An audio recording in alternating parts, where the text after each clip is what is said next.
Chapter 772. According to Renbiao's words, you have more information about Neon. Tell me about it. In the headmaster's office, Li Zixuan saw Wang Renbiao's confident expression. He guessed that Wang Renbiao must have more information, so he asked. Wang Renbiao nodded and slowly said, "It's a long story. I'll pick out some important things to tell you first. I'm sure it won't be long before the imperial court receives more detailed information. At that time, you'll be able to understand the situation clearly." Seeing that Li Zixuan had no objection, Wang Renbiao began to tell. After the imperial court's army was ambushed that day, Commandery Prince Hejin failed to find the pirates. The next day, he led the army to Neon. Although there were defenders in Neon, they were weak compared with our Tang army. Commandery Prince Hejin left 8,000 soldiers to guard the ships. He led 12,000 soldiers and arrived at the capital of Neon at dusk that day. It was said that the imperial court of Neon was divided into two groups at that time. One was in favor of war, while the other was in favor of peace. The Queen of Neon finally decided to make peace with Commandery Prince Hejin. She sent a messenger out of the city to contact Commandery Prince Hejin and express her goodwill. She also invited Commandery Prince Hejin to the city as a guest. Commandery Prince Hejin was brave. He only took one master with him and entered the city alone. Before leaving, he told the generals in the army that if they didn't return before dawn, they would be ready to attack the city. Who would have thought that the two of them would be gone for a full 6 hours? It was only in the middle of the night that the two of them returned from the city. However, when they left, there were only 2 of them. When they returned, there were more than 10 of them. All of them were assassins.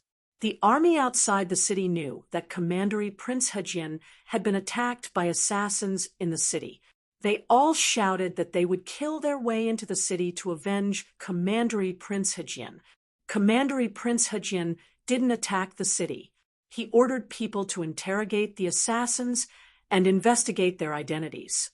By chance, a master assassin who was captured alive confessed that he was a hanger-on of the Suo family. Commandery Prince Hejin was furious. He sent people into the city to ask the king of Pushgu to give him an explanation. Otherwise, he would personally enter the city to kill the Suo family. The king of Tuigu Kingdom severely reprimanded the mastermind of the assassination, Suo Xia, and went to see Hejin Commandery Prince in person, hoping that the Neon Kingdom could deal with the Suo family themselves. Hejin Commandery Prince didn't agree. He told the king that there were only 2 ways to go. Either the imperial court of the Wei nation exterminated the Suo family, or he personally led the army into the city and exterminated the Suo family. Seeing this, Commandery Prince Hejin immediately ordered the army to enter the city. Surprisingly, the queen didn't order the guards on the city wall to stop the army. The 12,000 soldiers entered the capital of Wei nation without any hindrance. A few hours later, the hundreds of people in the Suo family and the thousands of warriors they raised were all killed. For a moment, the capital of Fainio was filled with blood. One of the 3 major forces of the imperial court of the Neon Kingdom disappeared overnight. According to reliable sources, Hejin Commandery Prince will return to the imperial court with a large amount of brass and silver sent by the Neon Kingdom as an apology. Moreover, the Neon Kingdom will work together to catch the pirate leader who attacked the imperial court last time. After he is caught, the descendant of Crown Prince Shengda will personally escort him to Chang. And even if it was just a simple story, Wang Renbiao talked for half an hour. It was really because Li Xiaogong and the others had experienced too much at sea. After hearing this, Li Zixuan opened his eyes wide and was stunned speechless. He really didn't expect that Li Xiaogong would have such an experience in Wei nation. He also didn't expect that the Neon Kingdom could be defeated with only 12,000 soldiers of the Tang Empire. He couldn't blame him. The earliest he knew about the Neon Kingdom was that they were pirates in the Middle and Late Ming Dynasty. At that time, several pirates could chase thousands of soldiers of the Ming Dynasty. He didn't expect that in the Tang Dynasty, the strength of China and the Neon Kingdom would be opposite. However, he was still very happy to see the Neon Kingdom was unlucky. In his last life, he was a genuine angry youth. This kind of national hatred was engraved in his bones and would not disappear because of time travel. Now, the Neon Kingdom was kneeling in front of the army of the Tang Empire. They not only lost their power, but also paid compensation. It was so similar to the Braid Dynasty thousands of years later. It was so satisfying to think about it. Haha, good. Good fight. The Neon Kingdom was so bold that they dared to assassinate the prince of the Tang Empire. If we don't teach them a lesson, they won't know what a great country is. Wang Renbiao's words contained a lot of information. Although Li Zishuan didn't know much about Empress Gu, Crown Prince Xingda, the Suo family, and the mountain-back elder brother, and so on, he could roughly understand the story. He didn't want to know about the internal affairs of the Neon Kingdom. He only needed to know that Li Xiaogong had pressed the Neon Kingdom to the ground and rubbed the Neon Kingdom's imperial court on the ground. This was a piece of good news that made people excited, so he couldn't help but laugh. Hearing this, Wang Renbiao shook his head and said, "Xiaoxian, Prince Hejian won the battle." Of course, it's worth being happy, but things are far from as simple as you think. After His Highness returns to the imperial court this time, I'm afraid that he will be impeached by many ministers. Li Zishuan felt strange and asked, "Why is that?" Wang Renbiao slowly opened his mouth and explained, "Although the general is away from the imperial court and does not obey the emperor's orders, His Highness started the war with the Neon Kingdom without the emperor's permission. This will definitely cause chaos and panic in other small countries around the country. It will also damage the image of the Tang Empire. Some ministers will impeach Prince Hejian because of this." Li Zishuan glared and said angrily, "I'll see who dares to do that. The Neon Kingdom disrespected Tang Empire. If we don't punish them, how will Tang Empire's reputation be? Prince Hejian showed our country's prestige in the Neon Kingdom, which is absolutely meritorious. When the time comes, I, Li Zishuan, will be the first to disagree with anyone who uses this fallacious argument to attack Prince Hejian." Wang Renbiao sighed and said, "Although this is the truth, there is no shortage of pedantic people everywhere. Xiaoxian, you'd better take it easy. Don't rashly make too many enemies. In fact, as long as His Majesty doesn't pursue this matter, His Highness will definitely be fine." He didn't want Li Zishuan to offend too many people because of his impulsive actions. Li Zishuan shook his head and didn't say anything. After a while, he was suddenly surprised and asked, "Renbiao, you said that the pirates suddenly attacked the fleet that night and killed dozens of civilians and soldiers. Do you know if Meng Yuliang was among those who died?"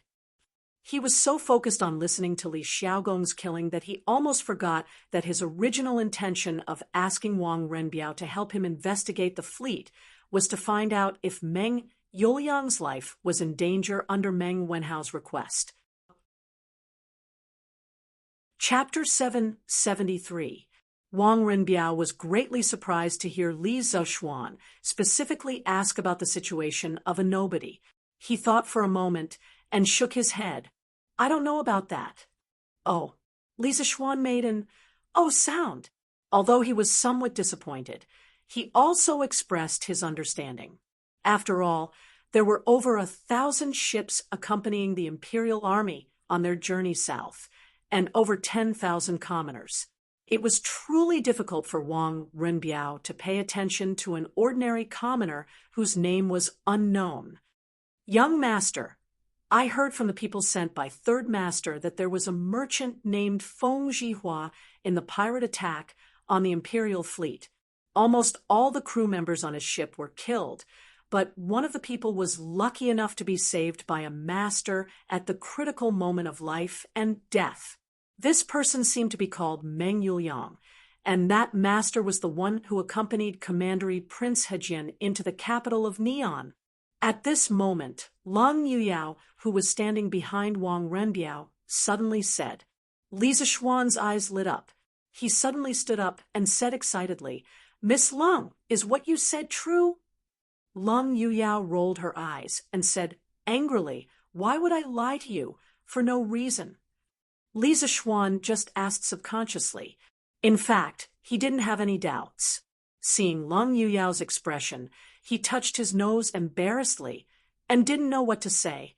Wang Renbiao hurriedly reprimanded in a low voice, "Yao, don't be rude." Lang Yuyao looked gloomy and didn't say anything. Li Zishuan waved his hand and said, It's okay as long as Meng Yuliang's life is not in danger." Li Zishuan had long been used to Lang Yuyao's indifferent temperament. Moreover, compared to before, Lang Yuyao's attitude towards him was much better. Wang Renbiao couldn't help but ask, "Xiaoxian, why are you so concerned about Meng Yuliang?" Li Zishuan said with a smile, "Meng Yuliang is the father of one of my students. My student is worried about his father's safety, so he specially asked me to help him inquire about the news." "Oh, I see." Wang Renbiao came to a sudden realization. Lang Yuyao, who was at the side, also looked at Li Zishuan. She probably didn't expect that a busy person like Li Zishuan would go through so much trouble for an ordinary student. "Wenhao, come with me for a moment." After sending Wang Renbiao off, Li Zishuan came to the field and found Meng Wenhao, who was training. Meng Wenhao was shocked and had a bad premonition in his heart. "Yes, Yamacho." The two of them came to the shade of a tree beside the field. Li Zishuan looked at Meng Wenhao and went straight to the point. "Wenhao, I've already heard news about your father." When Meng Wenhao heard this, his heart was in his throat. He took a few deep breaths and said, "Yamacho, how is my father? Please tell me. This student is very grateful." Li Zishuan paused and said, "I've received news that not long ago, the Imperial Court's fleet was attacked by pirates in the Southeast Sea area. Almost all the crew members on Feng Jihua's merchant ship were killed." When Meng Wenhao heard this, his small face suddenly turned pale. He staggered back 2 steps and murmured, "What? Sir, are you saying that my father was killed by pirates?" The reason why he said this was because he knew that his father's boss was Feng Jihua. When Li Zishuan saw this, he said, "I haven't finished yet. Why are you in such a hurry? Although almost all of Feng Jihua's crew members were killed, your father was saved by an expert at the critical moment. Together with Feng Jihua, they both survived. Although he was injured, his life is not in danger. Wenhao, you don't have to worry." Hearing this, Meng Wenhao's pale face gradually regained a trace of color. He was stunned for a long time before he solemnly bowed to Li Zishuan and said, "Thank you, Yamacho, for taking care of this student's affairs. This student is very grateful." Li Zishuan waved his hand with a smile and said carelessly, "Ha! Now that you know the news of your father's safety, you must not continue to let your imagination run wild and affect your mentality. You don't have to thank me. Studying in the academy is the best way to repay me. Go quickly and adjust your mentality as soon as possible." Meng Wenhao quickly responded, "Yes, Yamacho." Wang Renbiao's guess was right. The next day, the Imperial Court had already received the news of Li Xiaogong's massacre in Neon. After receiving the report, Li Er raised his eyebrows and was shocked. Neon, one piece. Assassination? This little Neon is really daring. It's getting more and more outrageous. I remember that in the previous dynasty, the neon envoy actually called himself the emperor in the letter of credence that he submitted to Emperor Yang. Now it seems that the neon people are indeed beginning to be arrogant. They actually dare to provoke the tiger's whiskers of the Tang Empire. However, Xiaogong's actions will inevitably be criticized. Forget it. Let's wait for him to come back.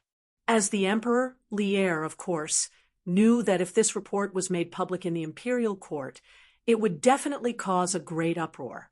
Therefore, he chose to keep the report and temporarily suppress the matter. When Li Xiaogong returned to the imperial court, he would solve it together. In fact, according to the original history of Neon, after the death of Emperor Kogo in 628, the second year of Xinguan, there was a struggle for the succession of the throne in the Neon imperial court. The emperor's last words were that the son of Prince Xingde, the grandson of Suwamatsi, would succeed the throne. However, Suwamatsi violated the last words and supported Prince Tamura, the grandson of Emperor Minda, the son of Emperor Yasaka's eldest brother, as the emperor, who later became Emperor Shuming. After Emperor Shuming ascended the throne, he sent the first envoy to the Tang Empire the next year. During his 12 years on the throne, the Suwamatsi family's strength had developed greatly, and the Suwamatsi family had reached its peak. But now, Li Xiaogong led troops to kill the entire Suwamatsi family. The Suwamatsi family, which controlled the political situation of the 6 emperors, suddenly disappeared. Therefore, the heir to the Neon imperial throne became undisputed. It was the son of Prince Xingde, the eldest brother of Brother Xingde. This man, who was originally the spare tire of the emperor in history, was really going to be the emperor now. Who should he thank the most? Li Xiaogong? That's not it. The person he should thank the most was Li Zishuan. If it weren't for Li Zishuan, the transmigrator, the Tang Empire wouldn't have sent such a large fleet to the south to trade in the first year of Xinguan, and it would be even more impossible for the Tang army to enter the Neon territory. The Suwamatsi family, which was powerful in Neon, naturally wouldn't have been accidentally destroyed, and the eldest brother of Brother Xingde could only continue to be the spare tire. Li Zishuan never dreamed that he, an otaku who had transmigrated from the modern world, would actually change the Neon court in this way. He also never thought that the butterfly wings of his transmigrator had been flapped and gradually affected the world situation from here. This was the so-called butterfly effect. Chapter 774. 3 days later, the first batch of funds raised by the Yan Huang Chamber of Commerce, 335,000 strings of cash, was all in the account. Looking at the room full of copper coins, Li Zishuan sighed in his heart. The times are too backward. A mere 300,000 strings of cash is not enough to fit a room, and the servants in the house have to count the money for half a day. How is it like the modern era, where a finger lightly taps on the phone, whether it is 300,000 or 30 million? It is all in an instant. At the very least, the cash of the modern era is much easier to count than the copper coins of this era. 10,000 for a stack, 30 million for a box.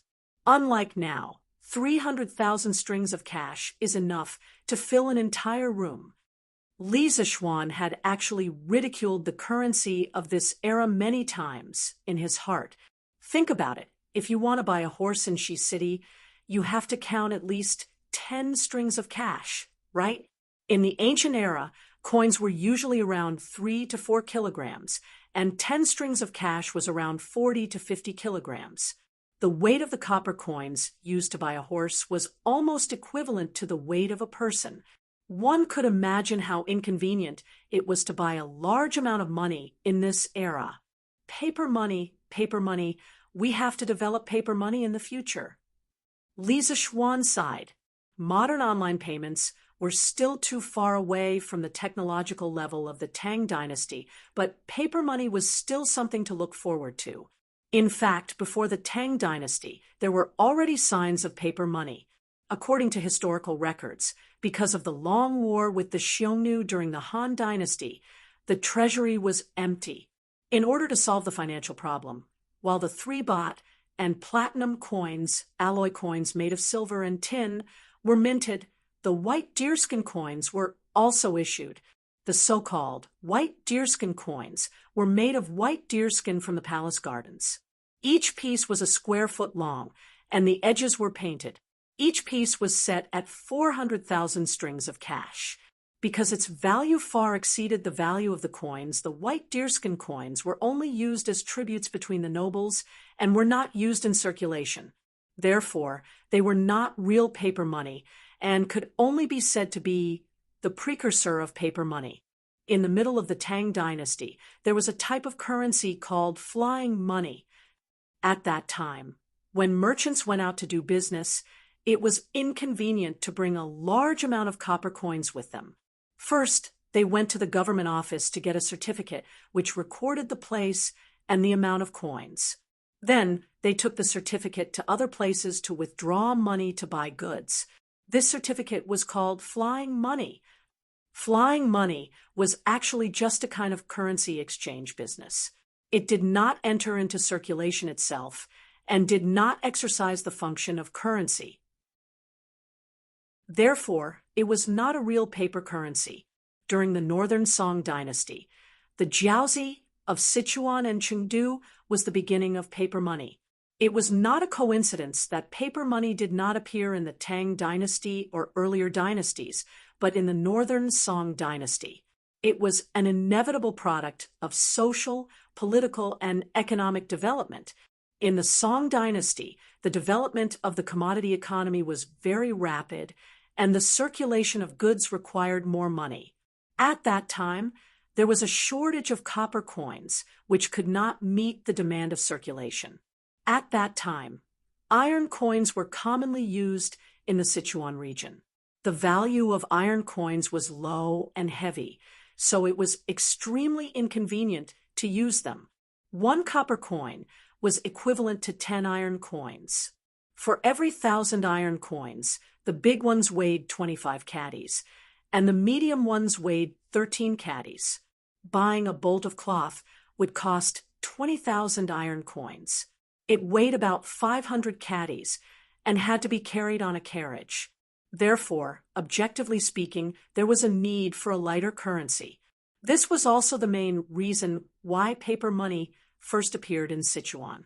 Moreover, although the Northern Song Dynasty was a highly centralized feudal autocratic country, the national currency was not unified. There were several currency areas, each of which governed their own affairs and did not use the same currency. At that time, there were 13 roads, administrative units of the Song Dynasty that used copper coins and 4 roads that used iron coins. Shaanxi and Hedong used both copper and iron coins. Each currency area strictly prohibited the outflow of money. Using paper money could prevent the outflow of copper and iron coins. In addition, the Song Dynasty government was often attacked by Liao, Xia, and Jin.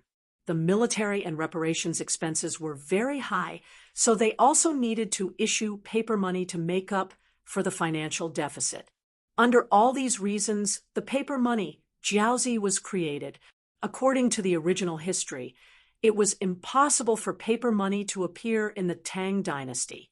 But now, as a modern person, he had transmigrated and became a rich second generation. Therefore, it was necessary for him to do something. After letting his imagination run wild for a while, Li Zishuan went to look for Yan Xiaoning directly. As for paper money, he would do it in the future, but definitely not now. It required time and talents in the related field. After arriving at the academy, Li Zishuan went directly to Yan Xiaoning's office. "Xiaoning, the money for the road construction is all here. Quickly arrange for people to start work." Li Zishuan pushed the door open and saw that Yan Xiaoning was still alone. He went straight to the point. Yan Xiaoning stood up and said in surprise, "The money is here so quickly?"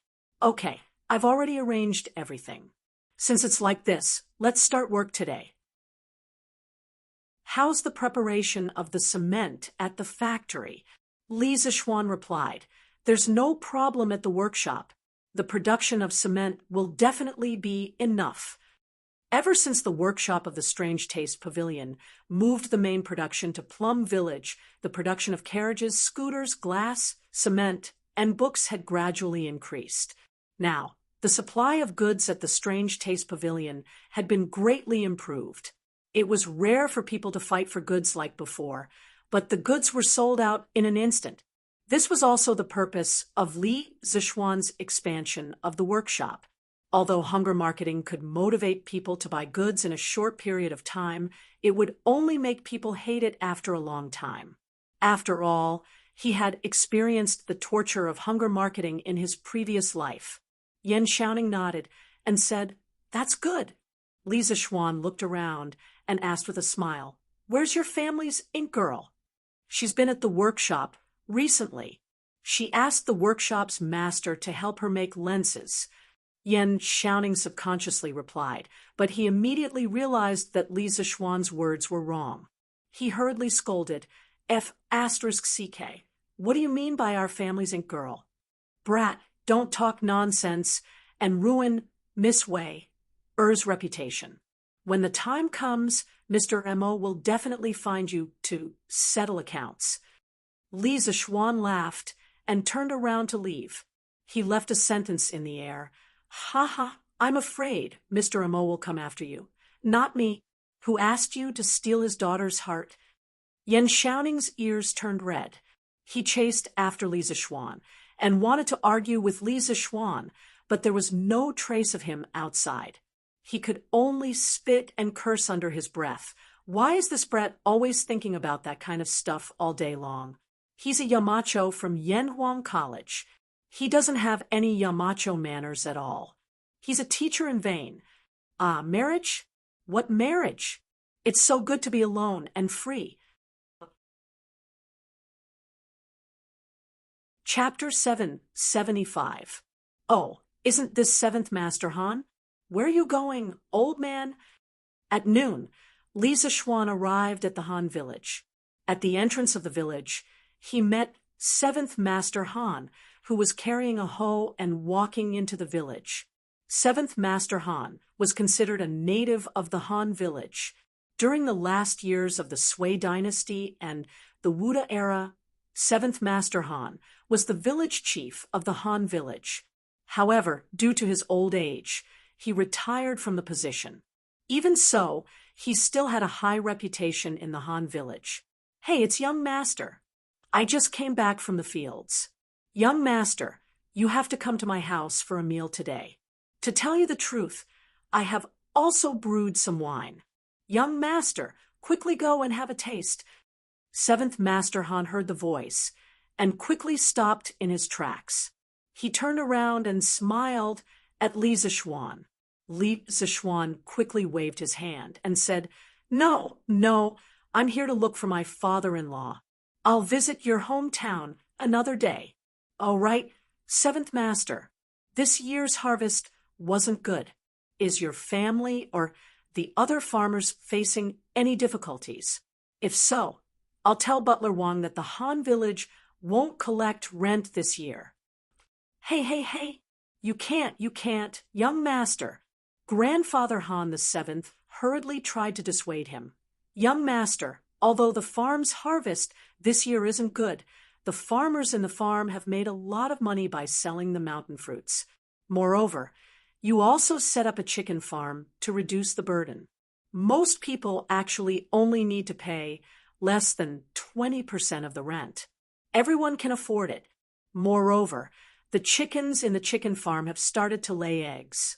The money the farmers earn from selling eggs every month is equivalent to their annual income. Young master, you don't have to worry. If you reduce all the rent, everyone will feel bad. Li Zishuan was slightly relieved. He smiled and said, That's good. If the farmers have any difficulties, just let me know. I'll go to my father-in-law's house first. Hee. Okay. Young master, go ahead. Seventh grandfather Han stroked his beard and chuckled. Li Zishuan cupped his hands and left. Father-in-law, I plan to build a road to connect Plum Village, Han Village, and Chang'an's official road. In the small courtyard of the Han family, Han Tianhu and Li Zishuan had prepared some dishes and wine. During the meal, Li Zishuan briefly mentioned the road construction plan. Han Tianhu put down his wine cup and said in surprise, "Repair the road? Little Xian, why did you suddenly think of repairing the road?" Li Zishuan repeated the theory that he had told Chao Wendong earlier. If you want to be rich, you must first build roads. After hearing this, Han Tianhu was speechless. After a while, he said, "Little Xian, since this is the result of your careful consideration, then this old man will support you. Have you prepared the money and manpower to build the roads?" Li Zishuan nodded and said, "Everything is ready. Now everything is ready. We're just waiting for the construction to start. However, the road construction process might take up a portion of the land. Of course, it won't take up the entire land. It will only take up a small portion of the land. Even so, it will affect the farmer's future harvest. That's why I'm here today to ask for your help in coordinating with the farmers. We'll see if we can reduce the rent or compensate the farmers who have their land occupied. In the past, the road between Han Village and Plum Village was too narrow. Now that the road was going to be repaired, the road had to be widened. If it was widened, it might take up the land by the roadside. Regarding the land occupied by the road construction, if this was the modern era, it would be called land expropriation compensation. However, the land in Han Village originally belonged to the Li family, so there was no need to talk about land expropriation compensation. At most, the land would be reduced according to the size of the land occupied by the farmers. Alternatively, it would be converted into copper coins and paid to the farmers in one lump sum. Han Tianhu thought seriously for a while before saying, "Yes, this is indeed a problem. After we finish eating, I'll gather the farmers to discuss this matter. I don't think there will be any problems. After all, repairing the road is a good thing for the farmers in the village." At around 1 o'clock in the afternoon, the villagers of the Han family manor were gathered at the threshing field at the entrance of the village. After waiting for a while, Han Tianhu saw that everyone was present. He stood in front of the crowd and said in a clear voice, "Today I've gathered all of you here because I want to discuss something with you. It's like this. Young Master intends to build a cement road similar to the one in Yanhuang College. It will connect Han Village and Plum Village with the official road outside Chang'an City. Because the cement road that young Master wants to build is very wide, it will take up a small portion of everyone's land in the middle. In the future, the harvest will definitely be reduced. So today, I've gathered everyone here to discuss the compensation. Let's see if you're willing to reduce the rent or take a sum of money directly." As soon as Han Tianhu's voice fell, the villagers below began to discuss with each other with a buzzing sound. "Repair the road. Young Master wants to repair the road for us. That's great. And it's a cement road. Do you know what cement road is? It's the very smooth road, like Yanhuang College's. I didn't expect that we would be able to walk on that road in the future. If this road is repaired, won't we only need half an hour to get to Chang'an in the future? Li Zhang, when will young Master repair the road for us? I'll go over and help," Hu Hanyan shouted as he looked at Han Tianhu.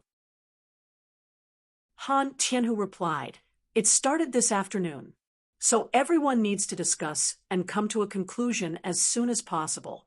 We don't want to affect young Master's progress." Hu Hanyan laughed and said, "Hey, what's there to discuss? Even if the road will take up some land, how much land can a road take up? Anyway, old, who don't want any compensation. Young master repairing the road is also a good thing for the farm. Young master has already done his utmost for us by not asking me to repair the road. How can I, old, who, be so thick-skinned as to ask young master for money? He. What Hanyan said is right, although the road will take up some land and affect the future harvest. If this road is repaired, it will be of great benefit to our entire village. We can't be ungrateful and ask the young master for money for such a small profit. Grandfather Han also spoke up at this moment. After the old man finished speaking, voices of agreement rang out one after another. Grandfather Han is right. Young master is kind enough to repair the road for us. We can't be ungrateful. Yes, we can't be ungrateful. Li Zheng, we don't want any compensation. In an instant, the farmers were clamoring to reject Li Zishuan's compensation for the land. This was what the people wanted. Chapter 776. The same thing happened in the Plum Village. In the afternoon, after Li Zishuan finished his meal, he went to the Plum Village to inform the village chief, Lu Qingfeng. Lu Qingfeng also gathered the villagers at the village entrance. Unsurprisingly, the villagers of the Plum Village were the same as the villagers of the Han Village. They were not willing to accept any compensation. Young master is too kind. Previously, he reduced our rent by so much. Now we have eggs to sell. Whoever goes to young master to ask for compensation is really too heartless. That's right. We can't accept this compensation. Otherwise, my wife will beat me to death. We have to live up to our conscience. We can't let young master's heart down. Compared to the Han Village, the villagers of the Plum Village did not enjoy the profits from selling the mountain fruits. However, their loyalty to Li Zishuan and their sense of belonging to the Li family was no less than the villagers of the Han Village. This was because before the Plum Village became Li Zishuan's fiefdom, they were bullied by the father and son of the Lu family. It was Li Zishuan's arrival that saved them from their misery and allowed them to live a happy life. They cherished everything they had now. Not only can we not ask young master for money, I think we should help young master fix the road. After all, didn't young master fix this road for us? Now that the crops have been harvested, each family can probably contribute one labor. This way, the road can be fixed faster. Don't you think so, second master? Mei Jun, who was in the crowd, suddenly shouted. Lu Qingfeng, who was in front of the crowd, frowned. Second Master Lu, who was in the crowd, pinched his chin and said, Mei Jun, you brat, you're right. Young master is building this road for us. Although we don't need to fork out any money, we can contribute. Don't you think so, everyone? Second Master Lu's influence in the Plum Village was not to be underestimated. Once he said that, the villagers all echoed his words. Second Master Lu is right. Since we can't fork out any money, we have to contribute. Otherwise, we won't be able to live up to our conscience. That's right. Young master fixed this road for us. How can we not help? We have to help. I'll help young master tomorrow. At Yanhuang College, when Li Zishuan received the news from Han Tianhu and Lu Qingfeng, he had a strange expression on his face. He felt both helpless and touched. Compared to the modern society where everyone was profit-driven and deceitful, the people of the Tang Dynasty were much more simple and honest. Kindness to others will eventually be rewarded with kindness. The villagers could see the little bit of good deeds that Li Zishuan usually did, and when it was within their power, they would not hesitate to contribute their own good deeds. Maybe this is what they mean by good will be rewarded with good. Li Zishuan murmured to himself, Fine. Since they have good intentions, I'll accept it. I just don't know how long it will take to fix this cement road. After it was repaired, it would be faster and more comfortable to take a horse carriage from the academy back to Chang. And this is what I call enjoyment. Therefore, on this afternoon, Yan Xiaoning led a construction team of more than 3,000 people and quietly began the construction of the world's first cement road. The next day, a big event was about to happen in Chang and City. Toilet paper was going to be sold. Last weekend, Yanhuang College's students were on holiday. The people outside heard from the students that Yanhuang College had a very soft type of toilet paper that was especially suitable for wiping people's butts. At that time, it attracted a lot of people who wanted to buy it. Unfortunately, Chitsiu Pavilion did not sell toilet paper. Of course, the week mentioned here referred to a unit of time that Yanhuang College proposed to make it easier to calculate the students' holidays. Every 7 days was a week. This was clearly explained in the Yanhuang College calendar. Currently, the concept of week had started to become popular in a small circle, but it was not fully popularized yet. Yesterday, these people heard from Tang Dynasty Daily that Chitsiu Pavilion was going to start selling toilet paper today. One by one, they came to line up early in the morning, ready to buy some to try. Although some of them had children studying in the academy, no one would let their children secretly take toilet paper from the academy. Firstly, it would be embarrassing if they were found out. Secondly, it was not worth the risk for toilet paper at all. What if they were expelled? What would they do then? Hey, I can finally buy some toilet paper to try at home today. I don't know if this thing is as magical as the legends say. Of course it is. Anything from Chitsiu Pavilion must be the best. That's right, but I don't know how much the Chitsiu Pavilion prepared today. Don't sell it out before it's my turn. I don't think so. I heard that Chitsiu Pavilion's workshop expanded in Plum Village. The number of craftsmen there is several times more than before. Didn't you see that there's no need to rush to buy the new carriages, glass cups, and glass lamps? This means that we don't have to worry about the Chitsiu Pavilion's current production capacity. Hee, that's good, that's good. Hey, the door is open, the door is open. Shopkeeper's son, and the others are coming out. At this moment, the door of Chitsiu Pavilion opened. Son, Huayuan walked out with a smile on his face flushed. Dear customers, don't worry. Everyone has a share today. The workshop has prepared 3 days' worth of toilet paper to ensure that everyone can buy it. Don't push, don't cut in line. Take your time. 1 roll of toilet paper is only 100 copper coins. Before anyone could say anything, Sun Huayuan had already spoken first. The crowd immediately became restless. 100 copper coins for a roll of toilet paper was still a little expensive. If they bought it, they would have to use money to wipe there. But when they pooped, of course, only a small number of people hesitated. Most people were not dissatisfied with the price. After all, in this era where paper was very expensive, strictly speaking, 100 copper coins for a roll of toilet paper was actually not expensive. After Sun Huayuan finished speaking, he cupped his hands to the crowd and turned to enter Chitsiu Pavilion. Most of the people who came to buy toilet paper were not shocked by the price of 100 copper coins per roll. However, as Sun Huayuan said that everyone could buy toilet paper, many people, especially those who were at the back of the line, were very excited and secretly sighed. The Chitsiu Pavilion finally doesn't have to miss out every time. This is great. At first glance, it was obvious that these people had been cheated by the Chitsiu Pavilion's hunger marketing. Otherwise, they wouldn't have complained like this.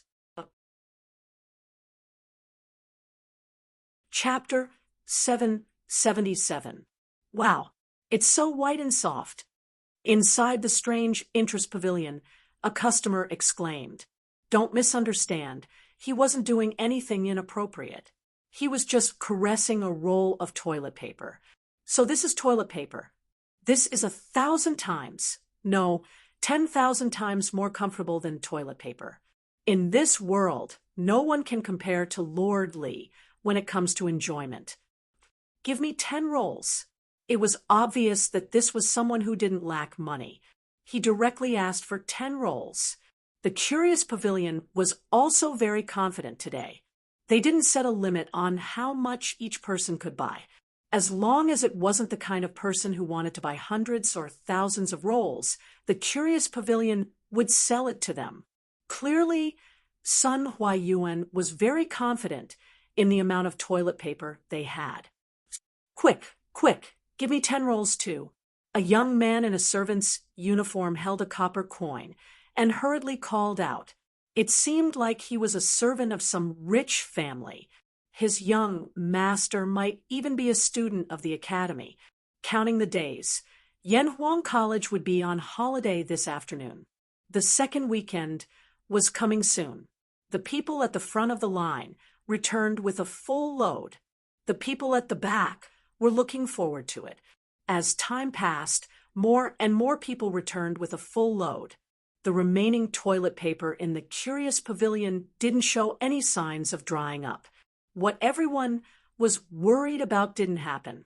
In an elegant room in the Curious Pavilion, 6 people sat.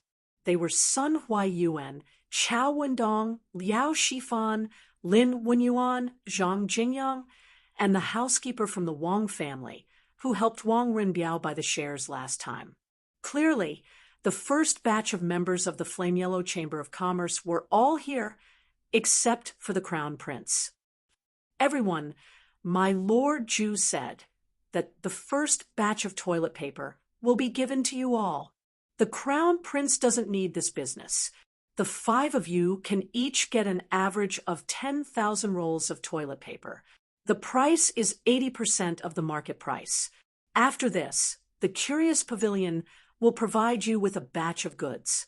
You can sell them in Chang'an City, or you can ship them to other places to sell at a high price. My Lord Zhu won't interfere.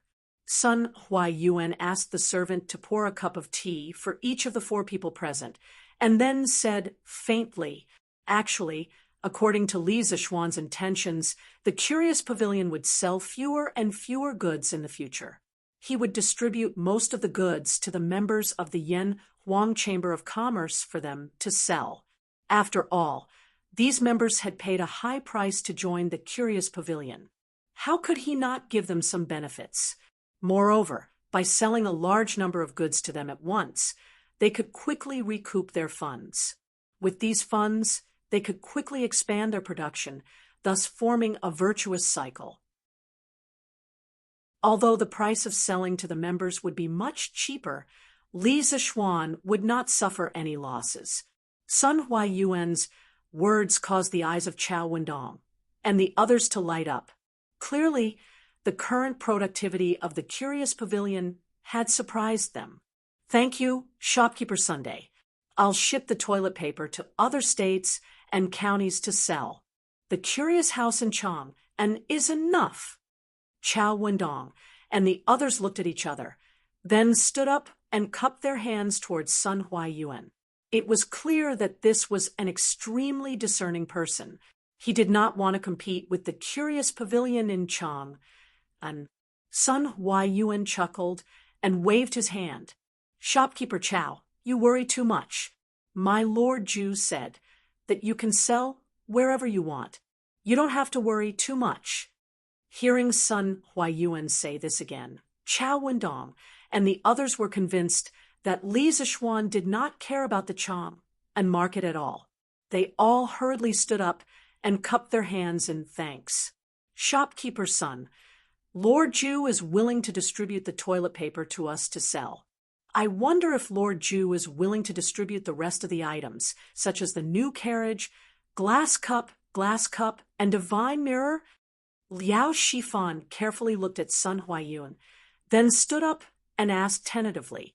Chao Wendong, Lin Wenyuan, and Zhang Jingyang secretly praised Liao Shifan for his boldness. They all looked at Sun Huaiyuan with hopeful eyes. The old housekeeper of the Wang family did not pay much attention to this. This was because Li Zixuan had cooperated with Wang Rinbiao a long time ago. Even without the flaming yellow Chamber of Commerce, the Wang family did not lack the new carriage, glass cup, and divine mirror. As for why the Wang family, despite being blessed by the heavens, still wanted to pay a huge sum of 100,000 strings of coins to join the flaming yellow Chamber of Commerce, this could only be attributed to Wang Rinbiao's wisdom. He felt that the items the curious house had now were only the tip of the iceberg of Li Zixuan's abilities. He was optimistic that Li Zixuan would be able to create even greater wealth in the future. Sun Huaiyuan stroked his beard, then took out a piece of paper from his sleeve and handed it to everyone. Ha! My Lord Ju has already instructed that this paper contains a list of all the goods in the curious house's inventory. In principle, based on the percentage of shares each family has, you can split these goods at 70 to 80% of the market price. Of course, if there are people who don't want a certain item, they can also sell it to others. This will depend on how you discuss it. In truth, this was just a temporary measure because the curious house's production capacity had not yet been fully released. In a few more days, when the production capacity of the workshop was fully released, Chao Wendong and the others could buy whatever they wanted, and as much as they wanted. It all depended on their personal wealth. Other than the old housekeeper of the Wang family, everyone else was delighted. They had not joined the Chamber of Commerce for nothing. At this rate, they would soon be able to earn back all of their membership fees. It had to be known that even though the Wang family had deep roots and great strength, they had not been able to sell the goods of the curious house to every province and county of the great Tang, besides Chang. And the other provinces and counties still had a great desire for the goods of the curious house. That's great. That's great. Many thanks to shopkeeper Sun. Many thanks to Lord Ju. After looking through the list of goods, Chao Wendong said excitedly, it was true that he was the largest cloth merchant in Chang, but with his channels, it was very easy for him to sell the goods of the curious house to other places at a high price. Sun Huaiyuan waved his hand and said with a serious face, everyone, forgive this old man for speaking out of turn. My Lord Ju does not object to you using the goods of the curious house to earn money, but my Lord Ju does not wish for you to earn money that goes against your conscience. You can be rich, but you cannot be unethical. My Lord Ju is an official in the imperial court and has always valued his reputation. As members of the Yanhuang Chamber of Commerce, you must not tarnish the reputation of the Yanhuang Chamber of Commerce because of your own lack of morals. Otherwise, my Lord Ju will definitely not tarnish the reputation of the Yanhuang Chamber of Commerce. Everyone's hearts trembled, and they hurriedly stood up and clasped their hands. Please rest assured, Shopkeeper Sunday, we will definitely not do anything unethical and tarnish the reputation of the Yanhuang Chamber of Commerce. Sun Huaiyuan nodded. This warning was the first warning that Li Zixuan had given to the members of the Yanhuang Chamber of Commerce. Chapter 778. Your Highness, this servant doesn't understand. Why are you still eating when His Majesty already said that this thing isn't beneficial to your qi illness? These locusts aren't anything good. In Changle Palace, a purple-clothed palace maid stood by Changle's side and whispered carefully. It seemed that this palace maid should be Changle's intimate person. Otherwise, she wouldn't know that this meteoric success was made with locusts.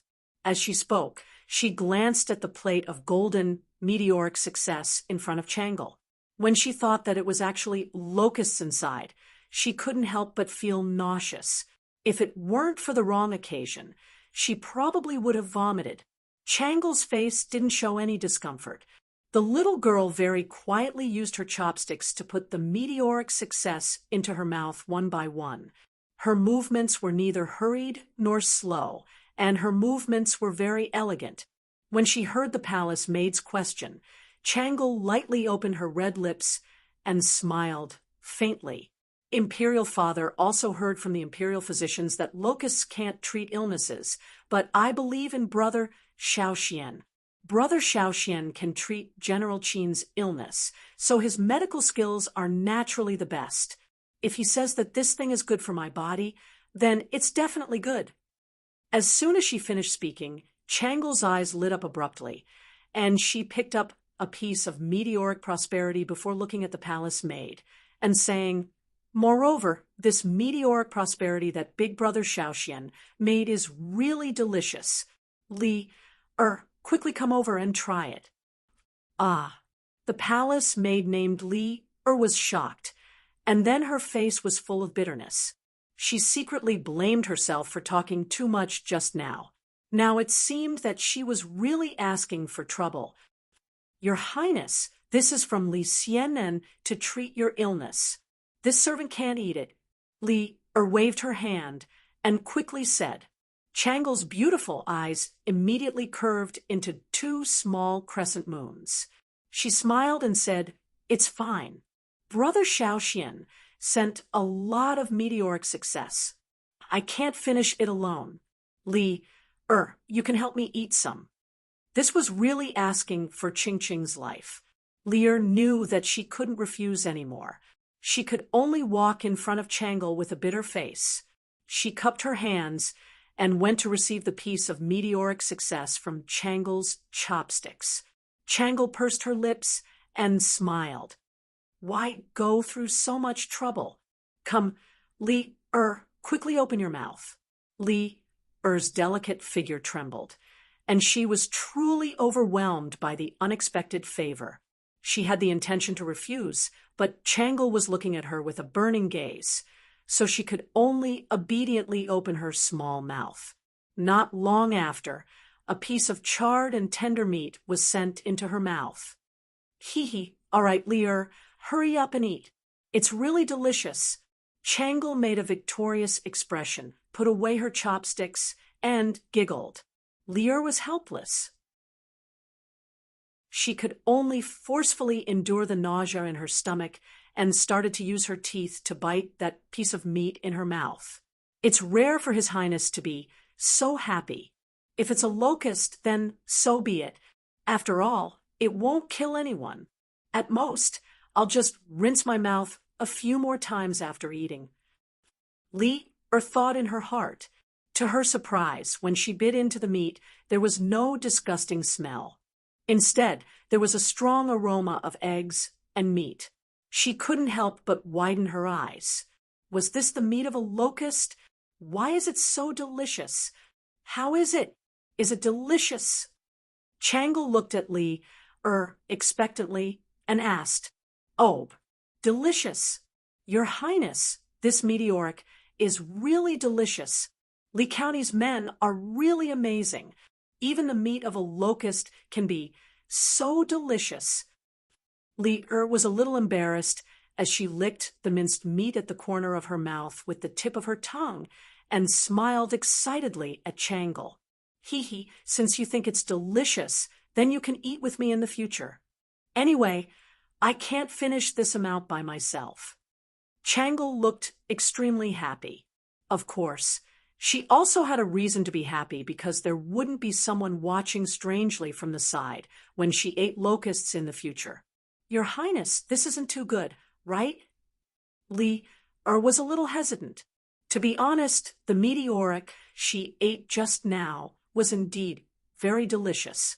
She liked to eat it very much, but if she ate it with Changle every day, it seemed a little out of line. What's wrong with this? I let you eat with me, so just eat. While Changle was recruiting friends to eat locusts outside the palace, there was another scene. After Daigneau and Heir Niu of the Han family manor found a way to make a fortune by selling locusts, they really couldn't be stopped. Every morning, they woke up earlier than the chickens. The farmlands in the manor became their main battlefield.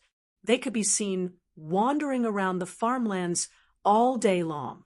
As the news spread, more and more children found out that the locusts could be sold for money. This group grew stronger day by day. Naturally, the parents of the children also noticed the abnormality of their children. On one hand, they were afraid of the locust god. On the other hand, they were worried about the huge profit brought by something as insignificant as the locusts. These parents suddenly hesitated. There were those who agreed, and those who disagreed. Those who agreed naturally encouraged all the children in their family to join the locust-catching army. Some parents even rolled up their sleeves and joined the battle personally.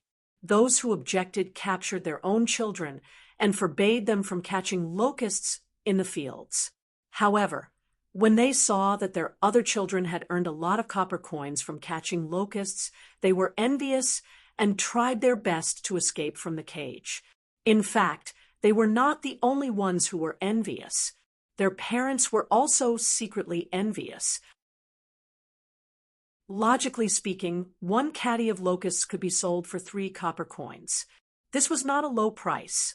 If they did nothing but go to the farmlands to catch locusts, if they were lucky, the day's profit would be equal to the day's wages at the docks. Most importantly, catching locusts was not only a job for adult men, but also for the elderly, women, and children. Think about it. If the whole family was involved, then the daily profit would be just like that. When they saw other people getting rich, many who were against the idea of catching locusts were shaken. Gradually, they joined the ranks of the locust-catching army. Actually, compared to using locusts to make food, it was Li Zishuan's real purpose to shake people's attitudes towards locusts. Since these deep-rooted beliefs were not easy to change, then he would use subtle benefits to assimilate them. As a result, the number of locusts purchased by the Academy's cafeteria skyrocketed. Initially, Soaring Star was only provided to the students in the special training class. However, after a few days, the head chef realized that there were too many locusts. The students in the special training class could not finish them all. Therefore, after asking for permission from Li Zishuan, Soaring Star was provided to all the students and teachers in the academy. At the time, Li Tai and Sun Zifen were overjoyed. The delicacy of Soaring Star captured the taste buds of many students.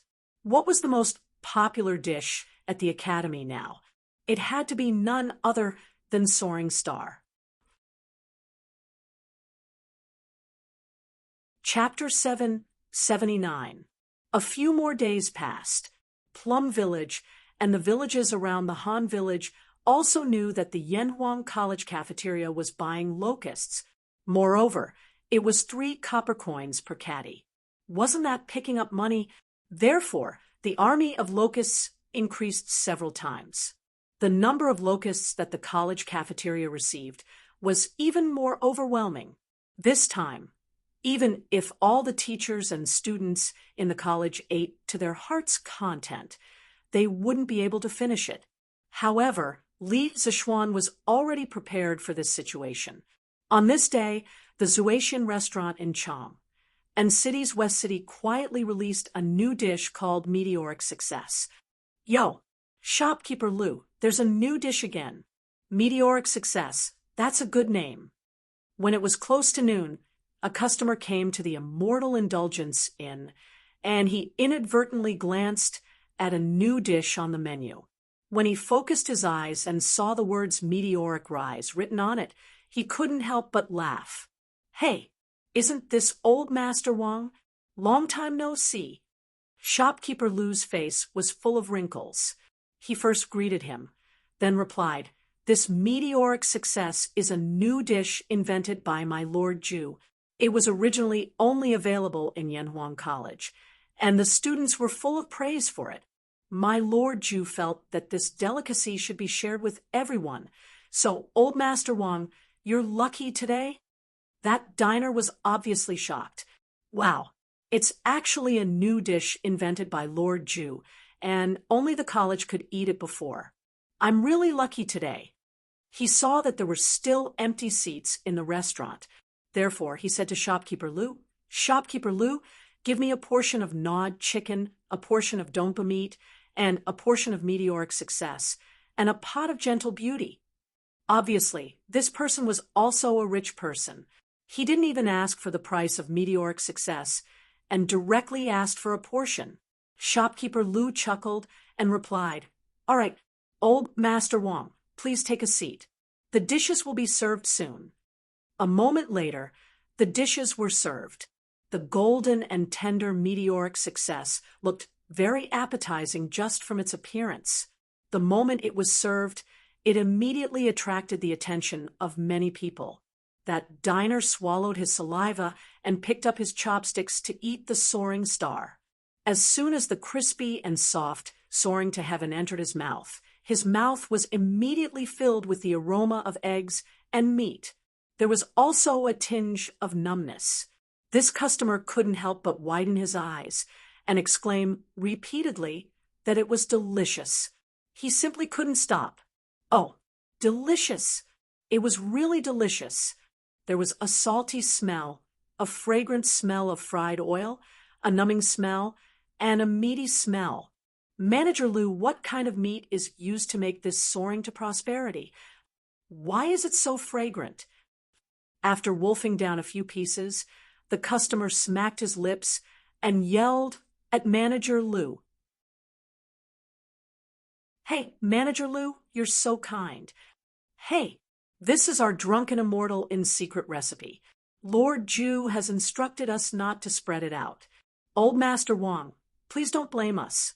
Shopkeeper Lu chuckled and replied, although those who had eaten soaring to prosperity would inevitably know that it was made from locust meat, Li Zishuan wanted to hide it for as long as possible. When the day came when he couldn't hide it anymore, they would already be addicted to the delicacy of soaring to prosperity. They wouldn't be able to give up even if they wanted to. That was the result that Li Zishuan wanted. Hee, Manager Lu's words are too serious. Since it's a secret, it's only right that you don't say it. This old man was just asking casually. The most important thing is that this soaring to prosperity is delicious. That's enough, the customer said with a face full of smiles. Manager Lu, give us 2 plates of soaring to prosperity too. Give us 2 plates here too. When the surrounding people heard this customer praising the delicacy of soaring to prosperity, they all began to order as well. Yo, soaring to prosperity, that's a good name. Manager Lu, give us 2 plates. While they were talking, Liao Shifan walked in with Zhang Jingyang. Liao Shifan smiled and said, "Don't worry." The 2 of them were old acquaintances of the Drunken Immortal restaurant, so there was no need for formalities.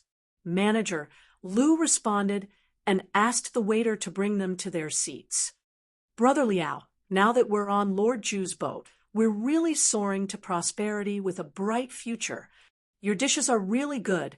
It suits the occasion." After taking their seats, Zhang Jingyang said with a flushed face. It was obvious that he had been very happy recently. Hee, this is just the beginning. I believe that Lord Ju's future achievements will definitely be more than this. The money that we invested will definitely be several times or even tens of times the returns. Liao Shifan said with a smile.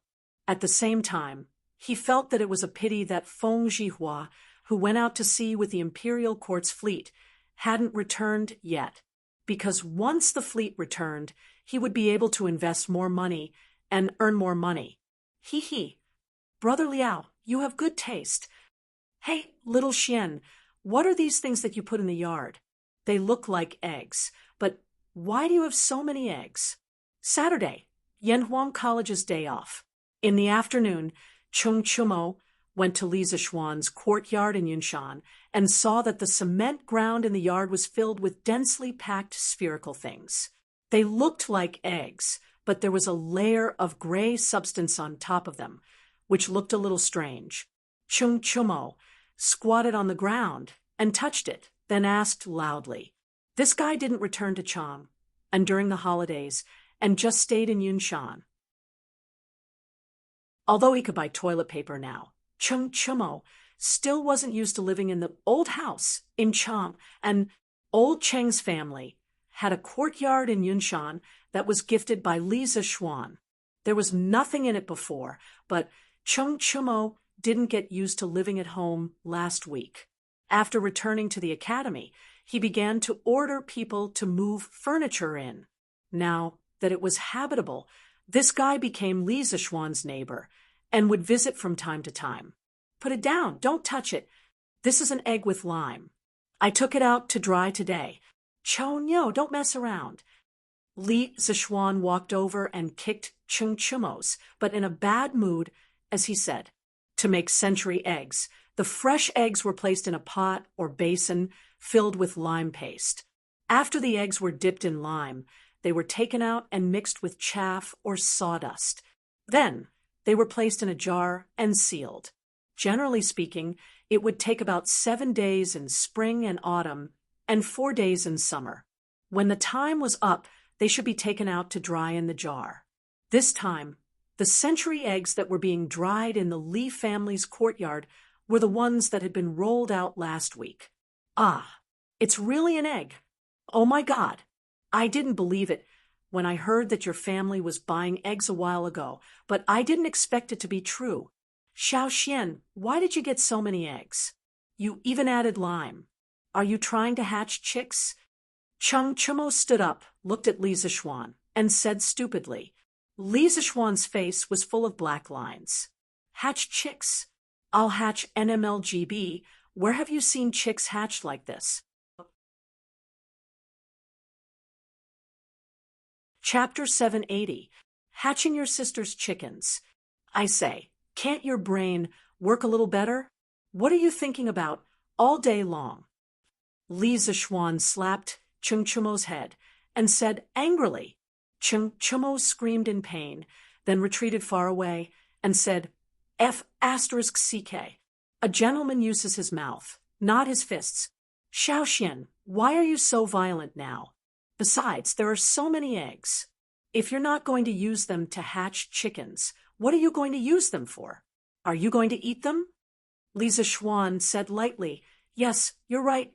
These eggs are for eating. F***CK. Who are you trying to fool?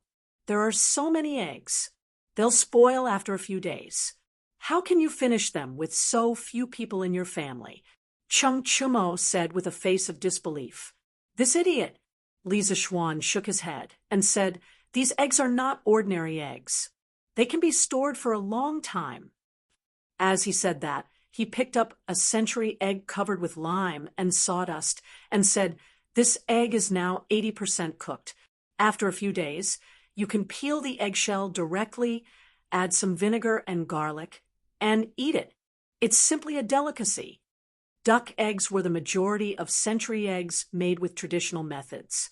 However, if you used duck eggs to make century eggs, because the eggshell of duck eggs was thicker, it generally took 30 to 40 days.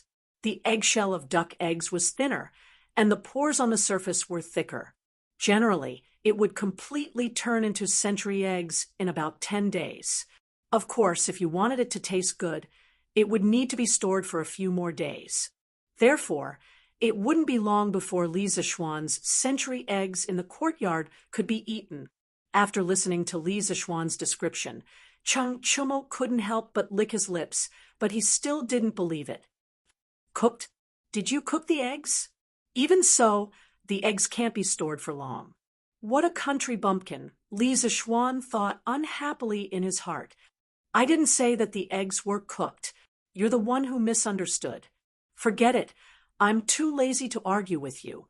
You should be able to taste this delicacy next week. Hee, that's great. Next time, I'll definitely come on time. Hearing this, Chung Chumo didn't care about how these eggs were cooked. Obviously, the food was more important. Xiao Xian, the villagers from Plum Village and Han Village have been clamoring to help with the road repairs these few days. We can't even stop them. I don't know what to do either.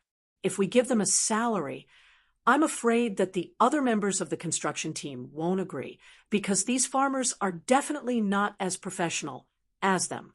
If we don't give them a salary, we'll be letting down the villagers' good intentions. When the time comes, people will definitely say that we're stingy. When evening approached, Yan Xiaoning came over. He found Li Zixuan and said with a conflicted expression, "Oh, there's such a thing?" Li Zixuan raised his eyebrows in surprise. After thinking for a while, he said, "Xiaoning, your concerns are very reasonable. How about this? The farmer's daily wages will be half of the workers' wages in the construction team. What do you think?" Li Zixuan had just established the Yanhuang Chamber of Commerce and raised more than 300,000 strings of coins. Therefore, logically speaking, Li Zixuan wasn't lacking in money. Since his farmers were so supportive, he couldn't let them work for nothing, right? Yan Xiaoning rolled his eyes and said, "What do I think? What can I think? This money is yours. You can spend it however you want." Suddenly, he seemed to have thought of something. He glanced at Li Zixuan and said in a strange tone, "Oh, right, Xiao Xian. I say, you're really bad. You actually bought so many locusts from Plum Village and Han Village and made them into meteoric success for the students and the diners in Cham, and to eat. You're too mean." Li Zixuan was stunned and asked curiously, "Xiaoning, how did you know that meteoric success was made from locusts?" Yan Xiaoning curled his lips and said in disdain, "I'm not stupid. Today, I saw a lot of children catching locusts in the fields by the roadside. I randomly grabbed one of them and asked. Only then did I know that the locusts they caught were all sent to Yanhuang College's cafeteria. Then I thought about the meteoric success that you introduced before. I roughly guessed that it was locust meat.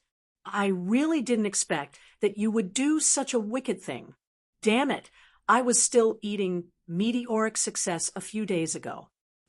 At the end of his speech, Yan Xiaoning gnashed his teeth in hatred.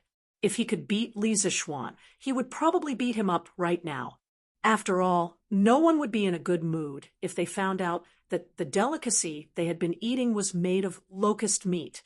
Li Zixuan touched his nose awkwardly.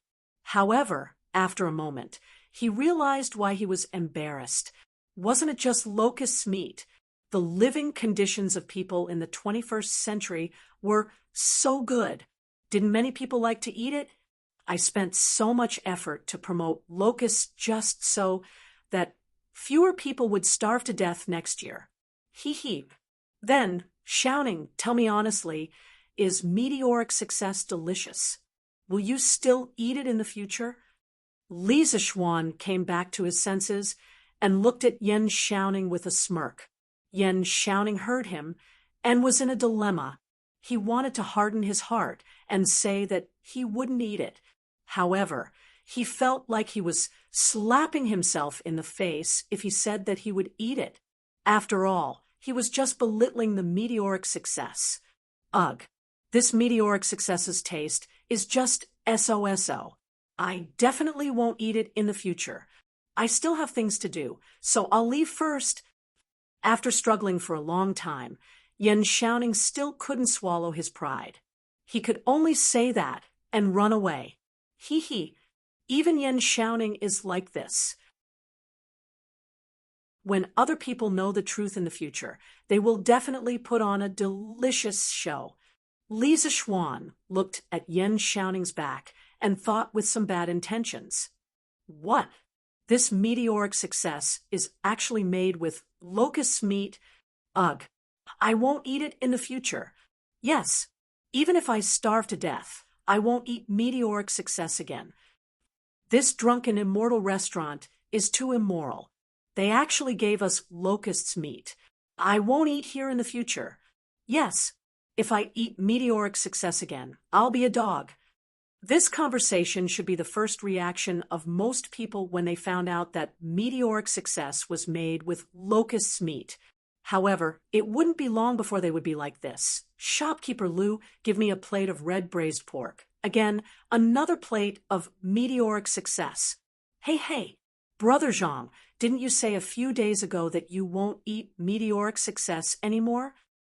Oh, who said that? Did I say that?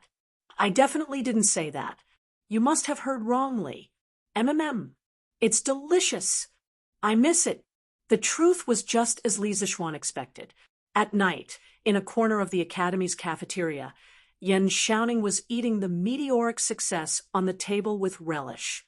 He sighed softly and said, it's so delicious. Chapter 781. Sure enough, where are you going? The next morning, Lu Yu saw her son holding a small bamboo basket and was about to go out. She quickly stopped him and asked, Mom, I'm going to catch locusts with Iron Egg and the others.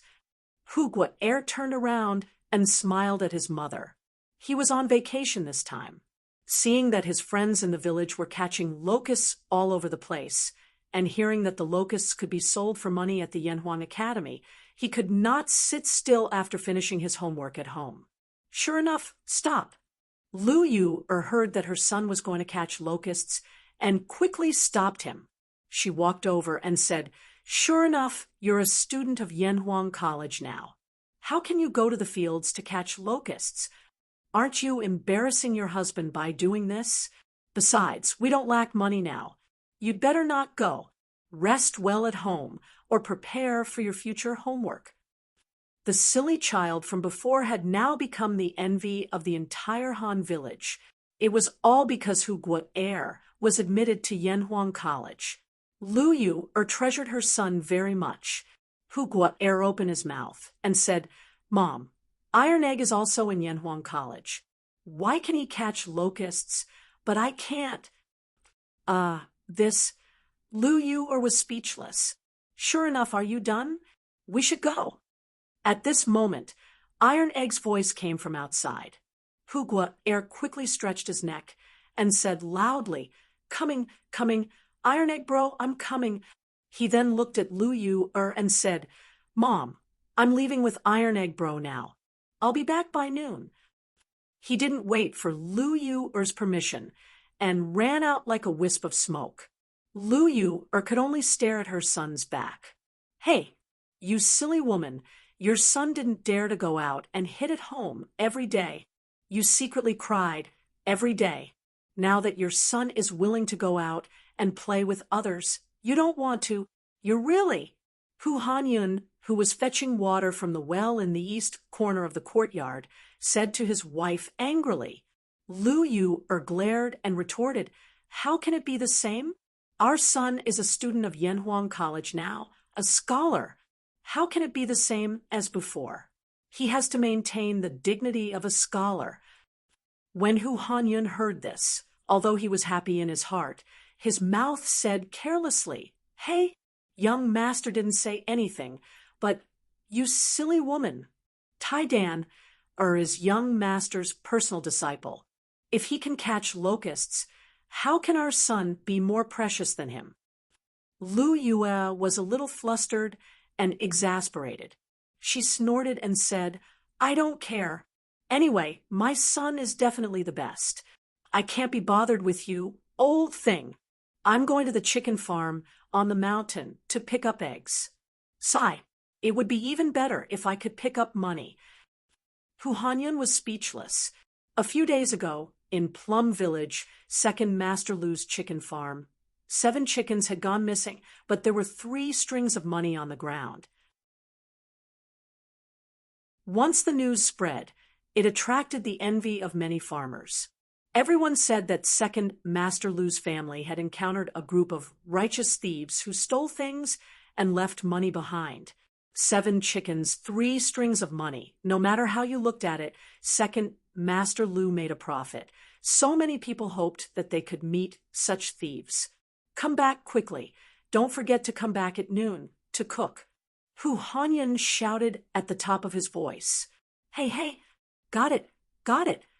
Lu Yu promised without turning her head. Sigh, I don't know when this child will come back. He said he would come back last month, but he didn't. I don't know if this child is doing well outside. It was said that mothers were closer to their sons, and fathers were closer to their daughters. This saying seemed to be true. Hu Hanyun looked at the empty courtyard and muttered to himself, "Sigh, Iron Egg Bro, why do you think Yamacho collected so many grasshoppers? Don't tell me Yamacho also likes to fight grasshoppers?" In the fields of the Han village, Hushur was looking for locusts on the ground while casually chatting with Iron Egg next to him. The small bamboo basket on his body was already filled with locusts. It seemed that he had a good harvest this morning. Hearing Hushur's stupid cute words, Iron Egg couldn't help but laugh. "Sure enough, you are thinking too much. How could Master like to fight grasshoppers?" "Lon, I might like it," Hushur asked again. "Then, Iron Egg Bro, why do you think Yamacho collected so many grasshoppers?" Iron Egg lowered his head and thought for a while. Suddenly, his body shook, and he looked up and said meaningfully, "Maybe it's to cook." "What? Cook? Grasshoppers can be cooked?" Hushur's eyes almost popped out when he heard this. He asked incredulously. Iron Egg Bro's face became calm. He said lightly, "Why can't they be cooked? Not only can they be cooked, but you have also eaten them recently." Hushur was shocked. "Ah? I have eaten them recently? Iron Egg Bro, are you saying that I have eaten grasshopper meat recently? Wretch, where did I eat it?" Iron Egg Bro sighed and shook his head. "Sigh, not only did you eat it, but I also ate it. The meteoric rise in the academy was made with these grasshoppers." He just realized it, but what could he do even if he did? He had already eaten what he wanted to eat, and Li Zishuan was his master. He couldn't say anything and could only swallow his bitterness. "No way. Meteoric rise is made of grasshoppers? Wretch, but it doesn't look like it at all." Hushur's face turned pale. He felt nauseous and said in disbelief, "Oh, that only means that my master's technique is brilliant. Meteoric rise is definitely made of grasshoppers. You don't have to doubt it. Otherwise, it would be hard to explain where all the grasshoppers went." Iron Egg Bro straightened his back, but he didn't feel nauseous. His face was calm. "Ah, then what should I do?" "Recently, I am addicted to eating meteoric rise. Iron Egg Bro, you are telling me that this thing is made of grasshoppers. Should I continue to eat it in the future?" Sure enough, he was in a dilemma. A few days later, the weather was cloudy. The military training had been going on for more than half a month. Everything was going according to the established procedures. The students were becoming more and more disciplined, and so were the instructors. Therefore, Li Zishuan rarely paid attention to the academy. Naturally, he couldn't get up in the morning and began to sleep in. Lord Ju, the Imperial Court's fleet is back. They are almost at the pier by the murky river.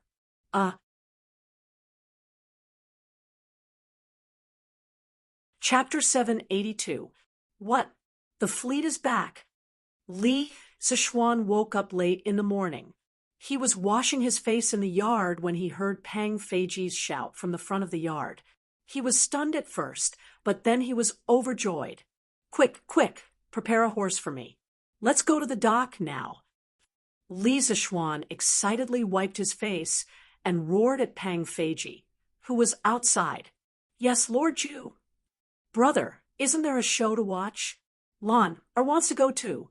Lon, who was playing in the backyard, shouted happily at this moment. The little girl was at the age where she was playing around and didn't sleep much. She woke up much earlier than Li Zishuan. When she heard that there was a big ship to watch, she immediately became interested. "Ha. Okay, Lon. Since you want to see it, I'll take you to see it." Li Zishuan's laughter came from the backyard. After a while, the two of them rode out of the Yunshan courtyard. Lon naturally rode with Li Zishuan. The little girl giggled along the way. Ever since Yanhuang College started, Li Zixuan, as her brother, hadn't accompanied her to play for a long time. Today was a rare opportunity for them to go out and watch the show together. Ba River was one of the 8 rivers of Chang, and it originated in Lantian County and was located to the east of Chang and City. On both sides of the Ba Bridge, 5 miles of embankments were built, thousands of willows were planted, and tourists walked shoulder to shoulder.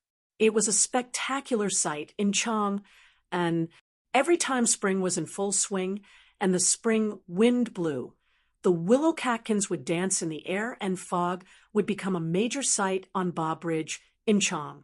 And Ba River had a dock and a relay station. It was called Ba Pavilion. Many people would come here to welcome guests and bid them farewell. They would also break off willow branches as gifts. Ba River flowed through May Village. There was a relatively large dock in the southeast of May Village. Many merchant ships came here to load and unload their goods. The previous expedition ceremony of the Imperial Court Fleet was held at this dock. After about half an hour, Li Zixuan and the rest arrived at the Ba River dock. At this time, the dock was already crowded. Why are there so many people? Li Zixuan couldn't help but ask when he saw the huge crowd surrounding the pier. Pang Feiji wiped the sweat off his forehead and hesitated for a moment before saying, I don't know who leaked the news, but these commoners most likely have relatives in the fleet. They should be here to welcome their family. Maybe. Li Zixuan shook his head. He didn't want to delve deeper into it. He urged his horse to gallop into the crowd. Mother, why haven't I seen Father yet? Didn't you say that Daddy is coming back today? At the edge of the pier, a little girl raised her head to look at the middle-aged woman who was holding her little hand and asked in a crisp voice. The middle-aged woman gently stroked the little girl's ponytail and said softly, "Come back soon, come back soon." Although her voice was calm, her trembling hands showed that her heart was surging with emotions. She was not calm at all. She was just forcefully controlling her emotions to avoid losing her composure in front of her daughter. "Oh, Mother, do you think Father has lost weight or gained weight? I haven't seen Father for a long time. Yaya misses Father so much." That's right, this mother and daughter were Meng Wenhao's biological mother and sister. If not for the military training at Yanhuang College today, Meng Wenhao would definitely have come personally. "Your father should have lost weight, right?" Meng Wenhao's mother said, hesitantly. Meng Wenhao had already heard about Meng Yuliang's recent situation from Li Zixuan. However, in order to prevent his family from worrying, he didn't tell them the truth. Therefore, Meng Wenhao's mother didn't know anything about her husband's experience at sea. "Yaya, be good.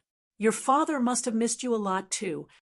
Hearing the latter half of her daughter's sentence, Meng Wenhao's mother's eyes stung and she almost cried.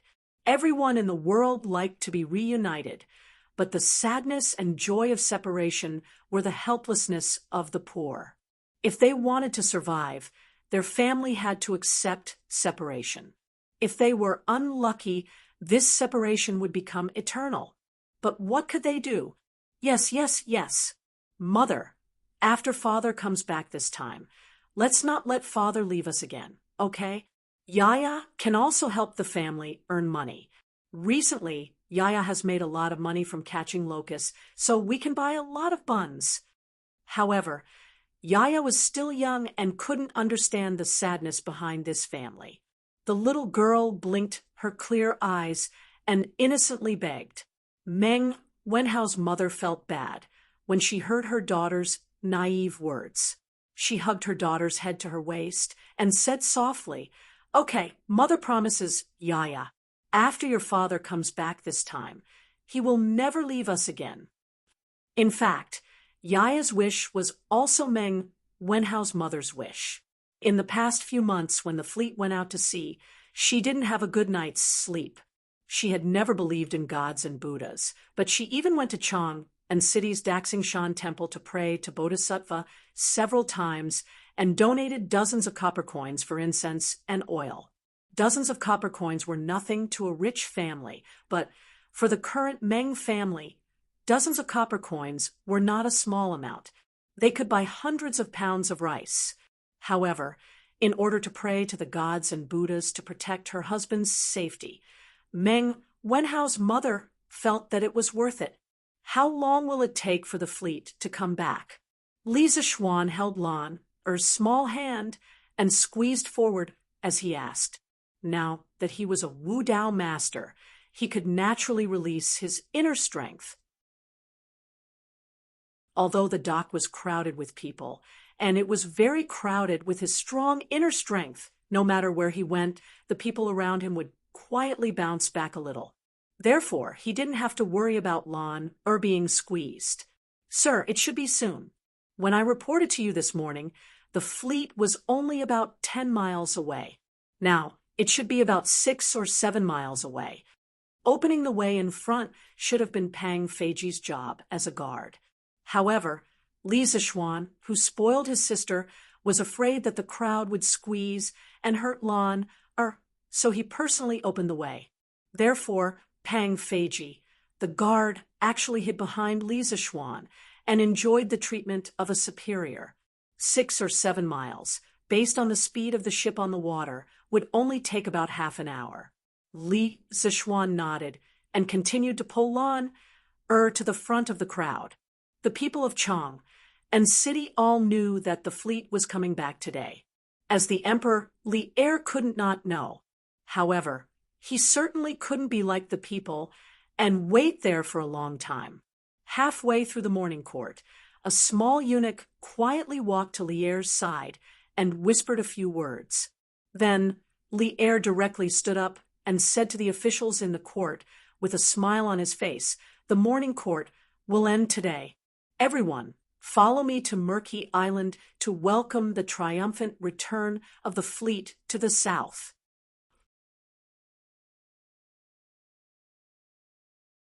Chapter 783. Hey, Rinbiao, you're here too? With their powerful internal force, Li Zixuan and the other two finally came to the front of the crowd. However, they met an old acquaintance. Who else could it be but Wang Rinbiao? It's Xiaoxian. I just received the news this morning. Fortunately, I had nothing to do, so I came to take a look. Wang Rinbiao chuckled and looked at Li Zixuan. Oh, right, Rinbiao, I forgot to ask you before. Did the fleet find the rubber I told you about in Nanyang? A few days ago, he asked Wang Rinbiao to help him inquire about the news. He only cared about Meng Yuliang's situation and forgot about his own business. When Wang Rinbiao heard this, he was stunned. He then shook his head and said, "I don't know about this yet. I only asked people to help inquire about the fleet. I didn't ask about the harvest of my fleet." Li Zixuan was speechless. He thought to himself, this Wang Rinbiao's heart is really big. He doesn't even care about his own family's business. His attitude of treating money like dirt is comparable to mine. Well, then we can only wait for the fleet to come back in a while. Li Zixuan said helplessly, "Oh, look, the fleet is here. The fleet is here." At this moment, a mast finally appeared on the surface of the Ba River. Then, the figure of a huge turreted ship slowly emerged from the water and was exposed to everyone's vision. It was unknown who discovered this phenomenon, but someone shouted loudly, and the crowd on the pier immediately boiled up. "They're finally here. They're finally here. After going out to sea for almost 5 months, the fleet is finally back. God bless. The child's father must be fine." When the people saw more and more ships appear on the Ba River, they began to excitedly talk to each other. Most of them were praying for the safety of their family members. 5 months. This time, Some families are happy and some are sad. At this moment, Li Zixuan was holding Lan Er's hand and standing at the front of the crowd. He looked at the densely packed boats on the river and sighed with mixed feelings. Although Wang Rinbiao did not mention the details of the ambush on the fleet, Li Zixuan had obtained more detailed information from Li Chengxian. Of course, the source of the information was definitely related to Li Er. Therefore, he was very clear that the fleet's journey south this time was not without casualties, not to mention the storms and diseases that took away the crew members on the sea route to the Nanyang countries. Just the sneak attack of the pirates that night caused the fleet to lose 28 soldiers and 12 civilians. This meant that a small-scale battle had caused 40 Tang soldiers to be buried in the sea, with no complete corpses left. 40 originally happy and blissful families were torn apart in an instant. At that time, who knew how many tears would be shed? Boo-hoo! As time passed, the 1,500-some merchant ships that had come south to trade 5 months ago appeared before everyone's eyes. The mournful sound of a bugle horn came from the ship in the center of the fleet, and then all the other ships began to drop their anchors, lower their sails, and slowly approach the shore. We're home. We're finally home. On a merchant ship, Meng Yuliang stood on the deck and leaned against the railing. As he looked at the sea of people on the shore, he couldn't help but sigh. On this voyage, he had almost been separated from his family forever. He was far from alone in his thoughts, whether it was the civilian workers on the merchant ships or the Navy soldiers on the official ships. All of them couldn't suppress the joy in their hearts as they looked at the dock. Homesickness. Homesickness. What could be more important than the fact that they would be home soon? Your Highness, we can go ashore. The main ship had already reached the dock, and people had already laid down the planks. Wu Di walked up to Li Xiaogong and clasped his fist. This prince will come right away. A few moments later, Li Xiaogong disembarked from the main ship with his guards. Li Zixuan walked up and cupped his hands in greeting. Congratulations on your Highness's triumphant return. Long time no see. Your Highness, how have you been? Li Xiaogong gave a hearty laugh and patted Li Zixuan on the shoulder. This prince is in good health. Looking at the days, the Imperial College should have started school by now. How come you still have time to come here? Before leaving, he had entrusted his son to Li Zixuan. At the time, Li Zixuan was still an official at the Imperial College and had yet to fall out with Kong Ingda. Thus, Li Xiaogong's memories were still stuck at the time when Li Zixuan was still teaching at the Imperial College. He had no idea what was going on at Yanhuang College. Your Highness, this child is no longer at the Imperial College. 3 months ago, I resigned from my position at the Directorate and opened my own academy. Today, Huairen is also in my academy. Li Zixuan knew that Li Xiaogong was asking this because he wanted to know more about his son Li Huairen, so he gave him a simple explanation. What? Xiaoxian, you're no longer at the Imperial College? Did something happen in between? Li Xiaogong had indeed asked this question to find out more about his son, but he hadn't expected to ask such a shocking question. It's a long story. I'll tell your Highness in detail in the future. Li Zixuan knew that this wasn't the place to talk, so he said this to Li Xiaogong. His Majesty has arrived. As they were speaking, another group of people arrived on the road to the west of the docks. When they heard the words His Majesty has arrived, they all hastily turned around. When they saw the person in bright yellow at the front of the group, they all bowed and said, "Paying respects to your Majesty." At the same place, with the same loud voice, one couldn't help but think of the departure ceremony that Li Er had held when the fleet went out to sea 5 months ago. Li Er followed the path that the crowd made and came to the edge of the docks, not far from Li Xiaogong.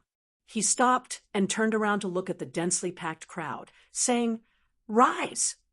Only then did the commoners and the soldiers on the ship straighten up. Li Er looked at Li Xiaogong and said, "Xiaogong, it's been hard on you."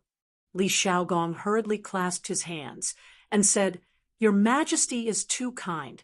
It's my duty to share your Majesty's worries and worries. It's not hard at all." Li Er nodded. Then he looked at the endless number of ships on the river and asked slowly, "Have all the ships of our great Tang returned?"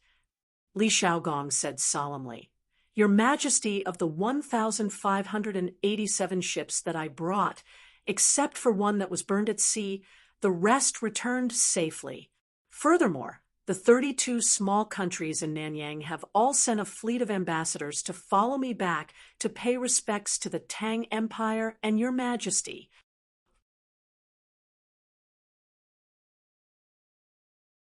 Chapter 784. The envoy of Junla greets the Emperor of Tang. The envoy of Funan greets the Emperor of Tang. The envoy of Piao greets the Emperor of Tang. Following Li Xiaogong's words, a group of people with different skin colors and clothes came down from the ship. They greeted Li Er respectfully with all kinds of etiquette. Some of them spoke in their native language, while others spoke in broken Chinese. When Li Xiaogong saw this, he quickly assigned a middle-aged scholar beside him to translate for them. Li Er was very happy after hearing this. As an emperor, there was no one who did not like to achieve great things. It was just that every emperor had different priorities. Ha! Good. Where is Cui Er? Cui Shanfu stepped out from the crowd of civil and military officials and cupped his hands. "I'm here. Bring the envoys of the various countries to Honglu Temple and treat them well. 3 days later, I will summon the envoys of the various countries at the imperial court meeting." In the Tang Dynasty, Honglu Temple was one of the 9 temples. It was in charge of the 4 barbarians' tributes, banquets, gifts, and welcoming. It was also in charge of the inauspicious ceremonies of the country, the ancestral temples of Zhongdu, and the Taoist scriptures and tents. Whenever the emperor of the 4 barbarians or envoys had an audience, they would be treated as guests. They would be given a place to stay, and they would be given invitations, gifts, and banquets. The Department of Precepts would prepare in advance. There were 20 translators who specialized in translation, and each of them knew different languages. Generally speaking, Honglu Temple was equivalent to the modern Ministry of Foreign Affairs with an additional translation function. Cui Shanfu was the minister of Honglu Temple at this time. There was an organization corresponding to Honglu Temple called the Warden's Office. However, there was a substantial difference in the functions of the two. Honglu Temple was in charge of foreign guests, while the Warden's Office mainly dealt with ethnic affairs. "Yes, Your Majesty." Cui Shanfu didn't show it on his face, but he was complaining in his heart. This was because there were envoys from 32 countries. It was a rare sight to see such a large number of envoys in 100 years. Just communicating with so many envoys from different countries was difficult, not to mention other things. The pressure on Cui Shanfu's body was suddenly increased. After the envoys of various countries left the dock with Cui Shanfu and headed for Chang, and Li Er looked at the endless boats on the river and turned around to give an order. "Beloved official Xiao, beloved official Yen, the 2 of you will be in charge of the transportation of goods. The grain and goods on the imperial court ships will be directly transported to Taizong. As for the goods on the civilian merchant ships, you will order people to calculate the income of each family. After they pay the merchant tax, have them start unloading the goods. Be careful to prevent some people from secretly embezzling." When the fleet was heading south, the imperial court had said that all merchant ships heading south with the army had to pay a 5% tax on their trade. This could be understood as a protection fee, but compared to the 20,000 elite navy that the imperial court had mobilized, this protection fee was very cheap. "Yes, Your Majesty."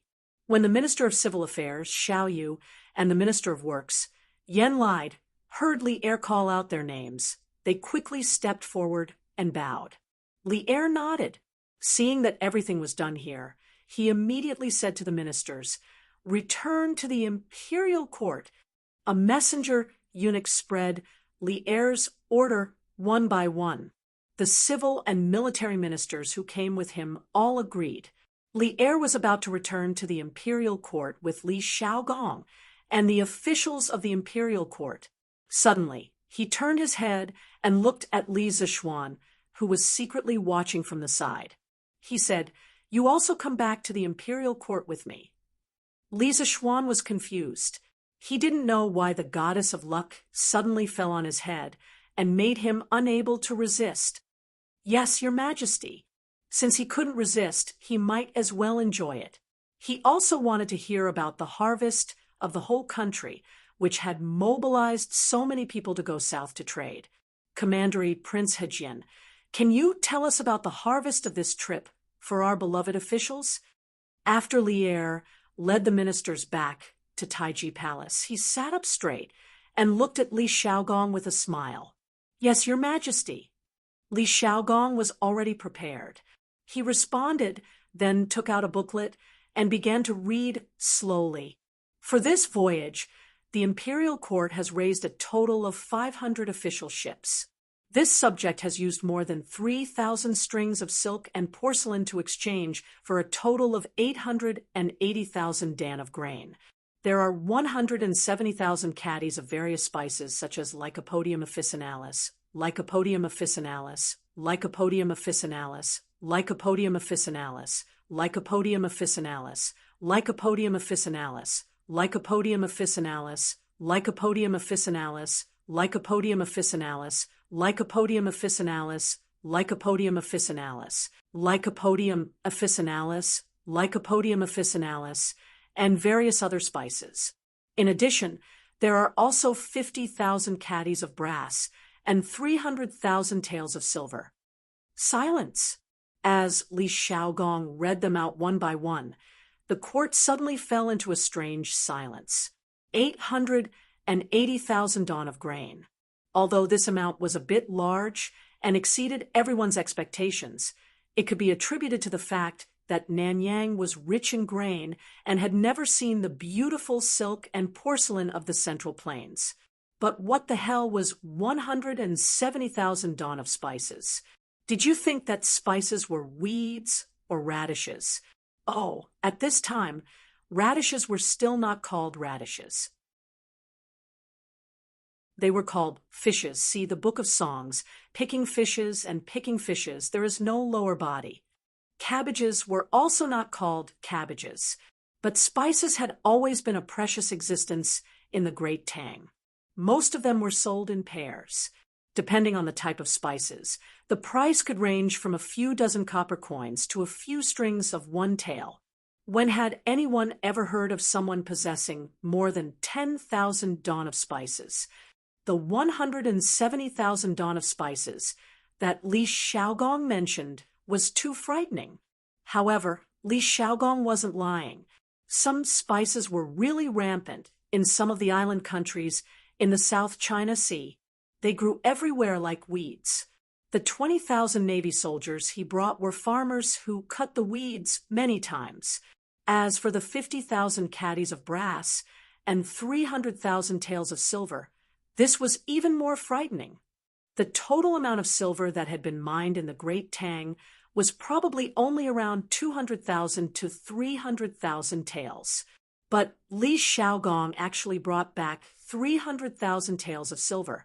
What was even more shocking was that he even brought back 50,000 caddies of brass. Many of the courtiers started to look at Li Xiaogong with a strange expression. They wanted to ask, "Big brother, did you rob an entire country?" Of course, the courtiers were not surprised. The difference between the cost and the reward was too big. According to Li Xiaogong, he only used 3,000 strings of silk and porcelain to trade. But what about the things that he brought back? Just the 880,000 dan of grain, according to the current grain price, would be worth more than 30,000 strings of coins. adding in the 170,000 dawn of spices, 300,000 taels of silver, and 50,000 caddies of brass. Oh my God! Many of the courtiers calculated in their hearts, and in the end, they found it difficult to even breathe. Huge profits. This was more than 10 times the profit. It was more than 100 times the profit. What else in the world could be more profitable than this?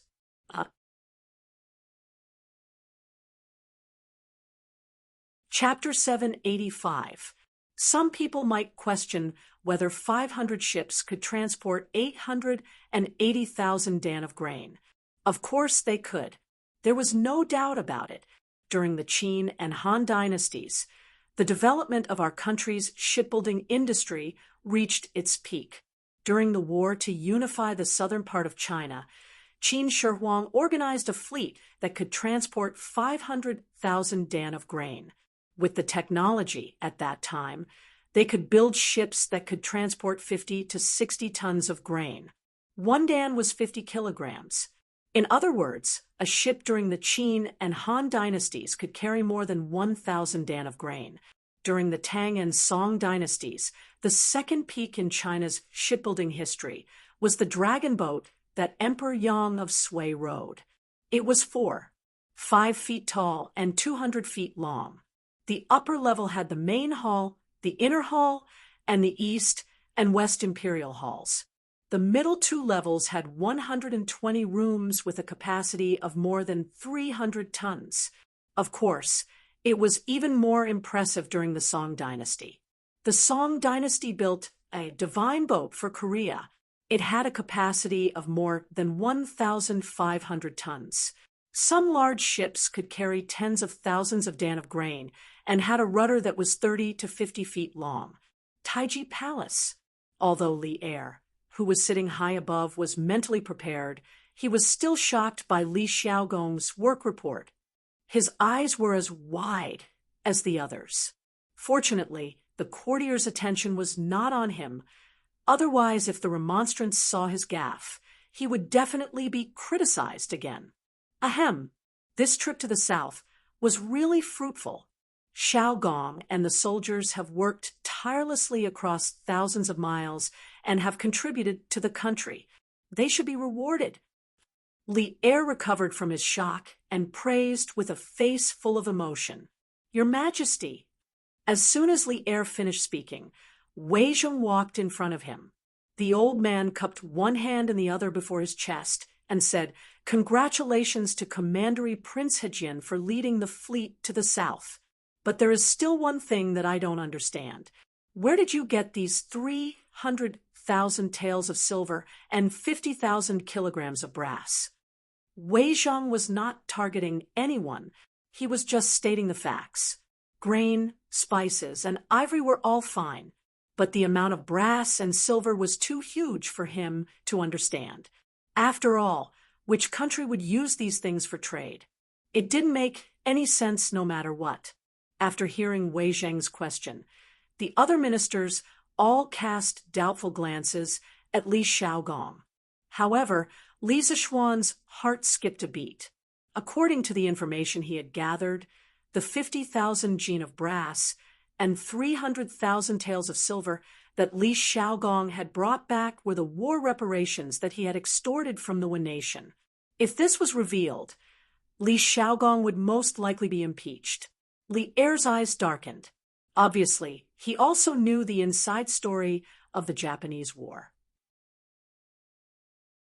But now that Wei Zhong had asked in public, he could only watch Li Xiaogong's performance.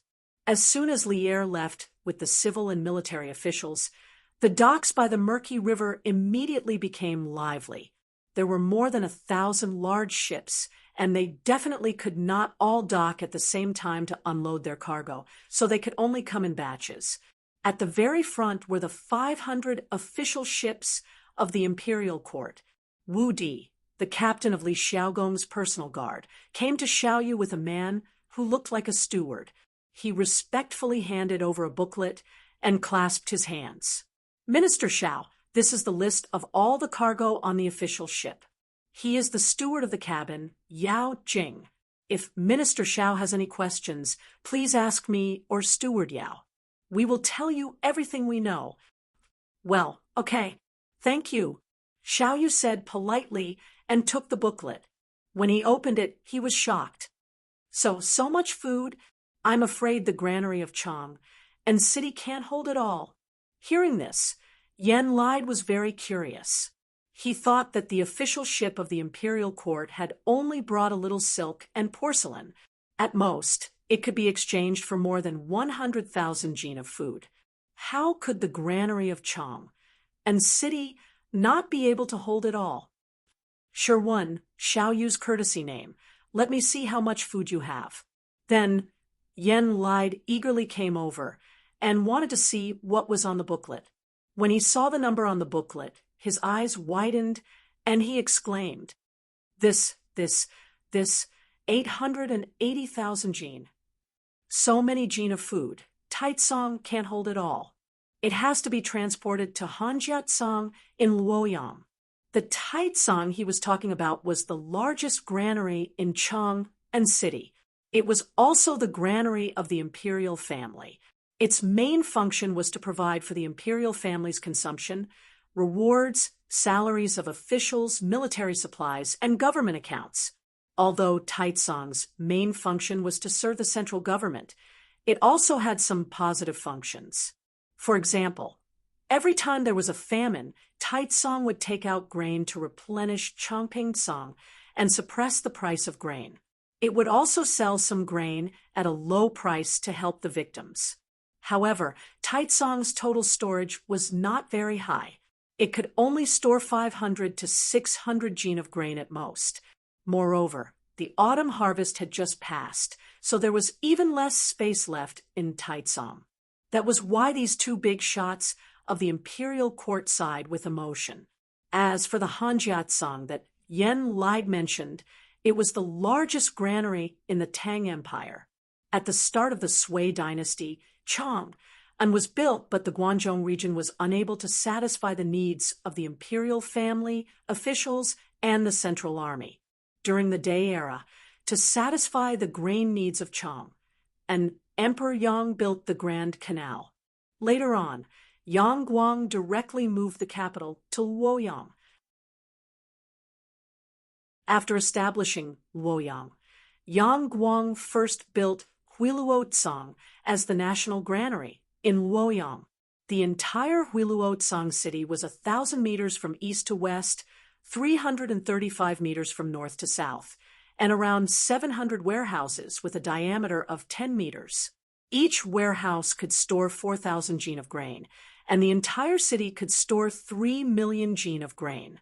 As Huiluotsang was built outside of Sui Tang Luoyang city, at the end of the Sui Dynasty, the world was in chaos.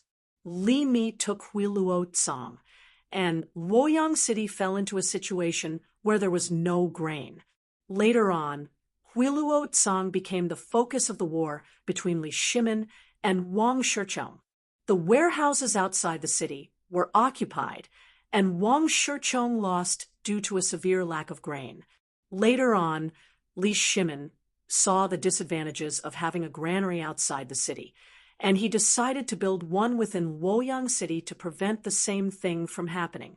This granary that was carefully designed by Li Shimin was Hanjiatsang.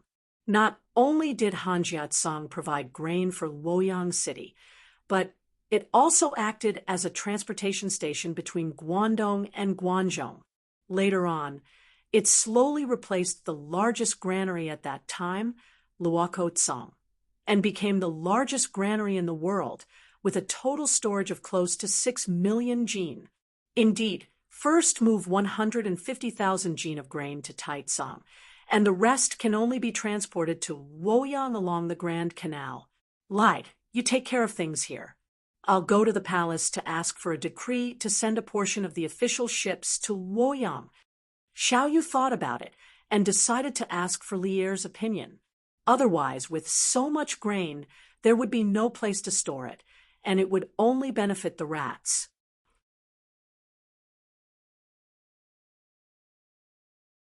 Chapter 786. In Taiji Palace, the morning court was still going on. Everyone's eyes were focused on Li Xiaogong. Due to the special nature of the previous battle, Li Xiaogong had only passed on the specific details to Li Er in the form of a secret report instead of a battle report. In this way, the ministers in the court naturally had no way of knowing the details. Of course, it couldn't be ruled out that some well-informed people obtained the news through abnormal channels, but even if they knew, they had to pretend that they didn't know at this moment. Otherwise, if they exposed their so-called abnormal channels in front of Li Er, wouldn't that be looking for trouble? As a minister, if he attracted the suspicion of the emperor, his good days would be numbered. That's a good question, Minister Wei. Li Xiaogong looked back at Wei Zheng, and then bowed to Li Er. He said in a deep voice, "Your Majesty, I am guilty." Seeing that Li Xiaogong didn't answer Wei Zheng's question directly, and instead apologized to Li Er, the ministers in the hall were confused. They didn't know what Li Xiaogong was doing. This time, the imperial court had sent a fleet to the south. The harvest from this trip was almost equivalent to the imperial court's annual revenue. It had greatly alleviated the empty state of the national treasury since the Wei River Alliance. Li Xiaogong was definitely considered a great contribution. How could he be guilty? Li Er's heart sank. How could he start to apologize without saying anything? He was very worried that Li Xiaogong would make a mistake and worsen the situation. Xiaogong led the army across the sea and brought back so much food and money for the imperial court. What is his crime? Although many thoughts were running through his mind, Li Er remained calm on the surface. He slowly opened his mouth and asked the common question in the hearts of the ministers. Li Xiaogong seemed to have been prepared. He hurriedly cupped his fist and said, "I attacked the Wei nation's capital, Fanio City, without your Majesty's permission. The 50,000 kilograms of brass and 300,000 taels of silver were given to me by the Wei nation's queen. I am guilty." As soon as Li Xiaogong finished speaking, there was a buzz, and the court immediately exploded. The officials in the hall all stared with wide eyes, indescribably shocked. Some people didn't know whether to laugh or cry in their hearts because when Li Xiaogong had reported his gains from going south, they had secretly wondered if Li Xiaogong had plundered some country. Otherwise, how could he have brought back so much wealth?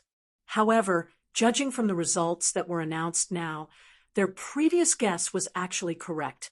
Li Xiaogong had truly ransacked a country, and the target of his ransacking was none other than the nation that had previously paid tribute to the great Tang. How could this be? Therefore, some people could not help but be eager to give Li Xiaogong a try. Wei Zheng, who was standing in front of the officials, raised his eyebrows. He clearly didn't expect the truth to be like this. He took a step forward and said, "His Royal Highness, without your Majesty's permission, attacked the neighboring countries of the Great Tang. This action can easily cause panic in the neighboring countries, which is extremely disadvantageous to the Great Tang at this time. I think that His Royal Highness should be severely punished. I think that Left Minister Wei's words are reasonable. Now that the world has just settled down, the imperial court should be recuperating and getting along peacefully with the neighboring countries. His Royal Highness, for 300,000 taels of silver and 50,000 kilograms of brass, he attacked without authorization and ignored the relationship between the Great Tang and its neighboring countries. He simply has no respect for the imperial court. I think that he should be severely punished." As soon as Wei Zheng finished speaking, Minister Cui Shanfu of the Honglu Temple hurriedly jumped out. As the leader of the Honglu Temple, who specialized in dealing with the relationship between neighboring countries, he naturally had the right to express his opinion. Of course, as a core disciple of the Shandong aristocratic family, he also wanted to use this opportunity to bring down Li Xiaogong, the only person who could be used in the Li Tang imperial family. If he didn't know how to make good use of such a heaven-sent opportunity, he would really be blind. I second the motion. His Royal Highness must be severely punished. Severely punish your grandma. Li Xiaogong's identity was not only that of the Li Tang imperial family, but also that of a general. Although he usually didn't like Li Xiaogong, at this time, Cheng Jijie wouldn't just watch Li Xiaogong be besieged by Cui Shanfu and the others. The devil incarnate wouldn't talk about rules with you. This old guy came up and directly pushed Cui Shanfu more than 10 steps away and almost fell to the ground. He stood up angrily and was about to argue with Cheng Jijie, but he heard old Cheng directly scold him in his rough voice. Damn it! Xiaogong didn't say why he attacked Neon. How do you know that he went for the silver and brass? Is your father in Neon? Did he tell you in your dreams? Cui Shanfu's expression changed, and he felt greatly humiliated because Cheng Jijie was saying that his father was from Neon. As a person of the Celestial Empire, anyone who was said to be a descendant of the short and wretched people of Neon would be angry. Cheng Jijie, you've gone too far and disgraced the refined. At this time, Cui Shanfu was obviously blinded by anger and directly called Cheng Jijie by his name. Bah, you slandered Xiaogong without any evidence. Isn't this a disgrace to the refined? This old guy actually spat a mouthful of thick phlegm in Cui Shanfu's direction and continued to scold him. However, he also knew that it was not a good idea to continue scolding like this. If this continued for a long time, it would be counterproductive. Therefore, after scolding Cui Shanfu, he cupped his hands and said to Li Er, Your Majesty, Xiaogong is not a person who is greedy for money and doesn't know the severity of the matter. This old official thinks that there must be something hidden. Your Majesty, this official also thinks that this matter is not simple. Why don't we let Xiaogong finish speaking before making a conclusion? The taciturn gourd, Li Jing in the imperial court, also made a rare sound today. In this way, no one in the entire Tang military was still indifferent. This official agrees. The general's camp all agreed in unison. The civil officials' camp was in an uproar and did not reach a unified opinion. This was because the heads of the civil officials, Zhang Sun Wuji and Fang Xianling, had not expressed their opinions yet. In fact, the opinions of these two big shots were quite simple. For Zhang Sun Wuji, because of the relationship with Empress Zhang Sun, the Zhang Sun family was a proper relative of the emperor. In terms of position, Zhang Sun Wuji naturally sided with the royal family and protected Li Xiaogong. As for Fang Xianling, he felt that a mere nation was not enough to change the attitude of the surrounding countries toward the Tang Empire. Moreover, the Tang Empire's current number one enemy was the Turks. The other small countries could not make any waves at all. Cui Shanfu's words were a little exaggerated. How could he agree? Silence. Li Er coughed softly, and the noisy imperial court immediately quieted down. Then he stared at Li Xiaogong and asked in a deep voice, Xiaogong, why did you lead troops to attack Wen Nation? You better explain the reason to Zhen now. Don't hide anything.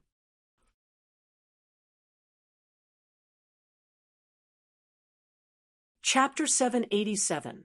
Hearing Li Er's words, Li Xiaogong cupped his fists and said, Yes, Your Majesty. Half a month ago, I led the fleet back to the southeast coast. One night, I ordered the fleet to dock on a nameless deserted island to replenish fresh water and fruits and vegetables. Who would have thought that we would be ambushed by a group of bandits? There were about 100 of them. They knew that they were no match for the army, so they wanted to steal a few merchant ships and escape while the night was dark and the guards were lax. Unexpectedly, they were discovered by a civilian on the ship. I had reached an agreement with the Queen of Wen Nation. Wen Nation would compensate the Tang army for the losses in the sneak attack. They would pay 10,000 kilograms of brass and 100,000 taels of silver. They would also capture the bandit leader and send him to Chang. But that night, when I left the Wenatian palace, I was attacked by a large number of assassins. If my friend and I hadn't been good at martial arts, I'm afraid we would have been buried in a foreign land. Hearing this, all the officials in the hall changed their expressions. Li Xiaogong was a commandery prince of the Tang Empire. If he died in Wenatian, the imperial court would lose face. And at that time, the Tang Empire and Wenatian would definitely have a war to the death. Because Li Xiaogong was not an idle prince, but a commandery prince who had made great contributions to the founding of the Tang Empire. How dare the Wenatian? How dare they assassinate the commandery prince of the Tang Empire? It's a pity that I wasn't there at that time. Otherwise, I would have caught the queen and thrown her into a brothel. Chung Yaojin was so angry that he was shouting and cursing. The ministers looked askance at him. They wanted to say that he was insulting the refined, but they were afraid that this old man would go crazy and not recognize his relatives. After all, Cui Shanfu, next to him, was an example. Li Xiaogong almost choked at this moment. He secretly thought that Chung Yaojin had a strong taste. He had seen the queen of Wenatian. She was in her 70s or 80s, but Chung Yaojin still wanted to catch her and make her into a brothel girl. It was really this subject's life and death are insignificant, but behind this subject are 20,000 Navy soldiers, tens of thousands of civilians, thousands of ships, and millions of dan of grain. Moreover, this subject represents the face of the great Tang. If this subject were to die in the consequences would be unthinkable. Later, after a detailed investigation, I found out that the assassin that night was the Suo family, the #1 family in Japan. The patriarch of this clan intends to seize the fleet of my great Tang and its countless goods, so he wants to kill this subject. After I found out the whole story, I told the Queen of Wenatian about the result. However, the Queen of Wenatian wanted to protect the Suo family, so I led the army into the city and wiped out the Suo family. This subject could die, but the dignity of the great Tang could not be trampled on. Those who offend my great Tang must pay the price. After destroying the Suo family, the Japanese queen knew that she was in the wrong. She took the initiative to increase the compensation from the original 10,000 caddies of brass and 100,000 taels of silver to 50,000 caddies of brass and 300,000 taels of silver. This was the whole story of the whole thing. I hope your majesty can judge clearly. After Li Xiaogong finished speaking, the imperial court fell silent as the officials digested this matter. After a few seconds, Wei Zheng turned to Li Xiaogong and said, "The Wenatian dared to assassinate the commandery prince. Of course, they deserved it. No punishment is too much. However, at the very beginning, your majesty brazenly led the army to attack the Wenatian because of a few bandits. Wasn't that inappropriate? After all, there should be a more reliable solution." Li Xiaogong proudly raised his head and said, "Left Prime Minister Wei's words are wrong. That was not a matter of a few bandits. It was a matter of the people of the great Tang dying at sea because of the Wenatian.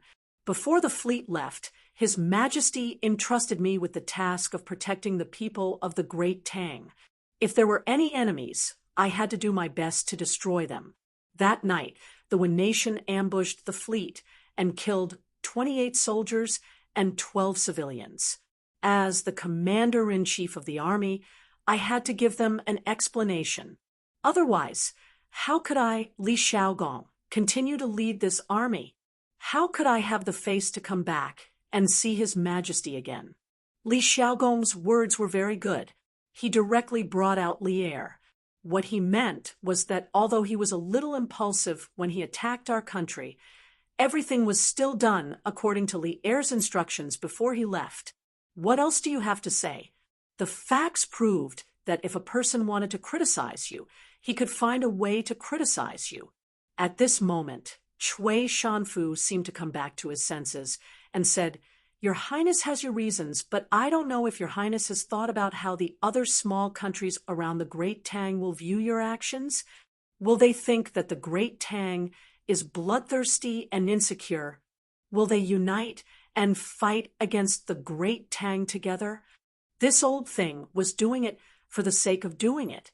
Now, he didn't even care about his face anymore. "Bah! Alarmist words to scare people. Who do you think you are? Can you represent the small countries around the Great Tang?" Cheng Yaojin looked at Chui Shanfu with disgust and said, "The Wen nation has gone too far. If Xiaogong doesn't teach them a lesson, won't the Great Tang lose its prestige? This battle was well fought. If it were me, old Cheng, I would have fought even more ruthlessly and killed all the Wen nation people. They were the ones who were unrighteous first. Why should we talk about morality with them? Jijia is right. Who do the Wen nation think they are? How dare they ride on the head of the Great Tang? Xiaogong, this battle was well fought." Yu Qigong also stood up at this moment and supported him. "The two Grand Dukes are wrong. Harmony is the most important thing between countries. How can you use weapons just because of a disagreement? This will only push the Great Tang into a state of militarism." Seeing this, Kong Yingda couldn't help but speak up. As an old Confucian scholar, how could he hope for his country to become a bloodthirsty dynasty that only knew how to kill? "Your Majesty, this subject has something to say." Seeing that the court was about to turn into a market, Li Zishuan stood up and cupped his hands to the air. He didn't have much to do today, but he couldn't stand the attitude of some people in the court towards the diplomacy of the Great Tang. "Speak." Li Er's eyes lit up. He was looking forward to Li Zishuan helping him out of this situation. "Thank you, Your Majesty. This subject wants to say that the question now is not whether we should attack the Wen nation or not, but what can we do even if we attack them? The Wen nation started it first. If we don't fight back, the surrounding countries will think that the Great Tang is easy to bully. It's just a trifling Wen nation, so what if we attack them? Are we going to punish the generals of the Great Tang for a trifling Wen nation? As for Minister Chui Sijing's worry that the other countries will panic because of this subject believes that there is nothing to worry about. The peace and stability of the Great Tang is not obtained by blindly making concessions, but through the blood and fists of soldiers. The Tang must have pride, and the Tang are not afraid of war. Even if the entire world attacks the Great Tang will be able to break through. What is there to fear from a trifling Wen nation?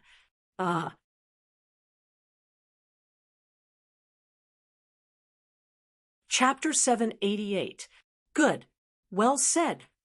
In Taiji Palace, Li Zishuan's passionate words caused the eyes of all the generals to light up. Li Er, who was sitting at the head of the table, didn't show any change on his face, but if one was close enough, one would be able to hear that his breathing had quickened. Cheng Yaojin had never liked to hide his emotions. Old Cheng shouted, "Okay." Then, the old man still felt uncomfortable. He laughed loudly and walked over. He patted Li Zishuan's shoulder hard and said, "Li Zishuan, I'm not going anywhere." "Brat, you've said exactly what we old generals are thinking. The peace of our Great Tang isn't begged for, but fought for. If the Japanese aren't convinced, then we'll beat them until they are. If the other small countries aren't convinced, then we'll continue to King beat them. What's there to be afraid of? In the imperial court, your mouth is full of filth. How rude." Many civil officials frowned in the face of old Cheng's foul language, but no one reprimanded him. They all knew what kind of character this devil incarnate had. However, there were also those who weren't afraid of death, and that was Chui Shanfu. This old man had completely forgotten the pain after his wounds healed. He couldn't help but reprimand him. Rude. Old Chung, am clearly courageous. Unlike some people who, after 2 years of peace, shrink back and be afraid of this, and that. They're really a disgrace to our great Tang. Chung Yaojin immediately snorted disdainfully at Cui Shanfu. Li Zixuan, on the other hand, secretly applauded. Chung Yaojin's words were precisely the reason why he had changed his usual style and forcefully stood out today. Now that the world had settled down, some people couldn't wait to put away their weapons and live a peaceful and comfortable life. How could that be? The current Great Tang was still quite a distance away from the prosperous dynasty in Li Zixuan's mind that could dominate the world. Who's shrinking back? This old man is just speaking the truth. Li Zixuan is just a brat who only knows how to talk big.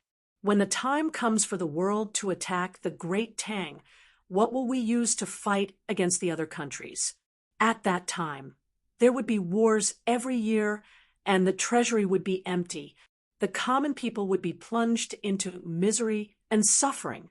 The slightest carelessness could lead to the downfall of the country. How can such an important matter of the country be decided by a little boy in his teens? When Cui Shanfu saw that Chung Yaojin was just talking and not doing anything, he couldn't help but become bolder. The more he talked, the more excited he became. In the end, he was moved by his feelings for the country and the people. Chief Cui, your words are too much. Before Chung Yaojin could say anything, Li Xiaogong spoke up. To be honest, Chung Yaojin, Yu Qigong, Li Zixuan, and the others stood up for him and supported him, which was within his expectations. However, Li Zixuan also stood up for him, which surprised him a little. This was because in his impression, Li Zixuan had always been unwilling to participate in these court battles. Otherwise, this child would not be a third-rank official now. However, in reality, his daily authority was limited to the Yanhuang College's Yamacho. Regardless of where a hero comes from, Li Zhanshi is full of abilities. So what if he's young? A curved plow, a paper machine, a compass, a celestial lamp, and a glass mirror. These are all things that benefit the country and the people. Even if it was a 30 or 40-year-old scholar, would he be able to do better than Li Zhanshi? This time, if the fleet didn't have the help of Li Zhanshi's compass and sea chart, the casualties of the army and the people going south would definitely be more than 20 to 30%. How can such a young hero not even have the right to speak in the court in your mouth? Even if Li Zixuan didn't come out to help today, Li Xiaogong would still speak up for him. This was because if it wasn't for Li Zixuan's help, this southern trade trip definitely wouldn't have gone so smoothly. Xiaogong, well said. So what if he's young? Cui Shanfu, when you were Xiao Xian's age, who knows what you were doing? You still have the nerve to talk about Xiao Xian's age? Chung Yaojin looked at Cui Shanfu and said with contempt, You. Cui Shanfu's face turned red. He pointed at Chung Yaojin and trembled for a long time, but he couldn't say anything. Li Zixuan knew that at this time, he also had to go on stage. Otherwise, how could he always let others stand in front of him? Thus, he stepped forward and clasped his hands at Cui Shanfu. Minister Cui just said that this kid was just talking big. When the time comes to attack the Tang Empire, I can't do anything. How ridiculous. This kid here swears to the heavens that when the time comes, this kid is not only willing to use all of his family's wealth as military supplies, but this kid's 7-feet-tall body is also willing to jump on the battlefield, lay down his head, and shed his blood. The yellow sand wears golden armor after 100 battles, and Lulan won't return until it's broken. This kid dares to say, dares to do, and dares to take responsibility for his actions. As for the empty national treasury and the suffering of the people, it's not like there's no solution. Not to mention that this southern trade trip brought a huge amount of income to the imperial court that was comparable to the annual tax revenue of the national treasury. There's also Yanhuang College. There are hundreds of engineering students there, and what I'm teaching them is all knowledge that can make the country prosperous and the people strong. Once they complete their studies and leave the mountain, there will be hundreds of Li Zixuan who are good at creating wealth, and the number will only increase in the future. The lives of the people will also get better and better. In comparison, this kid can't stand some people who are afraid before the battle. Things haven't even happened yet, but they're already afraid of this, and that cowering in fear. You must know that nothing in this world is difficult for those who set their mind to it. As long as you set your mind to it, there's nothing in this world that can't be done. The Tang Empire was founded on martial arts. If there's a day when all the important officials in the court are afraid to fight, then the country won't be far from being destroyed. If you want to be everlasting, then you must always maintain the will to forge ahead and do things that ordinary people think are impossible. You shouldn't be afraid of everything like you are now, until you achieve nothing in the end. Li Zixuan's words could be said to be frequent golden sentences, such as "Gold wears golden armor in 100 battles," and "Lulan will not be returned until it is broken," from Wang Changling's 7 military lessons. Fourth, "Nothing in this world is difficult for those who set their mind to it." Song Qin Yuanjing's Lin Guangji, Volume 9. These sentences had never appeared before, and every one of them sounded so classic. Perhaps Li Zixuan himself didn't pay attention to this, and he just said it casually. However, Zhang Sun Wuji, Fang Xianling, and the other civil officials couldn't help but look at Li Zixuan in a new light. They secretly thought that this kid had never shown his talent in writing before, but today he suddenly said so many good sentences. Could it be that he improvised? However, there was a problem. For someone like Li Zixuan, who kept saying words like "destroy the country," he couldn't be said to be a coward. If it was a narrow-minded emperor, he might have been killed because of this. Good. It's rare for Li Zhanshe to have such insight at such a young age. Although this old man doesn't dare to agree with all of your previous views, this old man definitely agrees with the latter part of your words. To everyone's surprise, the old troll actually supported Li Zixuan.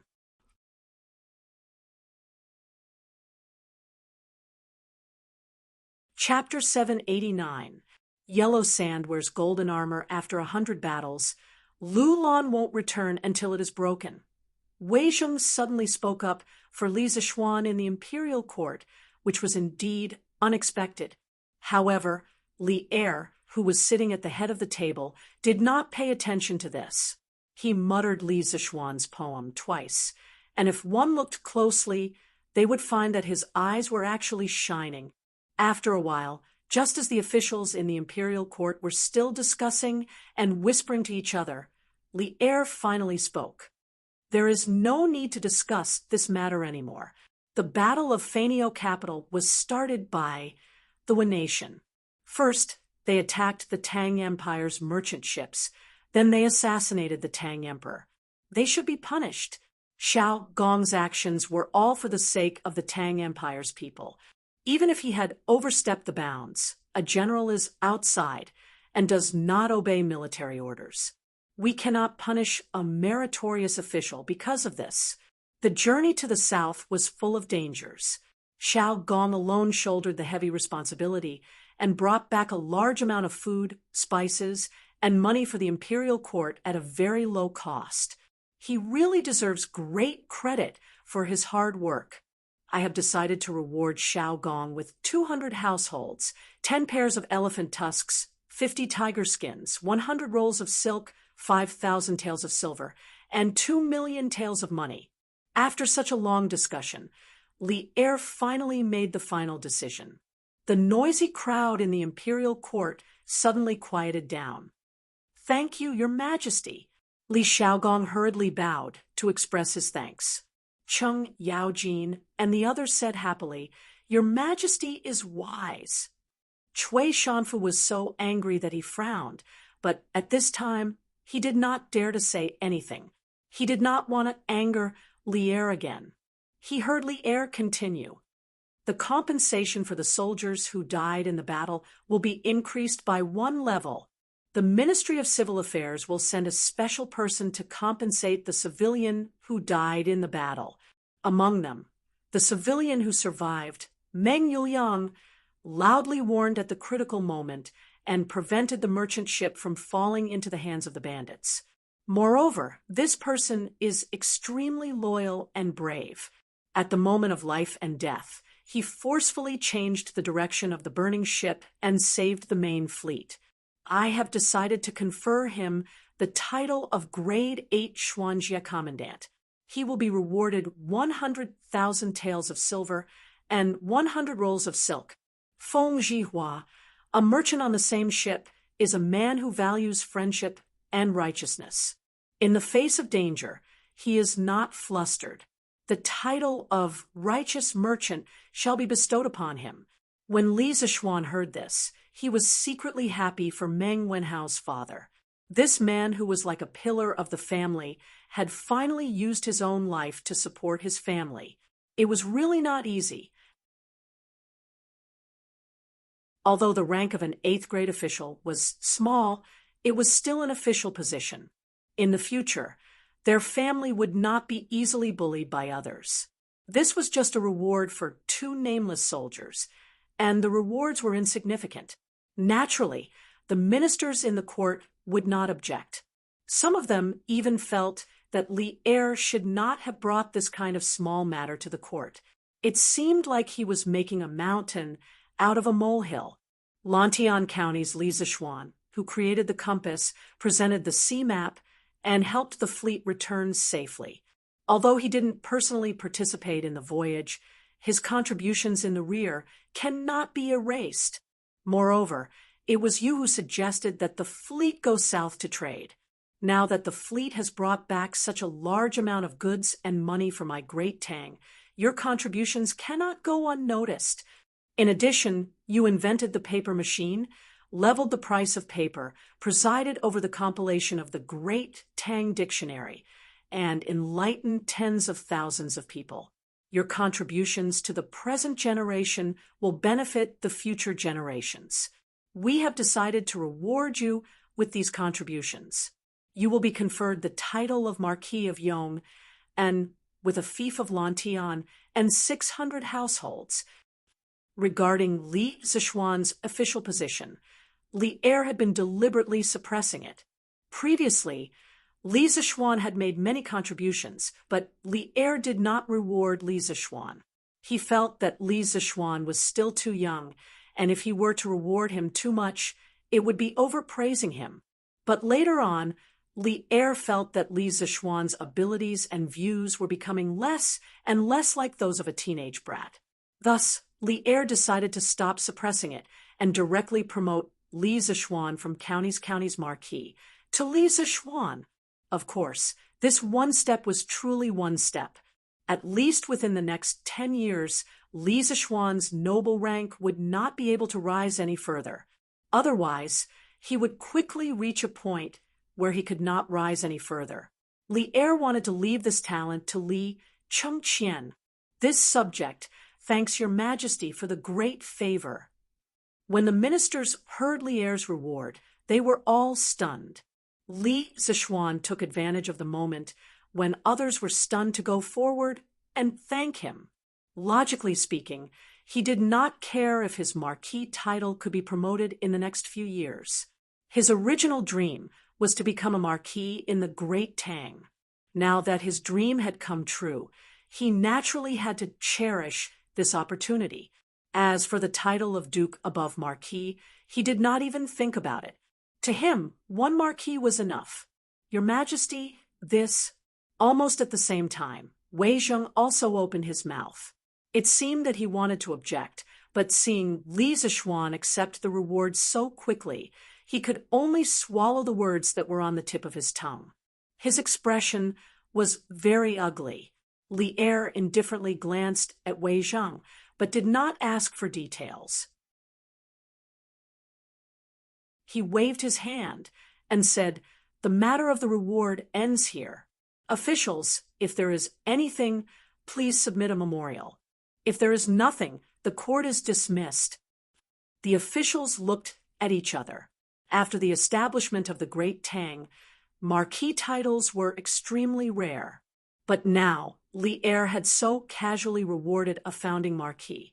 No matter how they looked at it, this was very imprudent. But once the domineering Li Er made up his mind, there was no room for discussion. They could only secretly glare at each other. Zhang Sun Wuji pursed his lips, seemingly itching to make a move. But after thinking for a long time, he did not say anything. On the other hand, Cheng Yaojin was beaming with joy, as if he was the one being rewarded by Li Er. After waiting for a while, seeing that no one objected, Li Er was just about to announce that the court was dismissed when he saw a person walk in. Who else could it be but Xiao Yu? "Beloved official Xiao, why have you returned?" Could it be that the matter at the docks was resolved so quickly? Li Er asked curiously when he saw Xiao Yu hurrying over. How could 880,000 dan of grain be transported in such a short time? Xiao Yu bitterly smiled and cupped his hands. "Your Majesty, now that the autumn harvest has just passed, Chang'an's granary can only hold a few 100,000 dan of grain, at most. So, this old official has returned to ask your Majesty if we should transport the excess grain to Luoyang along the canal." Only then did Li Er come to a realization. Actually, he could not be blamed for not thinking things through. He did not expect Li Xiaogong to bring back so much grain. Otherwise, he would not have asked Xiao Yu to make an extra trip. Let's do as beloved official Xiao says. Use the fleet to transport the excess grain to Luoyang's Hanjia granary. If there was a locust plague next year, he could transfer grain from Chang and Luoyang at the same time. That was what Li Er thought. "This official obeys, your Majesty," Xiao Yu replied, and cupped his hands before leaving. Li Er looked at the officials in the hall and said loudly, "Since there is nothing else, the court is dismissed." Just like that, the morning court finally came to an end after many twists and turns. Li Zishuan returned with a full load.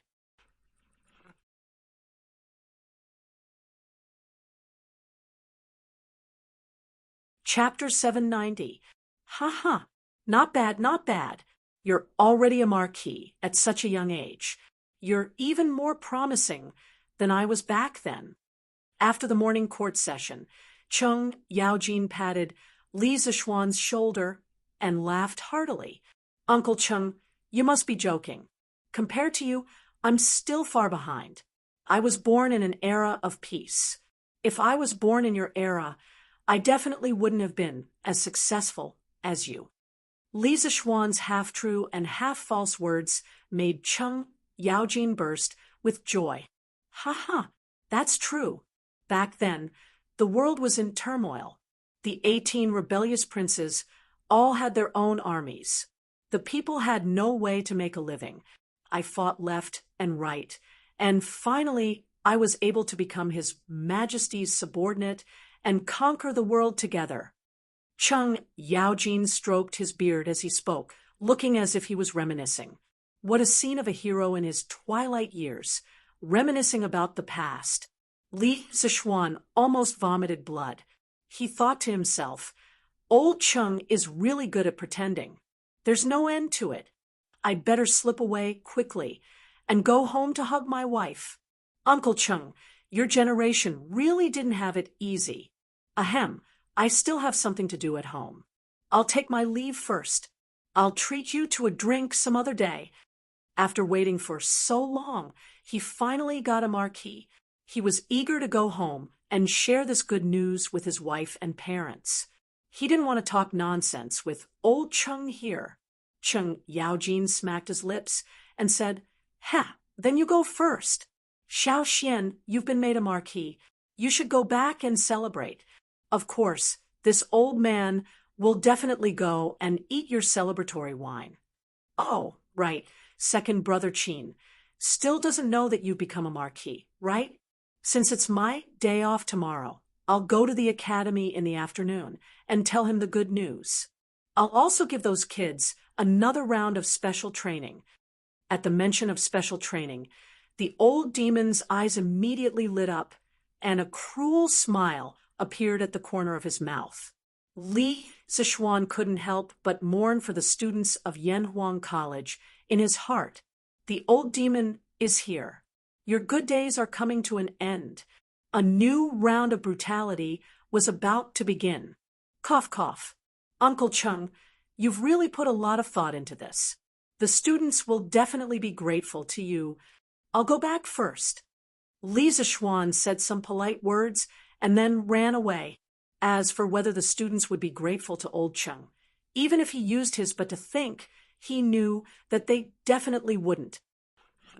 Old master, old madam, young madam, this is great news. Young master has been conferred the title of marquis. At the first courtyard of Cloud Mountain, Li Zishuan still hadn't returned home, but Sanbao had already rushed into the courtyard while shouting loudly. If it were any other day, he would definitely be reprimanded for being so rash and noisy. But today, there was too much information in his words. Li Jingma and Mrs. Li, who had heard the news, couldn't help but be stunned. What? Sanbao, you said that Qian has been conferred the title of marquis? Li Jingma's old face was flushed red with excitement. He looked at Sanbao and asked with a trembling voice. Of course, he hoped that Sanbao was telling the truth, but he was afraid that he had misheard and rejoiced for nothing. Madame Li and Han Yushi also looked at Sanbao with hopeful expressions. Yes, it's true. Old master, young master has really been conferred the title of Marquis Yong and personally conferred by His Majesty with 600 households. It's all over Chang. And now, everyone is saying that young master is the youngest marquis since the establishment of the Tang Empire. Sanbao wasn't nervous at all, as this was the first time he had become the center of attention. Or perhaps his excitement had diluted the nervousness in his heart, and he spoke loudly with excitement. It's true, it's actually true. Madam, Qian has become a marquis. Qian is promising. Li Jingma was stunned for a long time before he finally reacted. He held his wife's hands and said excitedly, he used to be a businessman. Although he didn't lack in food and drink, the status of businessmen was low since ancient times. Even his descendants couldn't enter the imperial court as officials. He had only hoped that his son would be able to live a safe and healthy life. He had never thought that his son would one day become an official. However, ever since Li Zishuan returned from Longhu Mountain, he had given him too many surprises. First, he was conferred the title of marquis, then he was promoted to third-grade crown Prince Zhanshe, and now he had become a marquis. All of this sounded like a dream, but reality told him that it was all real. How could Li Jingma not be excited? That's great, my Qian is promising. He has become a marquis. The excitement in Madame Li's heart was no less than Li Jingma's. She was old and a little sentimental. At this moment, tears welled up in her eyes. Han Yushi stood at the side and looked at her parents-in-law silently. Her eyes were filled with joy. She was happy for her husband and for the whole family. Sister Yushi, what is a marquis? Is it delicious? Why are father and mother so happy? Lon, the little cutie came out of nowhere. She tugged at Han Yushi's sleeve, looked up, and blinked her bright eyes as she asked. Although Han Yushi had been married to Li Zishuan for a long time, Lon still called Han Yushi Sister Yushi and not sister-in-law. It wasn't that no one corrected her, but the little girl didn't listen to them. Lon, don't talk nonsense. A marquis isn't for eating. It's a very, very big official. In the future, Lon, you will be the marquis younger sister. No one will dare to bully you. Hearing this little cutie's innocent words, Han Yushi didn't know whether to laugh or cry. She saw Li Jingma glaring at her, as if he wanted to scold her. She quickly squatted down, stroked Lan Er's little head, and explained gently, "Oh, so it's brother who got promoted. When brother comes back, I'll ask him for the wedding money." Lan Er suddenly understood. She shook her little head and said excitedly, "Oh, why is it so lively today? Father, mother, wife, why are all of you here? And little sister, who are you looking for to ask for the wedding money?" At this moment, Li Zishuan had already stepped through the door. When he saw the whole family in the backyard, he said with a smile, "Of course it's for you, brother." When Lan Er saw that Li Zishuan had returned, she quickly ran to his side and shook his arm. She said with a smile, "Brother, you've been promoted. Hurry up and give me the wedding money." Li Zishuan lowered his head and looked at his little sister's bright, smiling face. He couldn't help but feel a little absent-minded. Why was this the same as the children in the modern world who shouted, "Congratulations, get rich, give me the red packet"? He didn't know where the little girl learned this from.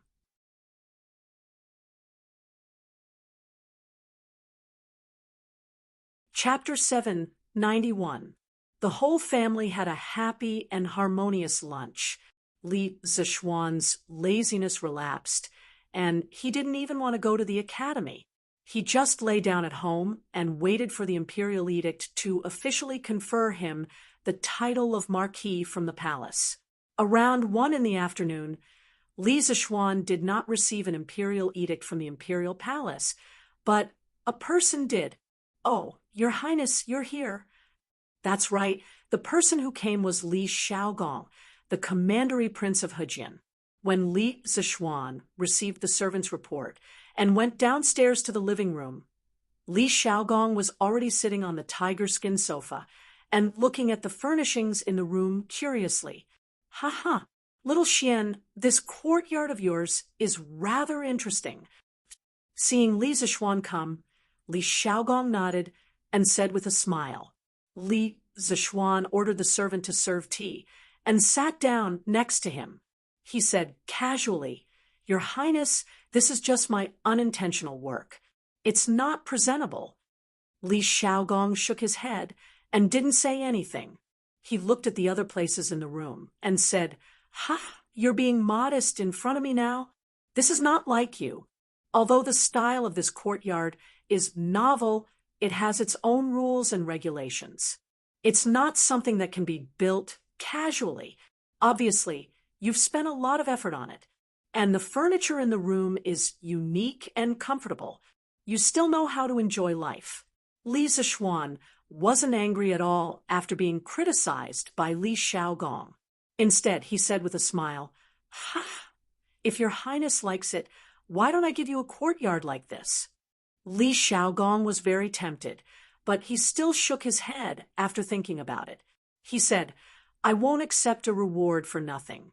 I won't take your house for nothing." Speaking of this, he picked up the teacup brought by the servant girl and took 2 sips of tea. He continued, "When I just came here, I passed by Yanhuang College and saw the buildings in the distance. The style is quite similar to your courtyard." This queen entered the academy and saw that the students were all wearing the same clothes and were training. Although he couldn't tell what these training items were, this group of weak scholars was actually able to do such neat movements. It was really beyond this king's expectations. Handing Huairun to you before I set out to sea was the right choice. Li Zishuan thought to himself. Although Li Xiaogong usually yelled at Li Huairun, his concern for his son was not vague at all. He had just returned from the sea and couldn't wait to come to Yanhuang College to see Li Huairan's situation. Perhaps this was deep, fatherly love. "Your Highness is too kind," Li Zishuan said politely. Li Xiaogong waved his hand and said, "There's no need to say any more. This prince should indeed thank you for this matter. Compared to before, Huairan is much more sensible. In the future, he will continue to stay at Yanhuang College." Li Zishuan naturally had no reason to refuse. The two chatted for a while, and the topic turned to the sneak attack at sea. "Speaking of that sea battle, this prince is somewhat sorry. You entrusted Meng Yuliang to this prince, but who would have thought that he would almost die at sea that night? This prince was thoughtless." Li Xiaogong said apologetically, "Your Highness, what are you saying? The weather is unpredictable, and people are uncertain. Some things, no matter how prepared you are, will always be unexpected. Fortunately, Meng Yuliang is fine. This is the best outcome. Otherwise, I really wouldn't know how to face that child Meng Wenhao." Li Zishuan couldn't help but sigh. "Oh, right. Dare I ask your Highness, just what was the identity of the mysterious expert who saved Meng Yuliang that night?" According to previous intelligence, Li Zishuan only knew that Meng Yuliang had been saved by a mysterious expert at the critical moment, but he had no idea who that expert was, which was why he asked this question. Li Xiaogong suddenly fell silent. After a long silence, he said, "This prince cannot reveal that person's identity. If fate wills it, you should be able to meet him in a few days. What this prince can tell you is that this person is extremely skilled in martial arts and is one of the top experts in the world. When this prince entered Fainio capital alone, he was by my side." The identity of the dragon-bearded guest was hard to say. After all, he was the man who had fought for the world with Lier. Although he had taken the initiative to withdraw in the end, he had still violated some taboos, which was why Li Xiaogong was being so vague. Hearing him say this, Li Zishuan became even more curious. At the same time, he pondered in his heart, in the world today, how many people could be called top experts? After thinking for a long time, he still couldn't think of a reason, so he simply stopped thinking about it. "Since your Highness does not wish to reveal it, this child will quietly wait at home for that person to come as a guest." Li Xiaogong chuckled. After chatting a little longer with Li Zishuan, he got up and bid farewell. But not long after he left, the villa welcomed another guest. It was Wang Rinbiao. "Hey, today's guests really come in waves," Li Zishuan quietly said to himself. "Little Xian, congratulations. Congratulations on being made a marquis." The moment Wang Rinbiao entered the room, he cupped his hands in congratulations. To tell the truth, Li Zishuan's meteoric rise had surprised both him and his father. Half a year ago, this young man had just returned to Chang and from the mountains, but half a year later, he had become the Marquis of the Great Tang. The fickleness of the world truly made one sigh with emotion. "Ha ha, thank you very much. Rinbiao, come in and have a seat." Seeing Wang Rinbiao, Li Zishuan suddenly remembered that he was looking for him, for something. It was about rubber, so he hurriedly went forward to greet him. "Little Xian, I came to find you because you asked me to send someone to help you find rubber." Sure enough, Wang Rinbiao sat down and went straight to the point. Li Zishuan hurriedly got up and asked excitedly, "How is it? Did you find it?" Wang Rinbiao smiled and said, "This thing is really difficult to find. The steward of the Wang family's fleet led people to search for at least a dozen island countries. Finally, on a long island in the South China Sea, they found a forest with tree trunks that could flow white sap. But the trees there were much thicker than what you described before. Basically, one person couldn't hold it. Later, the steward of the Wang family's fleet released all the sap from the trees in the forest and transported it back to the ship. Now it's all at the dock. Li Zixuan was overjoyed. He realized that today was really his lucky day. Good things were happening one after another. That's great, that's great. I didn't expect you to really find rubber.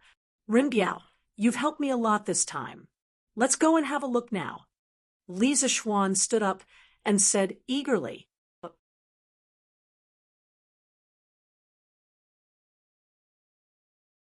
Chapter 792. According to modern historians, rubber was originally produced in the Brazilian Amazon rainforest. Later, when Columbus returned from America, he brought rubber back to Europe. Later, with the beginning of the British colonial era, they introduced rubber trees to Southeast Asia and opened plantations there to produce rubber. Therefore, according to modern history books, it was impossible for rubber trees to appear in Southeast Asia during the Tang Dynasty. However, the reason why Li Zixuan asked the Wang family's fleet to help him find rubber trees was because he was betting that there were wild rubber trees in Southeast Asia a long time ago. Southeast Asia's unique climate conditions were too suitable for rubber trees to grow. This could be seen from a set of data.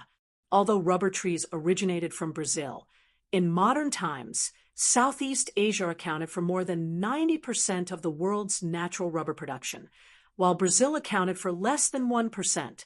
The reason for this pattern, in addition to specific historical conditions, was also inseparable from Southeast Asia's unique climate conditions. Therefore, Li Zixuan guessed that there were wild rubber trees in Southeast Asia before the Tang Dynasty, or even longer. Later, they went extinct for some reason. When the British colonists introduced rubber from Brazil to Southeast Asia, the world thought that rubber originated from Brazil. He had to admit that the reason why he had this kind of wishful thinking was because he was desperate. After all, the Tang Dynasty did not have a fleet that could cross the Pacific Ocean and reach America. But fortunately, his wishful thinking turned out to be true. The Wang family's fleet really found wild rubber in Southeast Asia. How could this not make him ecstatic? At this time, he did not care about waiting at home for the imperial edict. He directly urged Wang Renbiao to follow him to the dock. Therefore, the tragic Wang Renbiao, who had just entered the house, did not even warm up on the stool. No, he did not even warm up on the sofa before he was called out again. Here, the rubber is still in the wooden bucket. It's still on the ship. Xiao Xian, wait a moment. I'll get someone to find a small boat and bring you to the big ship to take a look. When they arrived at the dock, Wang Renbiao pointed to a few large ships on the river with the Wang family's flag and said, Thank you for your trouble. Li Zixuan clasped his hands and thanked him. Wang Renbiao smiled and turned to leave. Li Zixuan observed the scene at the docks. Compared to the morning, there were a lot fewer people and ships. The 500 search ships of the imperial court were all gone. It seemed like Xiao Yu and Yan Lide had already made arrangements. Most of the official ships were probably already on their way to Luoyang. Although the official ships had been arranged, the task of the two big shots of the imperial court was not over yet. They still needed to arrange for officials on the spot to levy taxes on the merchant ships that had participated in the Southern Sea trade. This job was not easy. The two old fellows were setting up tables on the pier to serve as a temporary office. There wasn't even a canopy above their heads. Compared to some people in the future, these two old fellows' outfits were really shabby. However, they were the real public servants of the people and deserved everyone's respect. Uncle Yen, Elder Xiao, the two of you are still busy. Li Zixuan walked over and greeted the two out of respect for the revolutionaries of the older generation who were really doing practical things. Yo, little Xian, you're here? I heard that you were conferred the title of Marquis. by His Majesty in the morning court. Congratulations! Hearing this, Yen Lide raised his head and said with a smile. He knew that his son, Yen Xiaoning, seemed to have a girlfriend in the academy. Although the other party wasn't a daughter of a prestigious family, she was the daughter of the current generation's Mo family. This identity was nothing to other families, but to the Yen family, which was a family of engineers, it was a big deal. In general, Yen Lide approved of this marriage. He knew that his son was obsessed with construction machinery all day long and was like a blockhead. He didn't expect that his son would actually find a partner now. This made Yen Lide happy and grateful to Li Zishuan. Xiaoyu nodded and smiled at Li Zishuan as a greeting. Thank you, Uncle Yen. The title of Marquis is just His Majesty's favor. Li Zishuan replied with a smile. Then he used his hand to fan his face and said to Yen Lide, "And Xiaoyu, it's such a hot day. Why don't the two of you get someone to set up a shed? If something bad happens to the sun, it will be a great loss to the Tang Empire." "Sigh, we don't have the time." Yen Lide sighed. He pointed to the endless boats on the river and said, "That's not the case. The official boats of the imperial court are fine. Most of them have turned around and headed to Luoyang. However, there are more than 1,000 civilian boats. It's very troublesome to calculate the value of the goods on their boats. Almost all the officials of the Ministry of Civil Affairs are here today. Even so, it's unlikely that all the boats will be able to unload before dark." When Li Zishuan heard this, he also felt that the amount of work Yen Lide and Xiaoyu were facing was too large. The old officials of the Ministry of Civil Affairs were using more traditional calculation methods, and the speed of their calculations was simply too slow. Although Li Er had issued a decree a few months ago to promote the new type of mathematics throughout the country, in the face of a new knowledge, it would always take some time to accept and digest it. Some people were older, and their ability to accept new knowledge was worse, so the speed at which they absorbed it was slower. "We can't go on like this. Uncle Yen, Elder Xiao, I'll get someone to set up a few sheds for you. I'll also send some ice and cold water over. Otherwise, it'll be bad if you get a heat stroke," Li Zishuan said as he wiped his sweat. Yen Lide and Xiaoyu didn't have the time to do this, but he did. Seeing two old men over 50 silently contributing to the country under the scorching sun, he couldn't help but feel a little uncomfortable.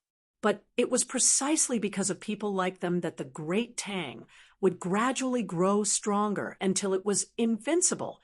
The two old men smiled and didn't refuse Li Zishuan's good intentions. The officials of the Ministry of Civil Affairs who were busy calculating the accounts seemed to have heard this conversation. At this moment, they couldn't help but write even more cheerfully, "Marquis Yong, and this old man heard that you have a group of students who are rather proficient in calculation. Why don't you call them over to help you?" Xiaoyu raised his head and smiled at Li Zishuan. Ever since the imperial court had introduced the new type of mathematics, he had privately studied the mathematics textbook that Li Zishuan had compiled. Even someone as picky as him had to admit that the new type of mathematics had an incomparable advantage in calculating speed. That was why he had said this now. Li Zishuan froze for a moment, then bitterly smiled and said, "Elder Xiao, it's not that this little one isn't willing to cooperate, but that group of students of mine is still undergoing military training at the academy. They can't leave."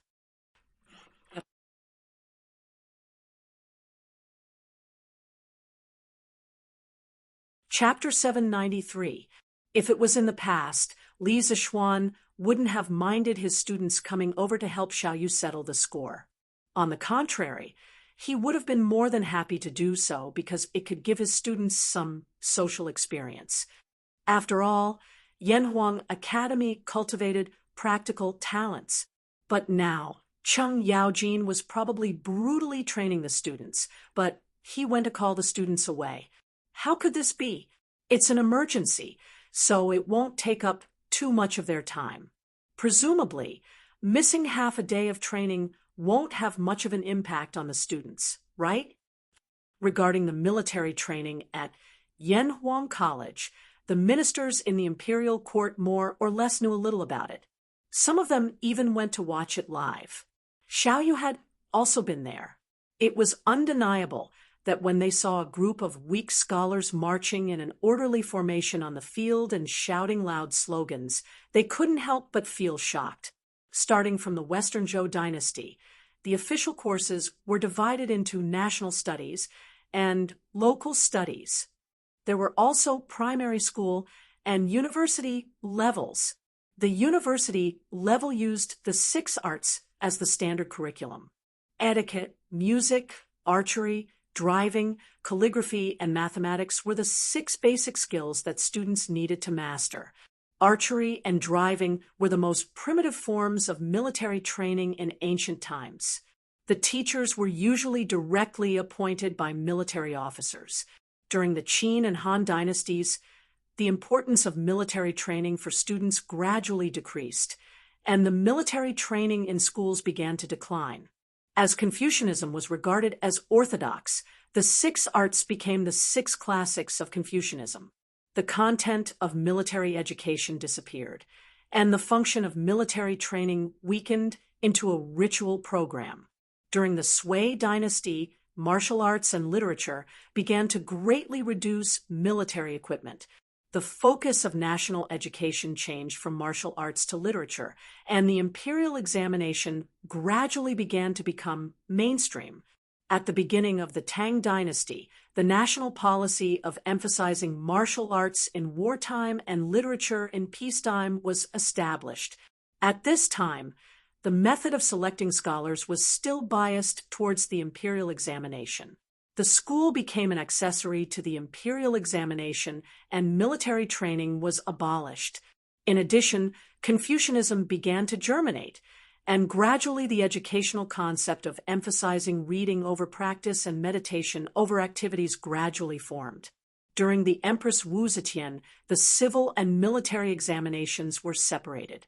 The civil and military examinations were not tested on martial arts. In order to obtain fame, the students had no time to study military courses, and military training was gradually abandoned. Therefore, even though he was shocked, Xiaoyu still disapproved of Yanhuang College's military training. However, the college was run by Li Zishuan. As an outsider, he couldn't do anything about it. Therefore, he didn't raise any objections from beginning to end. Li Zishuan pursed his lips and didn't say anything. Of course, missing half a day of military training wouldn't affect the students much. However, today's timing was a little special. Old Chung had just gone to the academy in the afternoon.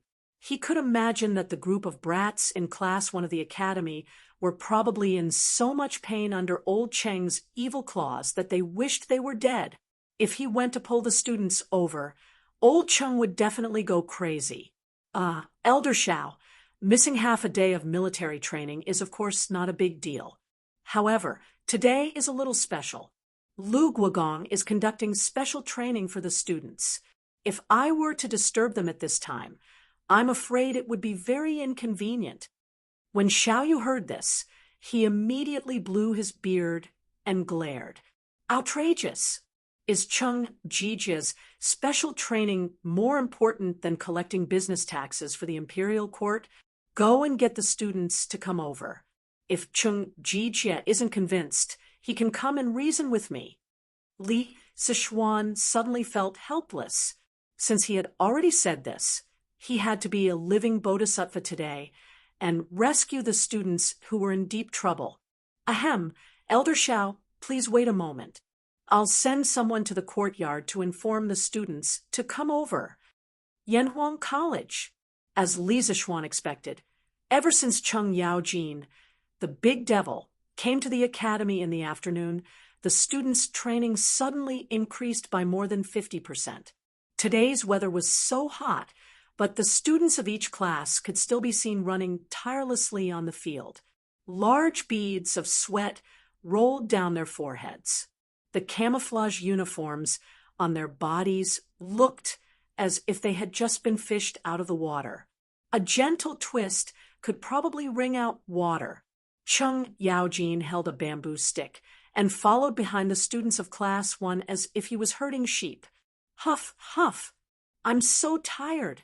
You say, Hi, Duke Lu. Don't you know how to rest at home if you have nothing better to do? Why did you come to the academy to join in the fun? Sigh, if only father could cancel the rest period. Yes, just temporarily. Let us endure this period of military training first. The little fatty was sweating profusely on the field. As he ran, the fat on his body jiggled. Therefore, according to the theory of physics, if he ran the same distance, he would need to do more work and consume more energy. In addition, his foundation was weak to begin with. Naturally, he would be more tired than others. At this time, Li Tai wiped the sweat on his forehead and muttered in his heart. It couldn't be helped. Old Devil Chung was really too abnormal. When he came in the afternoon, he made them run as if their lives depended on it. Those who couldn't run were directly thrown into the small dark room to fend for themselves. He was simply too cruel. General Chung, General Chung. At this time, there was a shout from the back of the team. Turn right. Enter the field. Chung Yaojin looked back and saw Mo Zhong running in his direction. He led the students from the track into the field and then shouted again, Stop.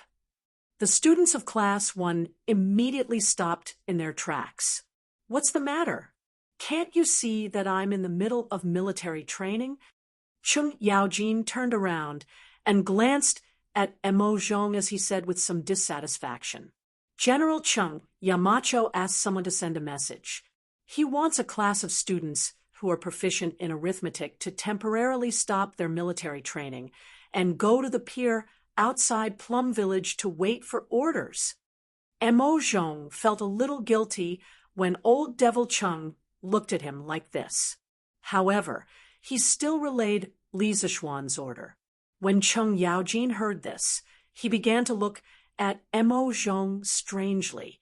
If he didn't know him well, he would have suspected that Mo Zhong was a spy sent by a student to deliberately spread false information. Why does Xiaoxian want students who are proficient in arithmetic? Mo Zhong cupped his fists and said, I don't know. I only heard that it was the order of the Minister of Civil Affairs. Elder Xiao. That old fox Xiao Yu? Chung Yaojin frowned and didn't say anything.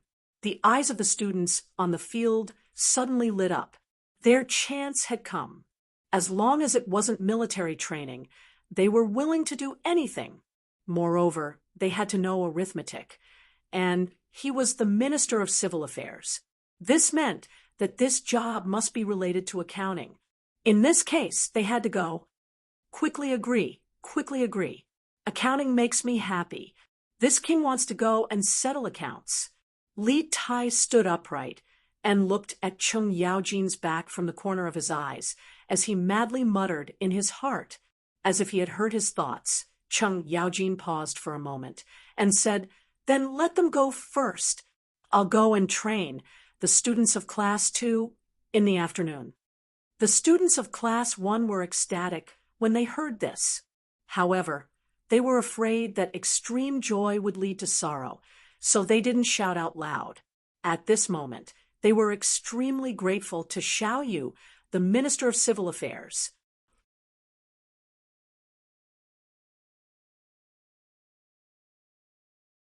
Chapter 794. On the pier. Li Zishuan was talking to Yen Lide and the others when Wang Rinbiao came back. He first greeted the two leaders of the imperial court, then looked at Li Zishuan and said, Little Xian, I've already prepared the small boat. I'll take you to the big ship to see the goods. Okay, Li Zishuan nodded and was about to leave with Wang Renbiao when Xiao Yu suddenly said, "Marquis Yong, and do you have goods on the Wang family's ship?" Li Zixuan didn't know what Xiao Yu meant. He turned around and answered, "Yes, before the Imperial Court's fleet went south. I asked Renbiao to help me bring back some specialties from Nanyang." Xiao Yu twirled his beard and laughed. "Ha ha, that's great. You can ask your students to help you settle the accounts. I'll let your goods reach the shore earlier. Take it as repayment." Li Zixuan couldn't help but laugh. He didn't expect Xiao Yu to open the back door for him. This was good too. He didn't have to wait for half a day at the pier. "Ha ha, thank you, Elder Xiao." Li Zixuan thanked Xiao Yu, then followed Wang Renbiao onto the boat and went to the Wang family's main fleet. "Xiao Xian, come and take a look. Is this the rubber you need?" The boat followed the Ba River and rowed for more than a mile before reaching the Wang family's fleet. From this, one could see how many ships were waiting to dock. If Xiao Yu didn't open the back door for Li Zixuan, they would have to wait for an entire afternoon. After boarding a large ship, Wang Renbiao said to Li Zixuan behind him. Li Zixuan responded, his heart full of anticipation. Many modern industrial products required rubber, and he really needed it. A person who seemed to be in charge of the ship led the two of them into the cabin. They saw that the huge cabin was filled with rows and rows of wooden barrels. "Young master, Marquis, this is the rubber we brought back from Nanyang. Please take a look." The guide bowed and smiled at Wang Renbiao and Li Zixuan. At this time, Li Zixuan couldn't be bothered to exchange pleasantries with others. He took a big stride and arrived in front of a wooden barrel. He deftly opened the lid and saw that it was filled with a white glue-like liquid. When he sniffed it carefully, he could smell a faint fragrance. What else could this be but natural rubber? Oh, no, it should be called natural latex. In Li Zixuan's previous life, when he was in university, one of his university classmates opened a factory that produced latex pillows and mattresses. The rich second generation generally liked to show off. When he was in his second year of university, that guy invited everyone in his class to visit his factory. That was the first time Li Zixuan saw what natural latex looked like. It was also from that visit that Li Zixuan learned that natural latex didn't have a pungent smell. Instead, it had a faint fragrance. Some people bought natural latex pillows from the internet, but when they bought them, they would come back with a pungent smell. This meant that you bought a fake product. It was synthetic rubber, not natural. "Little Xian, how is it? Is this the rubber you need?" Wang Renbiao asked worriedly when he saw Li Zixuan staring at the wooden barrel for a long time without saying anything. Yes, this is rubber. This is the rubber I need." Li Zixuan recovered from his chaotic thoughts. His voice was unusually excited. "Renbiao, it's all thanks to you this time. How much rubber did you bring back in total?" From his voice, Wang Renbiao could hear a trace of expectation. This made Wang Renbiao a little surprised. One must know that this young man in front of him held a high position at such a young age. Moreover, he had a huge family fortune. It was really hard to understand that he had something to look forward to. Wang Renbiao looked at the manager beside him, indicating that he should answer this question.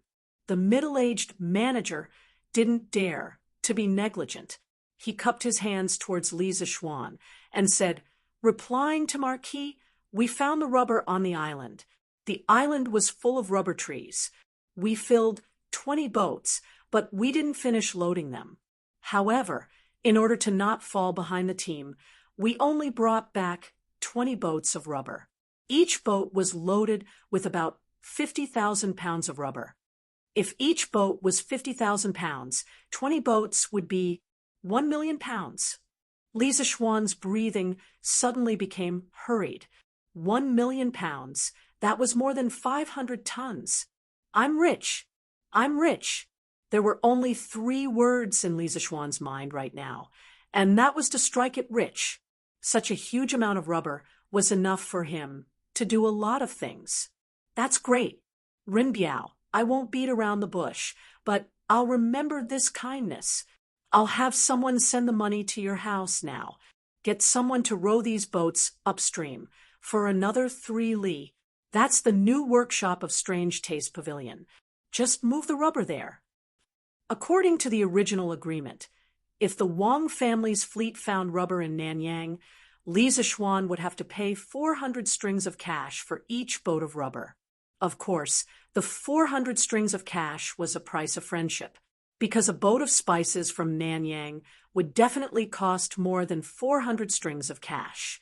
The main reason was that Wang Rinbiao was looking for Li Zixuan to buy a large number of compasses to ensure the safety of the Wang family's fleet. It could also be said that it was an exchange of interests. Ha! Xiaoxian, you're too kind. Wang Rinbiao replied with a smile. At the same time, he couldn't help but breathe a sigh of relief.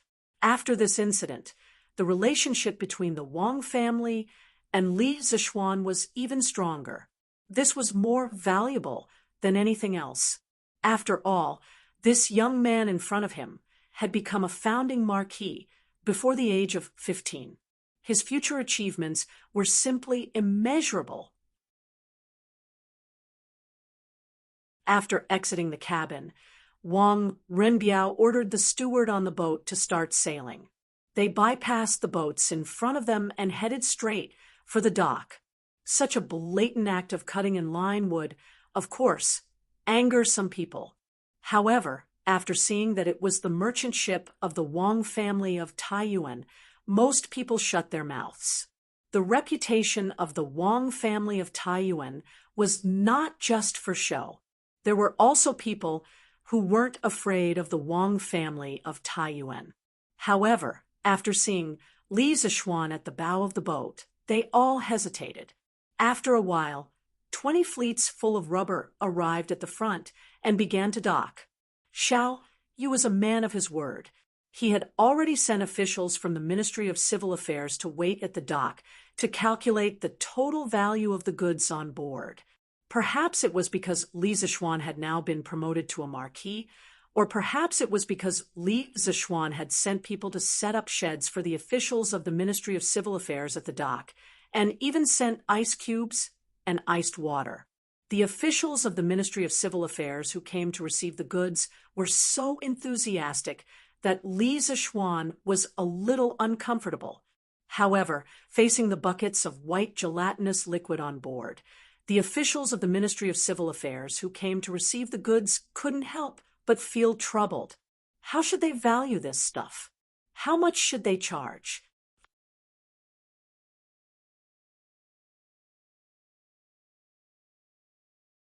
Chapter 795. Marquis, what is this thing? How much should we tax it according to the market price? The middle-aged official from the Ministry of Civil Affairs looked at the white latex in the wooden bucket in the cabin. He reached in and touched it, then put his hand next to his nose and sniffed it. In the end, he still couldn't recognize what it was, so he walked behind Li Zixuan and asked with an awkward expression, "Oh, I call this thing rubber. As for the market price, I really don't know. After all, this thing has never appeared in Chang'an City." Li Zixuan didn't make things difficult for the official and answered truthfully. According to the rules, we have to collect tax based on 10% of the total value of the goods. What should we do now? The middle-aged official suddenly frowned and said. Li Zixuan glanced in the direction of Yan Lied, and Xiao Yu then smiled and said, "If you can't make up your mind, go and ask Elder Xiao. However, I can give you a reference price. I bought this rubber from the Wang family's fleet. It's 400 strings of coins per ship. All right, you can go and ask." He didn't mind paying more or less tax, but it was obvious that he was following the rules. If he paid more or less, what would the people behind him do? Yes, This official understands. Thank you, Marquis, for your advice. The middle-aged official cupped his hands to Li Zishuan, then turned and left. Not long after, he turned back. Marquis, Elder Xiao said that the tax will be based on the price you bought the rubber from the Wang family. In fact, Xiao Yu knew very well that since Li Zishuan valued rubber so much, it meant that its value was definitely extraordinary. At least, it was definitely worth more than 400 strings of coins per ship. But so what if he understood? Only Li Zishuan could make use of this thing's value. The others didn't even know how to use it, so it was difficult to appraise its actual value. It was better to be straightforward and do Li Zishuan a favor at the same time. All right, send someone up to take a look. There are a total of 20 ships worth 8,000 strings of coins, which is the tax of 800 strings of coins. If there's no problem, I'll write you a note later. You can take this note directly to Yunshan to get the money. Li Zishuan smiled without batting an eyelid, then said to the middle-aged official. In his heart, he was thinking that Elder Xiao was quite considerate. At least, he didn't help just now. Yes, Marquis, please wait here for a moment. This official sends someone to check the ships. The middle-aged official responded and went to arrange it. It didn't take long for the inspection to be completed. Li Zishuan wrote him a note for 800 strings of coins and asked him to go to Yunshan Villa to get the money. He wouldn't carry so much money with him. He wasn't crazy. The fleet full of rubber left the dock and sailed upstream along the Ba River. As soon as Li Zishuan got off the ship, he saw a group of students in camouflage uniforms coming from the north. Who else could it be other than Li Tai and Chung Chumo? Yamacho, what orders do you have for us to come here? The group of students also saw Li Zishuan. They immediately rushed over and asked. Li Tai didn't say anything. The little fatty was so hot that he was panting. Besides, he also knew why Li Zishuan called them over. Didn't they see so many officials at the dock burying their heads in writing? Anyway, for him, escaping from Chung Yaojin's evil clutches was the best thing to do. Meng Wenhao looked at the densely packed ships on the river. His face was full of excitement, but there was also a trace of uncertainty in his eyes. At this time, Li Zishuan looked at the students and smiled. The fleet that was previously organized by the imperial court to go south has returned today. His Majesty ordered the Ministry of Civil Affairs to collect tax from all the ships. Because the amount of money involved is huge, it's more troublesome to calculate. Elder Xiao wants you to come over and help collect the tax as soon as possible, so that these ships can dock and unload as soon as possible. As soon as Li Zishuan's voice fell, the students suddenly became excited. Many of them were familiar with accounting because a few months ago, when Yanhuang Academy was being built, they also went to help for a while. Most of them were at the construction site to help Yan Xiaoning calculate the materials, consumption, and so on.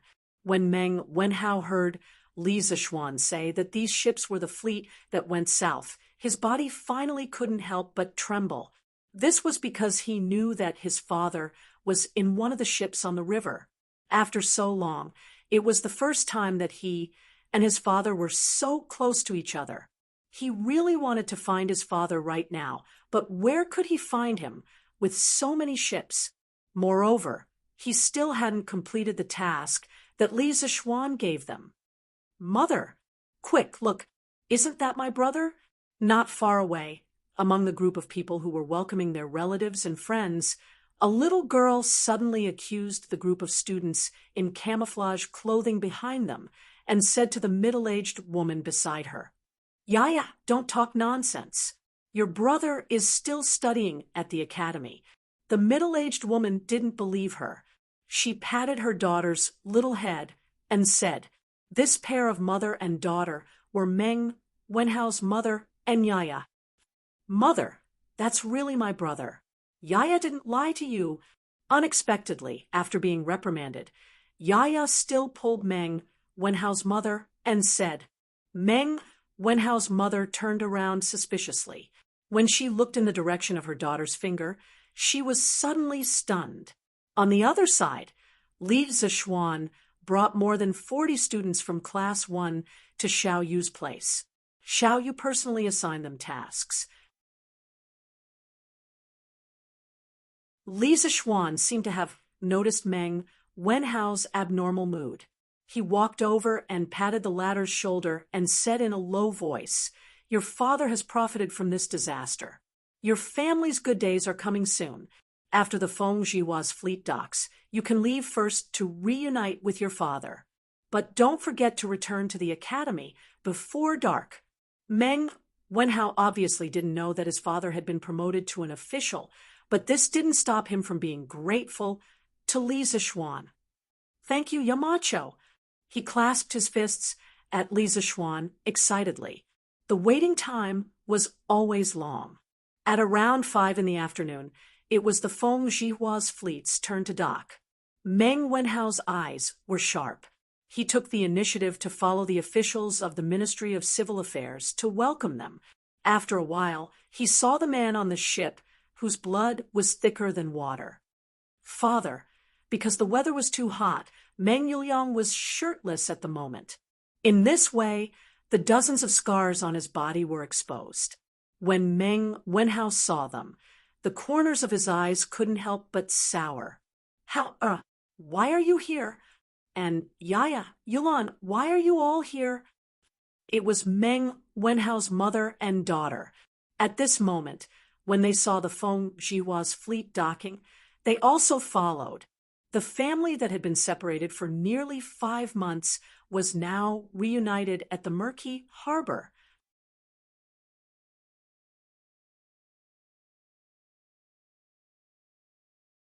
Chapter 796. Not far from the dock of the Ba River, there was a tea shed. It was specially designed for merchants to rest and quench their thirst. A few hundred steps to the east, one could see some restaurants, shops, grocery stores, and so on. It was like a small market dedicated to the dock of the Ba River. Husband, the injuries on your body. In the shabby tea shed, Meng Wenhao's family of 4 was sitting around a tea table. When Meng Wenhao's mother saw her husband gulping down 2 bowls of herbal tea, a trace of heartache flashed through her eyes. She paused for a moment before asking. In fact, according to Feng Jihua's original intention, Meng Yuliang could take his wife and children directly home for a reunion, but Meng Yuliang refused because the goods on Feng Jihua's ship had not been unloaded.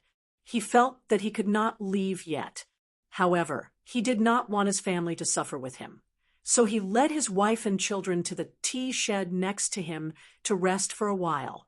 After that, he planned to go back alone and continue to work. At this time, hearing his wife's words of deep concern, Meng Yuliang hurriedly interrupted, Those are just some minor injuries. It doesn't get in the way. When going out, how could there not be any bumps and bruises? Don't make a fuss and scare the children.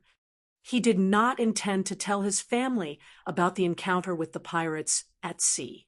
Even if it was dangerous at the time, now that he had returned safely, what was the point of mentioning it? Mentioning it would only make his family worry. There was no benefit at all. But he did not know that Meng Wenhao, who was sitting quietly on the side, already knew the complete story. Father, after you come back this time, don't go out to sea again, okay? The sea is stormy, and there are many bad people. It is easy to encounter danger. Although it is said that wealth comes from danger, your son can now support himself and the family. Don't take the risk of going out to sea again, okay? When Meng Wenhao saw that his father was deliberately covering up the scars on his body, he instantly understood what his father was planning. Considering his mother and sister's tolerance, he didn't expose his father's lie on the spot. However, what he said hinted at something. Meng Yuliang heard this and looked at his son with some uncertainty. What did he mean by the sea is stormy and there are many bad people? Did his son know about the pirate attack that night? That was impossible. Logically speaking, his son was just a commoner. How could he receive news from the sea? All right, I promise you. Looking deeply at Meng Wenhao, Meng Yuliang replied with a firm expression. He had just escaped death not long ago, so he knew better than anyone else the dangers of the sea. To be honest, after experiencing this life and death crisis, he didn't want to go out to sea again.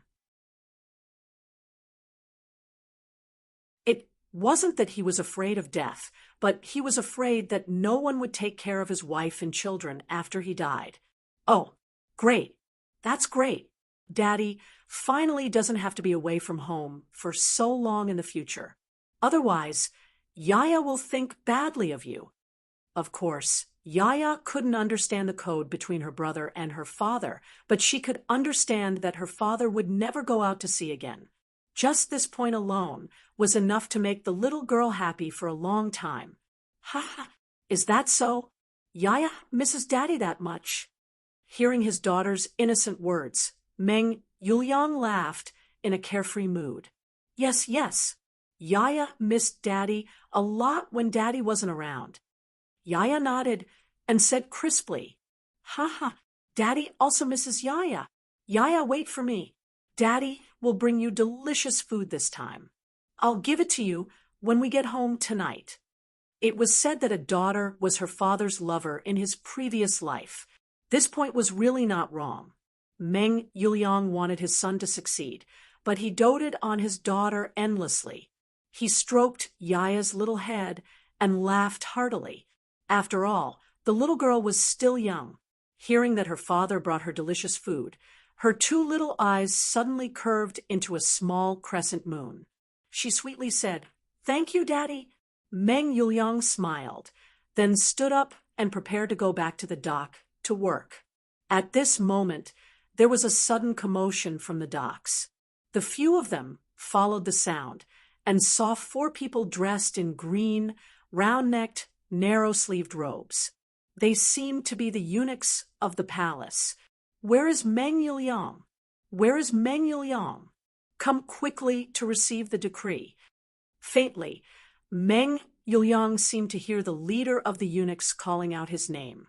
He wondered if he had misheard, or if there just happened to be someone with the same name and surname as him on the docks.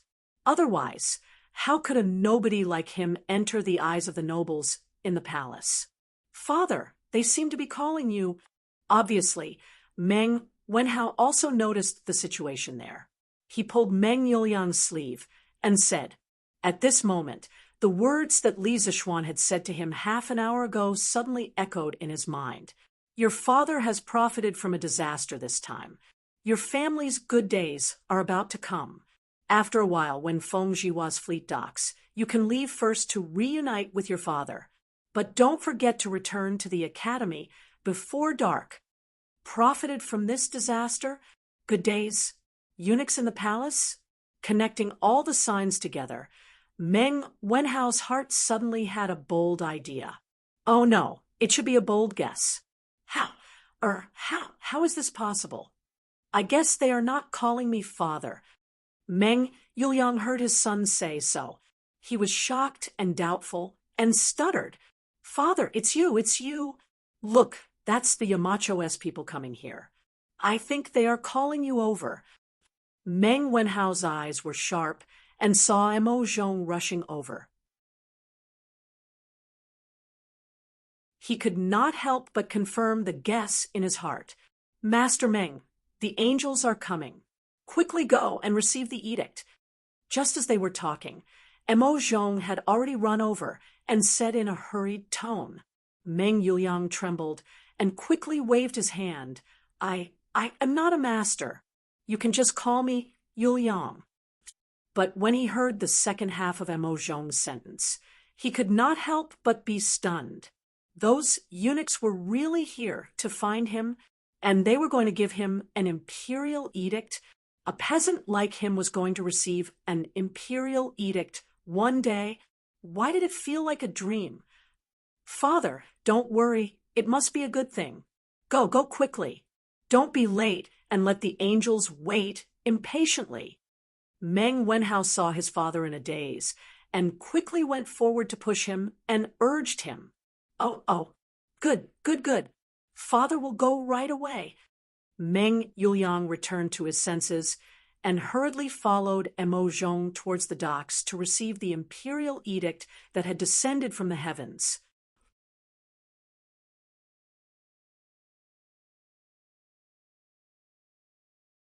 Chapter 797. Oh, Marquis, why are you still here? Meng Yuliang and Meng Wenhao had just walked to the dock when they heard the eunuch shouting at Li Zishuan. Marquis, when Meng Yuliang and Meng Wenhao heard how the eunuch addressed Li Zishuan, they couldn't help but be surprised. They secretly wondered when Li Zishuan became Marquis. One of them had just returned after drifting on the sea for several months, while the other had received closed military training in the academy. They had no way to know about the news from the outside world, so they didn't know that Li Zishuan had been conferred the title of Marquis today. His Majesty conferred Yamacho the title of Marquis of Yong, and in the morning court, this news had already spread by noon. Although the father and son of the Meng family spoke softly, Emo Zhong was a martial arts expert in the Qi transformation realm, so he naturally heard it clearly. Therefore, he explained to the two in a low voice, Yamacho has been conferred the title of Marquis. That's really great. Meng Wenhao was sincerely happy. Although Li Zishuan was strict with his students, he was always full of kindness behind his sternness. The other students of Yanhuang College might not know this, but the group of students who used to study in the mathematics school all wanted Li Zishuan to be well. At this time, Li Zishuan asked, "What does this little eunuch mean? If I'm not here, where should I go?" The little eunuch hurriedly trotted to Li Zishuan's side with a flattering face and said, "Marquis, Steward Zhao left the palace with us to deliver the decree. He's probably looking for you all over the Yunshan Mountain right now. Quickly go back and receive the decree." Li Zishuan suddenly realized that the official decree to confer him the title of Marquis of Yong and hadn't been issued yet. Therefore, he bid farewell to Yen Lide and Xiao Yu and told Li Tai and the rest to work hard and not be lazy. Only then did he get on his horse and gallop towards the Yunshan Mountain. The crowd at the dock all knew that Li Zishuan had been conferred the title of Marquis after hearing the explanations of some insiders. Heartfelt congratulations immediately filled the air. Li Xianren has been conferred the title of Marquis. This is really great. Yes, Li Xianren. Oh, no, it should be Marquis. Marquis of Yong, and so kind and considerate of the common people, should be conferred the title of Marquis and have a long life. Yes, with Marquis Yong the Marquis, who knows, maybe it will be our family's turn. Look, compared to our villages, Marquis, are compared to heaven and earth. Yes, it's just that I don't know how big Marquis Yong and's fief is. It would be great if my family could become one of his farmers. What this person said was exactly what the others were hoping for. Li Zishuan was already famous for treating the people of his fief well. The Marquis of the Han Village and Marquis of Plum Village were now rich and had become the model villages of the villages near Chang and City. They were often talked about with great interest, and of course, were also the targets of envy. I know this. Marquis Yong and's fief is in Lantian County, and there are 600 households living there. Our Lu village is definitely in there. In the future, the farmers of the Lu village will also be able to live good lives. 600 households. His Majesty is truly generous to Marquis Yong, and one must know that Duke of Lu Qingyaojin only had 700 households living in his fief. Duke of Yiqinsheng also had 700 households living in his fief. Duke of Wei, Li Jing, only had 400 households living in his fief. And Li Zishuan, as a marquis, actually had 600 households living in his fief. Among the marquises of the great Tang Empire, Li Zishuan's fief was definitely at the forefront. One must know that it was 600 households living there. What did 600 households mean? It meant that in the future, Li Zishuan would truly be sitting on thousands of acres of fertile land and become a super landlord. In the future, even if he didn't do anything, he would still be able to live a life of extravagance. Ah, why is it in Lantian County and not in Xinfeng County? There is no hope for our stone village now. Instantly, there were sounds of regret from the surroundings. Meng Yuliang listened to the imperial edict. After seeing Li Zishuan leave, the little eunuch looked at the father and son of the Meng family standing at the side, and then shouted with a sharp voice. Meng Yuliang's father was so excited that he almost knelt down. Fortunately, Meng Wenhao knew the rules and knew that he didn't need to kneel down to receive the imperial edict. He quickly pulled his father, and the two of them faced the direction of the imperial palace and bowed. Meng Yuliang said in a trembling voice. Meng Yuliang respectfully listens to the imperial edict. The surrounding people turned their attention back to the two of them. They looked at Meng Yuliang and his father with a trace of doubt in their eyes. Obviously, they didn't understand why Li Er would give an imperial edict to a commoner. The emperor of the great Tang Empire decrees. Meng Yuliang, the crew member of the southbound fleet, loudly warned at the critical moment when the fleet was attacked and prevented the merchant ship from falling into the hands of the bandits. Moreover, your loyalty and bravery are unparalleled. At the moment of life and death, you forcefully changed the direction of the burning ship and saved the main fleet. I have decided to confer you the title of Xuanjie Commandant of the 8th rank and reward you with 100,000 yuan and 100 bolts of silk and satin. Imperial edict.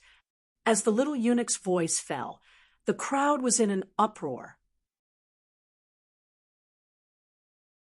The man in front of them, who looked incomparably humble, was actually conferred the title of Xuanjie Commandant of the 8th rank by the emperor. This made countless people envious and jealous. The person involved, Meng Yuliang, was a little dumbfounded. He didn't expect that he would be conferred the title of an official. Official, for the previous Meng Yuliang, was so far away. He only hoped that his son would study hard, and in the future, he would be able to enter the imperial court as an official. He never thought that he would be one step ahead of his son to become an official. How is this possible? He is just a peasant who doesn't know how to read and write. Meng Yuliang's mother, who was worried about her husband, came to observe. At this moment, after hearing the imperial edict, on one hand, she was shocked that her husband was conferred the title of an official. On the other hand, she was frightened and sad because the imperial edict mentioned the bandits and the words of life and death. Meng Yuliang's mother instantly understood how those scars on Meng Yuliang's body came about. Almost subconsciously, the image of a fierce battle in the sea appeared in her mind. Her husband was seriously injured and on the verge of death. The tears in her eyes suddenly burst out. "Mother, why are you crying?" Yaya felt a chill on her arm. She raised her head and saw that her mother was actually crying silently. The little girl immediately felt grief from the bottom of her heart and asked in a hoarse voice, "Mother is fine, mother is fine."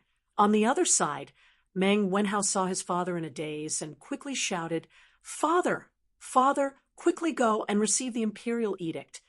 Oh. Meng Yuliang suddenly came back to his senses. He put his hand on his body and rubbed it hard as if he wanted to shed a layer of skin. Then he went to the side of the little eunuch and respectfully clasped his fist and said, "Meng Yuliang receives the imperial edict." "Thank you." The little eunuch squinted his eyes and handed the imperial edict to Meng Yuliang. According to reason, at this time, he should offer the wedding money, but Meng Yuliang's mind was full of confusion at this moment. How could he think of this? Fortunately, Feng Zhihua heard the news and rushed over. "Happy event, very happy event. This little eunuch has worked hard all the way. Just take it as the tea money. I hope little eunuch will accept it.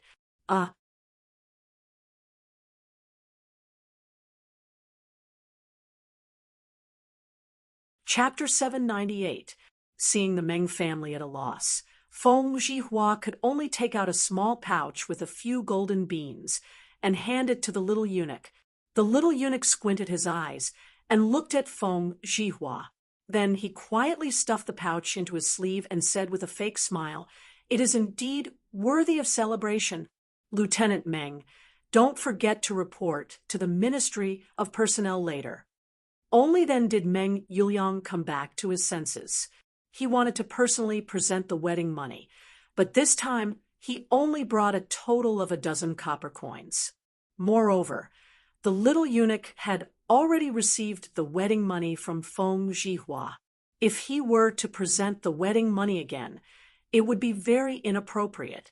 Therefore, he put on a smiling face and stepped forward. "Thank you for your reminder. I will go to the Ministry of Personnel tomorrow to report," the little eunuch faintly said, and then he took out an imperial edict and shouted with a sharp voice, "Where is Feng Zhihua?" Feng Zhihua, who was standing next to Meng Yuliang, suddenly opened his eyes wide and murmured in disbelief, "This eunuch, this one is Feng Zhihua. Are you calling me?" The little eunuch looked at Feng Zhihua in surprise.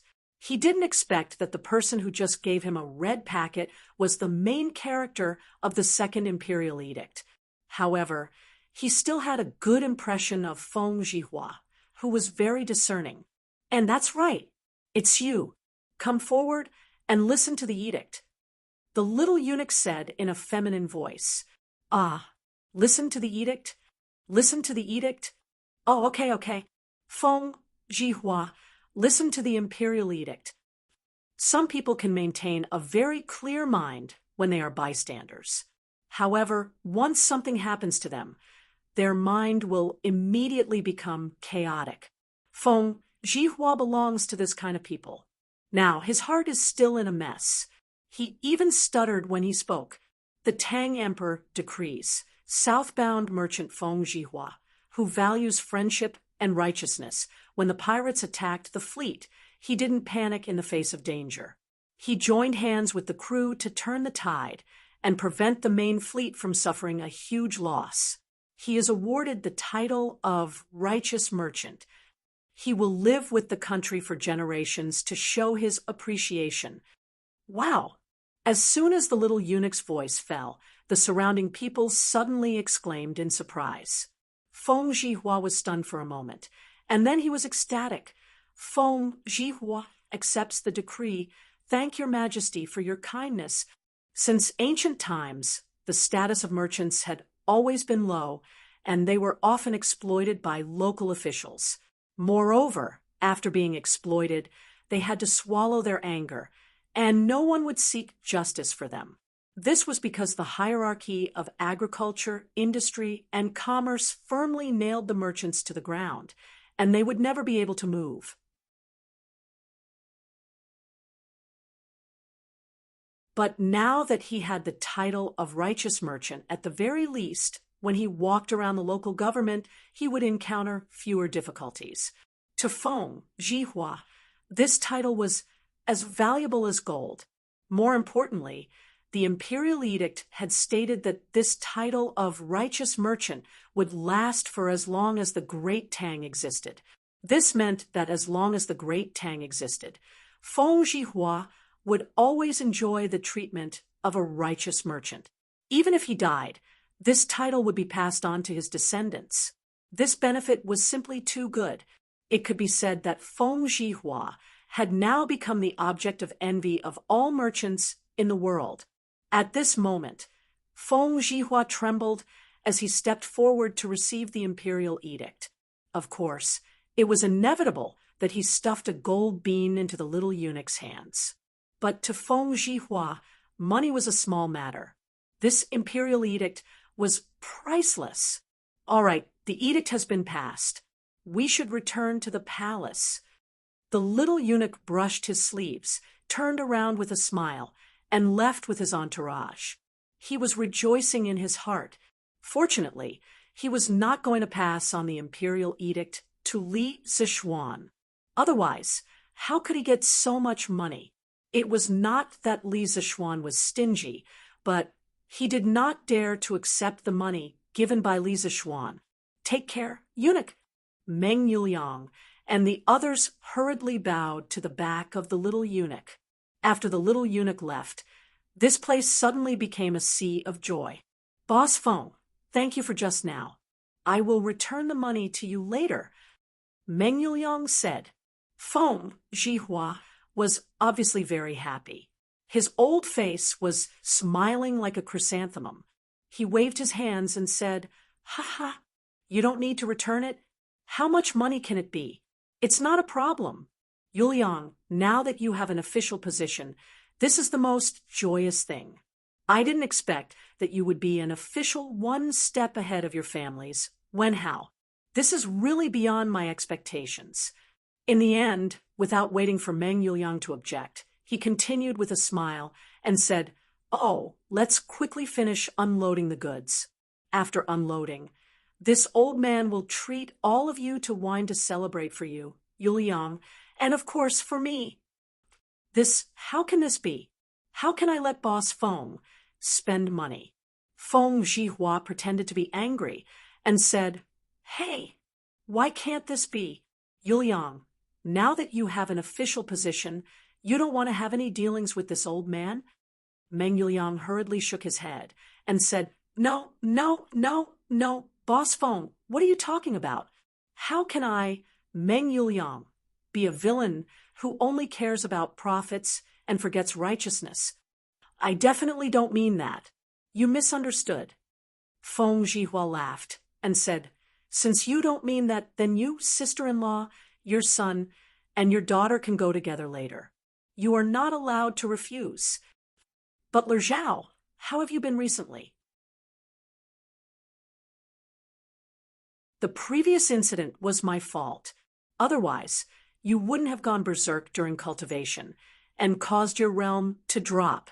At the Yunshan residence, Li Zishuan had already received the imperial edict and was chatting with Zhao Song, whom he hadn't seen for a few months. "Sigh, Marquis Yong, and please don't say that. The matter of compressing my qi for cultivation was purely voluntary. You have already explained the risks involved. If something happened in the end, it can't be blamed on you. A while ago, I heard that His Majesty blamed you because of this.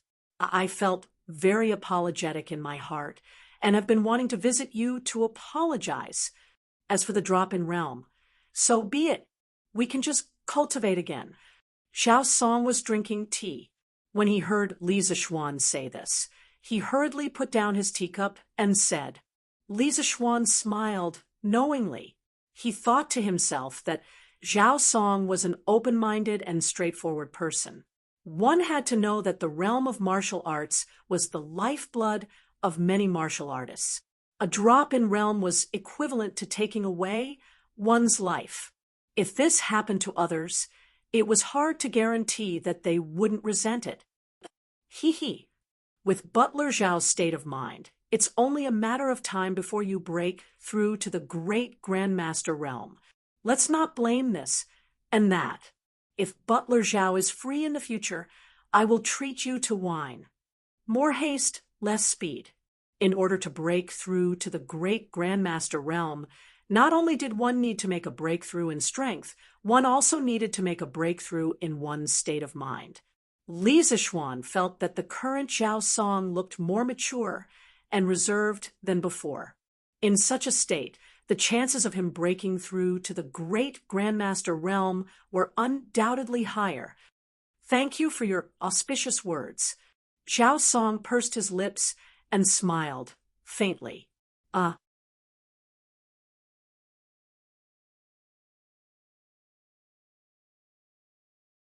Chapter 799.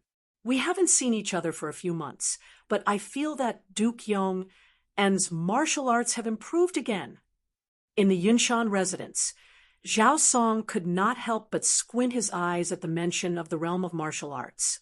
He took a good look at Li Zixuan and was immediately surprised. He could vaguely feel that the sword will on Li Zixuan's body was sharper than before. This was hard for him to accept. The young man in front of him had just broken through to the guru realm. Oh, really? I've been thinking about a new sword technique recently, and I haven't been practicing it deliberately.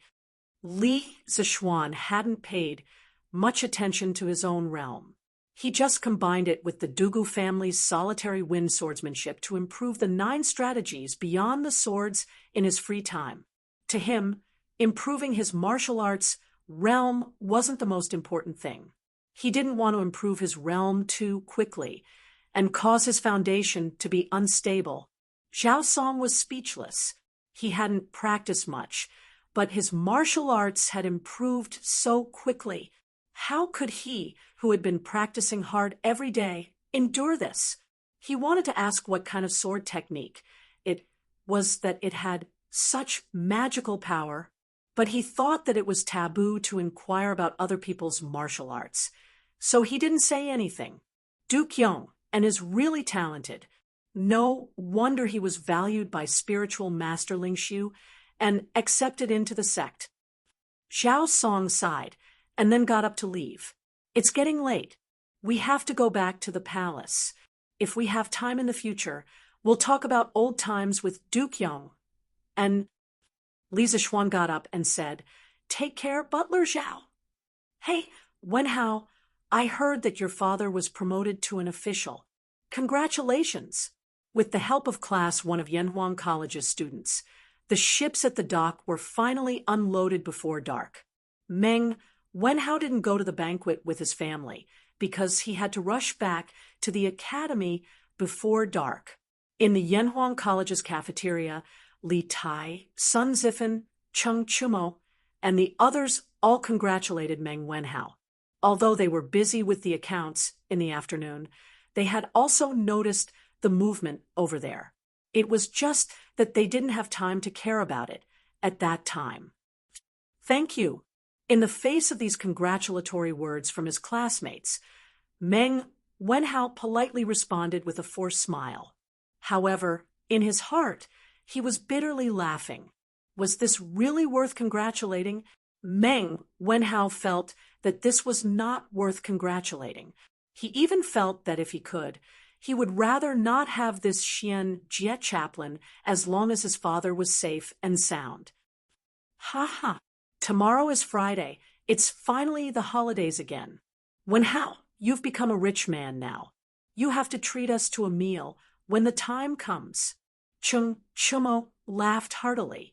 This time, Li Er not only rewarded the Meng family with a Xianjie commandant, but also a lot of money. That was why he said that Meng Wenhao was now a rich man. That's how it should be. In the past, Wenhao has received a lot of care from all of you. It's time to treat all of you to a drink. Although Meng Wenhao's mind wasn't here, he still replied. The sharp-eyed Li Tai noticed the change in Meng Wenhao's emotions, but he didn't say anything.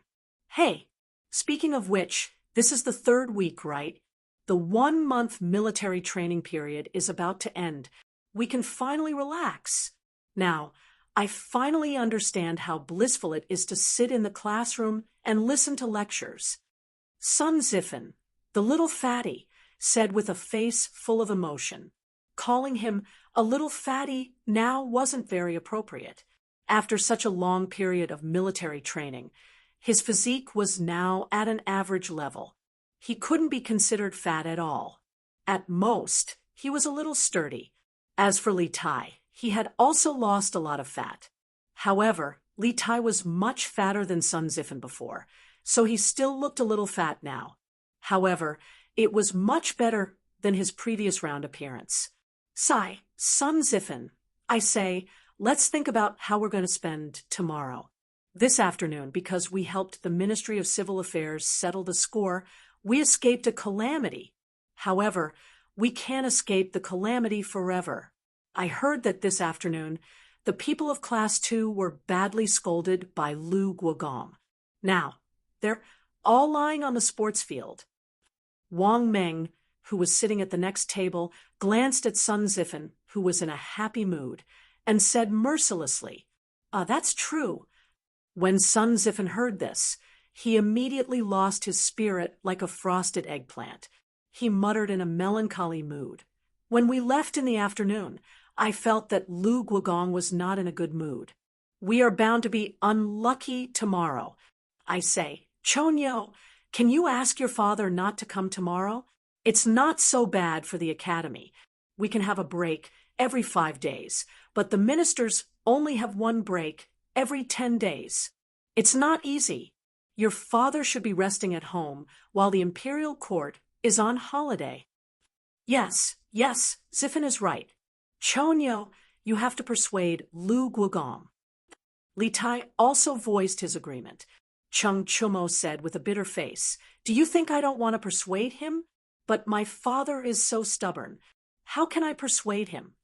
In fact, Chung Chumo knew that the reason why his father came to the academy as a military training instructor, other than helping Li Zishuan train the students, was to help him improve his state through military training.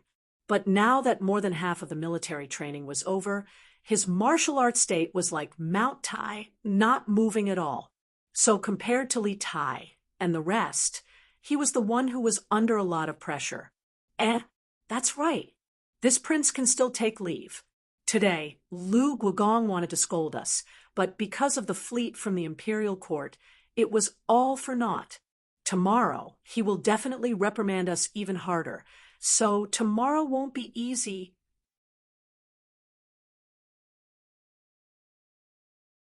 This prince must take leave tomorrow. Li Tai's mind suddenly flashed. He remembered that before school started, Li Zishuan had asked him for help twice. In return, he had given him 3 days of leave. But it had been so long that he had forgotten. Thinking of this, he immediately smiled proudly. Hee, tomorrow you guys go and accept the training. I'm not feeling well, so I'll ask for a few days of leave from the Yamacho.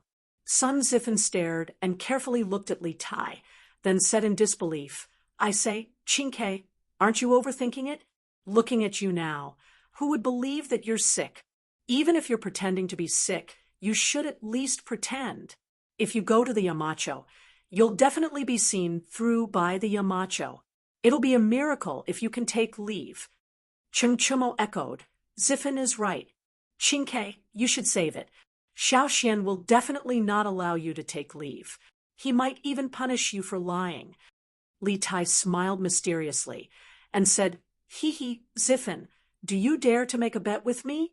Let's bet on whether the Yamacho will agree to my request for leave. Sun Zifen said without thinking, Okay, let's bet. Chinke, just tell me how you want to bet, and what you want to bet on. The world was ignorant. They always thought that they were the smartest, so there was gambling in the world.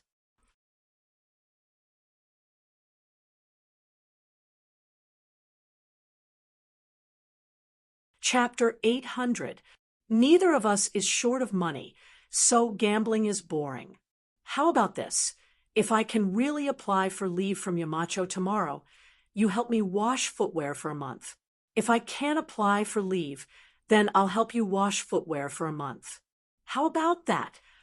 In the Yanhuang College cafeteria, Li Tai's eyes rolled twice, and then he looked at Sun Zifen and said, the so-called footwear was the socks worn by ancient people, also known as footbags. It first appeared in the form of lace socks during the Xia, Shang, and Zhou dynasties. During the Qin, Han, Three Kingdoms and Wei and Jin dynasties, the form of socks also changed a lot. The form was more and more similar to modern socks. Of course, until the Tang Dynasty, the word socks had not officially appeared. According to reliable records, the word socks first appeared in the ancient and modern Chinese annotations, written by Ma Huan of the Liang Dynasty. F***CK, Qingke, you win. But who's afraid of who? I'll take this bet. Sun Zifan's appetite suddenly became bad when he thought about washing someone's smelly socks on a hot day. But how could he be afraid at such a critical time? Moreover, in his opinion, Li Zishuan would never agree to Li Tai's request for leave. So he looked at Li Tai and agreed decisively. Okay, then it's a deal. The little fatty was suddenly happy. He thought to himself, there's really someone who isn't afraid of death. For the next month, I won't have to wash footwear at all. It's a deal. Sun Zifan also said loudly. He didn't think he would lose. Husband, what are you busy with? After receiving the imperial edict in the afternoon, you've been hiding in the house and didn't come out for dinner. Mother even asked about you. At night, Yinshan Villa. Han Yushi walked into the bedroom on the third floor with a wooden food box in her left hand and a candle in her right hand. She put the food box next to Li Zishuan, who was hunched over the desk, and then turned to change the candle on the candlestick that was about to burn out. She asked Li Zishuan softly while changing the candle. Oh, nothing. Your husband is still pondering over some things. If it were someone else who asked this question at this time, Li Zishuan, who was in deep thought, might not pay attention to them at all.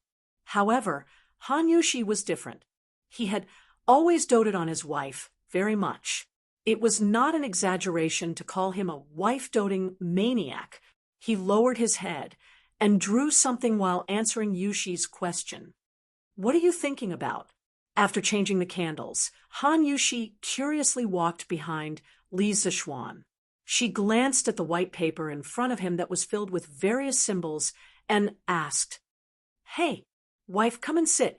Li Zishuan stopped writing when he heard this. He laughed and pulled Han Yushi into his arms. Then he explained, I'm not sure. Wife, you also know that we bought over 1 million caddies of rubber latex from the Wong family this time.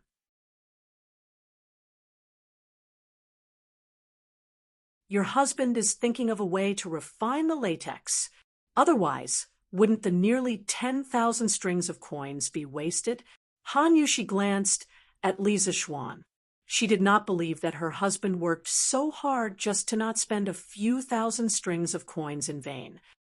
By the way, husband, I still don't know the use of this rubber that looks like soy milk. The ancients also drank soy milk. The inventor of soy milk was Lu En, the king of Huainan in the Western Han Dynasty. It was said that Lu En was a filial son. When his mother was ill, Lu En would make soy milk with soaked soybeans every day for his mother to drink. Mother Lu's illness quickly recovered. Since then, soy milk gradually became popular among the people. Hey, this rubber has too many uses. Let me tell you, although this rubber latex looks like soy milk, once it is refined, it will become something soft and elastic. The simplest use is to use it on wheels. The outer wheels made of rubber are much faster than wooden ones. Of course, this is only the simplest use. Your husband still has some complicated tools that must use rubber. Oh, by the way, rubber can also be used to make a very interesting thing. In the future, your husband may be able to discuss it with my wife. Li Zishuan was still serious when he said the first few words, but in the end, his tone suddenly became extremely wretched, and his hands began to become dishonest. He was grabbing at a certain part of Han Yushi's body. Ah, husband, you can slowly think about it.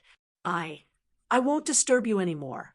The weather was hot now, and Han Yushi was wearing thin clothes. How could she withstand such teasing? She was so scared that she quickly stood up and retreated far away in an instant. She wasn't the least bit interested in the interesting thing that Li Zichuan had mentioned. Although they had been married for so long and had experienced a lot of things in bed, Han Yushi still couldn't help but be shy when it came to it. Moreover, she didn't want Li Zichuan to be obsessed with these things and neglect the proper business. Therefore, except for the first few days after they got married, she had always been extremely restrained in this aspect. Li Zichuan touched his nose gloomily when he grabbed nothing. However, the fragrance of Han Yushi's body inevitably came from his hand, which made his heart restless again. But when he saw his wife retreating far away as if she was guarding against a pervert walking to the bedside and beginning to embroider, he knew that now was not the time to do that kind of thing. Thus, he dispelled the evil thoughts and began to work honestly.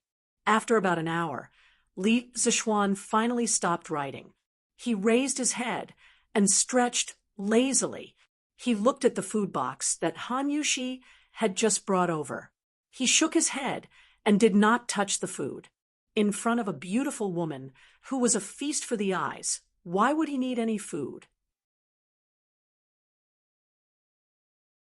This guy chuckled, then rubbed his hands and walked toward Han Yushi, who was sitting by the bed and doing needlework. "Ah, husband, don't. Let me finish the rest of the embroidery first." Someone's bear hug completely disrupted the rhythm of the needlework in Han Yushi's hands. Han Yushi exclaimed and quickly said, this was not an excuse on purpose, but this embroidery really only had a little work left. "Oh, okay. Wife, you do it. I'll hug you and not move. It won't affect you." Li Zichuan responded in a muffled voice. Then he wrapped his arms around Han Yushi's waist from behind and buried his head in her neck. Feeling the hot breath on her neck, Han Yushi suddenly blushed. She thought to herself, "How can I do it with peace of mind when you are like this?" After sighing helplessly, Han Yushi forced herself to calm down and began to do the unfinished work.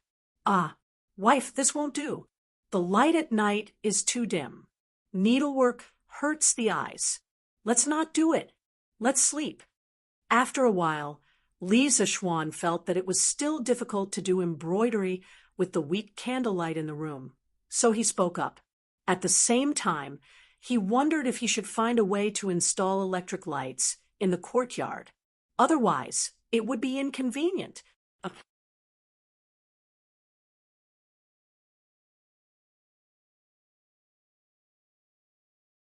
Chapter 801. Once a person's dream was achieved, it was easy to become lazy, and this laziness would continue until a new goal appeared. Li Zichuan was like this. When he first came to this dynasty, he dreamed of becoming a marquis, and then waiting for death to come. Life was short, and he still had a wealthy family and a beautiful wife. He had to enjoy it as soon as possible. So the next day, Li Zichuan slept very late and didn't wake up. Of course, part of the reason was because he had slept rather late last night. In any case, his habit of getting up early for the past half a month was suddenly interrupted. However, this made someone suffer. Bang, bang, bang, bang, bang, bang. Yanhuang College, Guanghua Building, 10th floor of the Central Twin Towers. Li Tai did not go to the cafeteria after finishing his morning run as usual. Instead, he went straight to Li Zichuan's office and banged on the door with all his might. However, there was still no movement after banging on it for more than 10 times. Li Tai's heart skipped a beat, and he had a bad feeling. "Qingke, are you looking for Xiaoxian?" At this moment, someone suddenly walked out from the staircase. It was Yan Xiaoning, who had just come to work and heard the commotion. Li Tai was quite familiar with Yan Xiaoning in the past. He quickly said, "That's right, Brother Xiaoning. Do you know where Xiaoxian, Yamacho is?" In the past, Xiaoxian would have already arrived at this time. However, you still haven't opened the door after banging on it for so long. This means that he didn't come today. Yan Xiaoning thought for a moment and replied. Li Tai panicked when he heard this. Then, Brother Xiaoning, do you know where Yamacho is now? Yan Xiaoning said helplessly. How would I know? Qingke, if you have something urgent to look for him, you can ask Mo Zhong. He should know. As soon as Yan Xiaoning finished speaking, Li Tai disappeared in an instant. He was so fast that even Yan Xiaoning was a little surprised. Seems like this military training is still useful. Yan Xiaoning muttered softly as he looked at Li Tai's back, which was obviously much thinner than before, and his vigorous steps. Mo Zhong, where's Yamacho? Li Tai ran to the gate of the academy, found Mo Zhong, and asked. When Mo Zhong saw that the person asking the question was Li Tai, he hurriedly replied, Yamacho hasn't come today. He must have something to do, or he's still at home. Li Tai widened his eyes. How could he do that? If he couldn't get leave soon, he would have to continue the military training with Sun Zifen and the others. Then he would lose the bet. According to the agreement, he had to wash Sun Zifen's footwear for a month. Wasn't this asking for his old life? Hey, Your Highness, what are you trying to do? You cannot go out. This is the Academy's rule. Li Tai was anxious and wanted to go out to find Li Zishuan. Mo Zhong would not let him go and quickly stopped him. Out of the way. I really have something urgent to talk to Yamacho about. Fortunately, this was the Academy. If someone dared to stop him in any other place, Li Tai would definitely be angry. Even so, the little fatty's tone was impatient. Mo Zhong knew that this young master in front of him was not an easy person to deal with. He was so anxious that he was sweating profusely. He was still thinking of a countermeasure. When he saw that Li Tai was about to explode, he hurriedly said, How about this? Your Highness, please calm down first. I will help you find Yamacho. You cannot go out. The Academy's rules cannot be broken. When I find Yamacho, you can talk to him face to face if you have something to say. Li Tai thought about it and felt that it was feasible. He waved his hand impatiently and said, Okay. Go and come back quickly. I will wait here. After saying that, Li Tai did not even go to the cafeteria. He went straight to the guard booth at the Academy's entrance and sat in Mo Zhong's seat. Mo Yun was shocked and did not dare to sit with Li Tai. He quickly came out to stand guard. Mo Zhong, on the other hand, ran in the direction of the Cloud Mountain Resort. About half an hour later, the little fatty was anxiously waiting because there was only a little more than 15 minutes left before the morning military training. At this time, he finally saw Mo Zhong and Li Zishuan coming back. Qingke, I heard that you have something urgent to talk to me about. What is it? Do you have to say it now? Li Zishuan looked at Li Tai and asked expressionlessly. In fact, he was very unhappy. No one would be in a good mood if they were woken up by a shout downstairs while holding their wife in their dreams. After waking up, he heard Mo Zhong say that Li Tai had something urgent to talk to him about. Li Zishuan snorted and thought, what kind of business could this little fatty have? So he came over very reluctantly. Yamacho, let's talk as we walk. Li Tai quickly walked out of the guard booth and said, the two walked on the cement road of the Academy. Li Tai continued, Yamacho, I want to ask for a 3-day leave from you. You promised me that you would allow me to take a 3-day leave during the military training period, plus the 2 days of rest during the weekend. I can take a total of 5 days off. Damn, this little fatty woke me up early in the morning just to ask for a leave. Li Zishuan's face suddenly looked like he had been hit by a dog. After thinking about it, he decided to tease this little fatty. When did I promise you? I didn't. Don't talk nonsense. Li Zishuan pretended to be surprised and then threw a set of 3 consecutive denials at Li Tai. Li Tai was waiting for Li Zixuan to agree so that he could announce the victory of the bet to Sun Zifen. In the end, he was stunned by Li Zixuan's 3 consecutive denials. But after being stunned, he panicked. He immediately became anxious when he thought of the consequences of losing the bet. Hey, Xiaoxian, as a Yamacho of Yanhuang College, you can't go back on your words. You allowed me to take a 3-day leave when I helped compile the geography textbook and asked my father to give you a plaque for the academy. Did you forget? You can't go back on your words. Li Zixuan found it funny when he saw Li Tai so anxious that his face was flushed red, looking like he was about to fight to the death with someone. However, he pretended to be enlightened. Oh, I remember now. It seems like there was such a thing. But when Li Tai heard that Li Zixuan remembered, he immediately let out a sigh of relief. However, when he heard the damned turn of events, his heart immediately jumped to his throat. But what? You can take a leave if you want, but not today. Lu Guogong wanted to come over yesterday to give you extra training, but because of the fleet, he made a wasted trip. So, the students of class 1 can't be absent today. Although Li Zixuan didn't know about the bet, he could guess that Li Tai wanted to take a leave at this critical moment to avoid being tortured by Demon King Cheng, so he immediately refused. Li Tai was dumbfounded. When he heard this, he was King done for.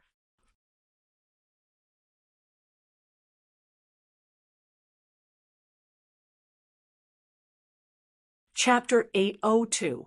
Yamacho, when you promised me 3 days of leave, you didn't say when I could ask for leave, and when I couldn't.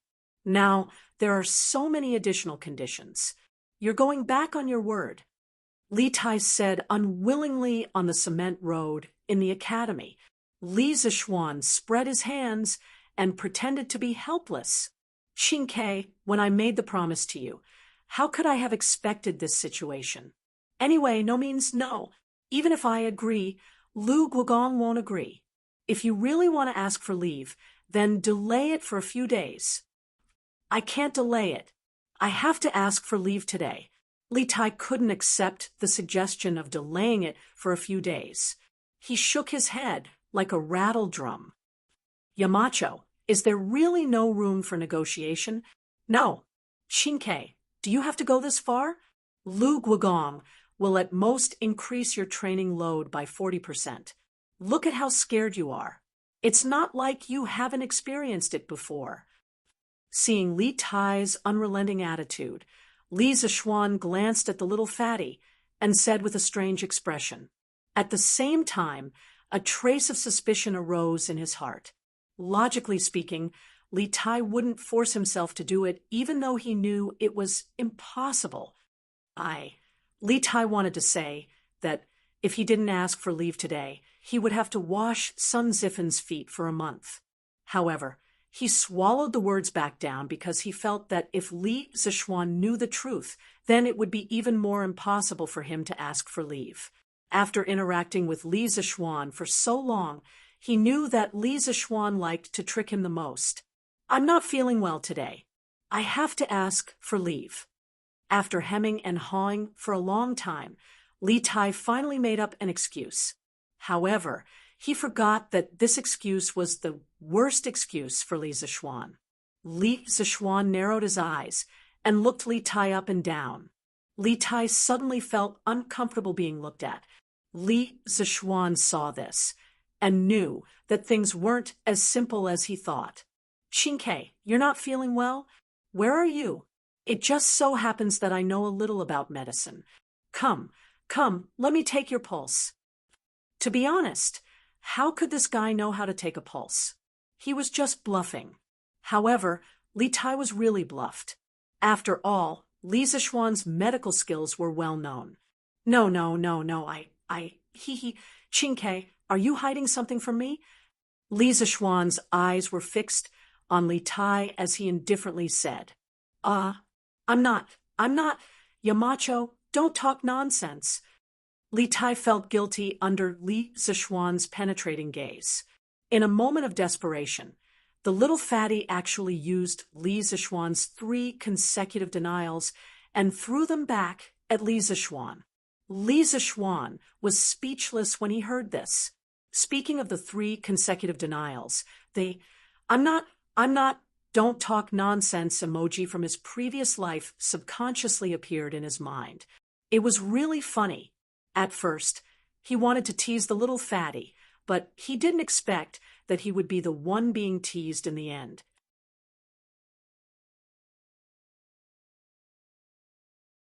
Thinking of this, he suddenly became angry out of humiliation. All right, don't talk nonsense with me. There's no room for discussion. It's almost time. Why aren't you going to military training? If you're late, you'll be punished again. Li Tai looked at Li Zixuan with a tragic expression. Suddenly, he had an idea and said, "Can't you make an exception? I can use those 3 days of leave in exchange for today's day. Is that okay?" Li Zixuan hesitated when the little fatty said this. But why was this kid willing to put in so much effort? Was there something fishy about this? Then tell me first, are you hiding something from me? Otherwise, there's no need to talk about any conditions. Li Tai didn't know what to do in the face of this blatant threat. He thought about it and told him about his bet with Sun Zifen. "It's like this, Yamacho. If you don't agree to my request for leave, I'll have to wash that kid's feet for a month." When Li Zixuan heard this, 10,000 alpacas ran through his heart. These 2 little bastards really knew how to play. One was the son of the emperor, and the other was the son of the top scholar. No matter who lost the bet, they would have to wash each other's smelly socks. If this spread out, Li Er and Sun Fujia's old faces would not look good.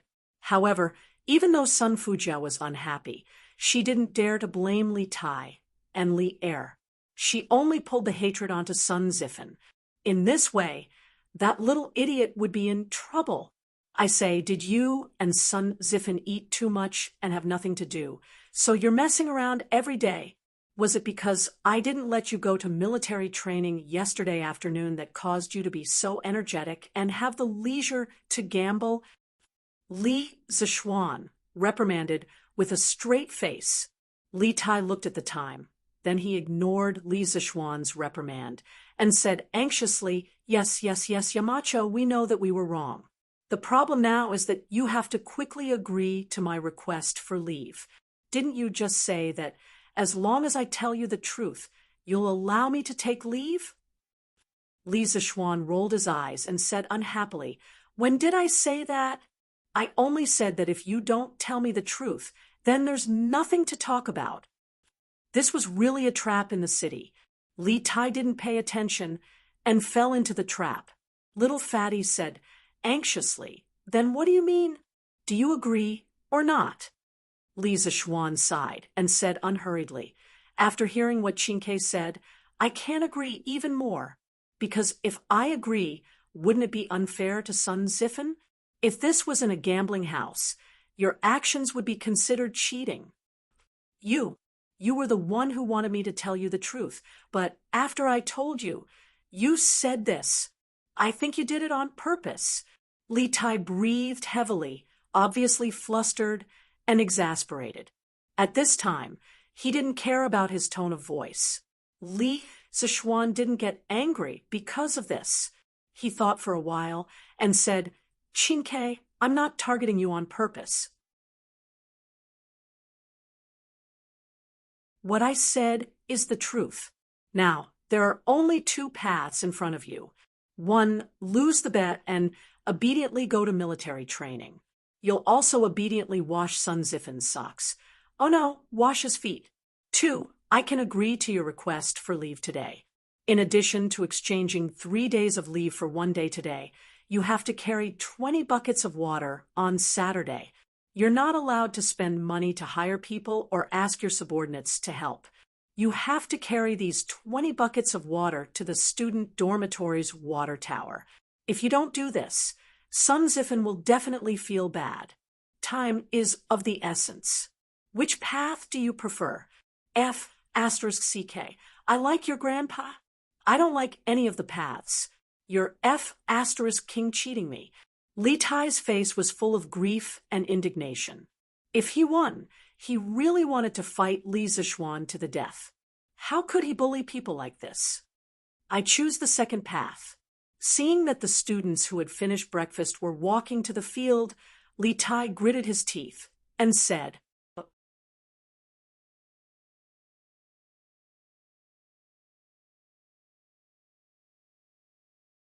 Chapter 803. Chinkei, how was it? Did Yamacho allow you to take a leave of absence? On the sports field of Yanhuang College. In Class 1's camp, Sun Zifan was a little guilty at first, but after waiting for Li Tai for a long time and not seeing him, he suddenly felt that this bet was as stable as a dog. At this moment, seeing Li Tai's drooping face, this guy secretly thought that he had a chance. He immediately went forward and pretended to be concerned, but anyone could see the smugness in his eyes. In fact, this amusing idiot's thinking was wrong. The reason why Li Tai's drooping face and looking unhappy was entirely because he had paid an extremely painful price to win this bet. Not only did he sacrifice 2 days of vacation that originally belonged to him, but he also had to carry 20 buckets of water. This really cost the little fatty his life. 20 buckets. Li Tai felt that he would have to carry them for a day. At this moment, when he heard Sun Zifan ask him, Li Tai raised his head and quickly restrained the dejected look on his face, revealing a victorious smile. Hee, of course. You brat, just wait to wash my feet for a month. At the end of his words, Li Tai's tone became a little vicious. In his opinion, the whole thing was caused by Sun Zifan. Li Zishuan deliberately asked for a sky-high price and deliberately cheated people. Although it was infuriating, Sun Zifan, the initiator, still had a reason to be very angry. Ah, how is that possible? Sun Zifan, who was originally winning, heard such an unexpected answer and suddenly felt a little incredulous. How could Yamacho allow you to take a leave of absence for no reason? Besides, if it's really like what you said, then why are you here now? Li Tai smiled and said condescendingly with the attitude of a victor, Oh, believe it or not, it's up to you. I just came here to tell you the result. Now that I'm done, I can start my vacation. See you later. Ha ha. With that said, he waved his hand. Under the stunned gazes of Sun Zifan, Cheng Chumo, Li Chengqian, Yuchi Baolin, and the others, he walked out of the sports field. His footsteps became faster and faster. He had no choice but to hurry. The little fatty was afraid that if he met Cheng Yaojin, he wouldn't be able to leave. Although this holiday was approved by Li Zishuan, if Cheng Yaojin really went crazy, he would not recognize anyone. Holy SH asterisk T. He really left? Sun Zifan's arms were trembling. Firstly, he was shocked. Secondly, he was scared.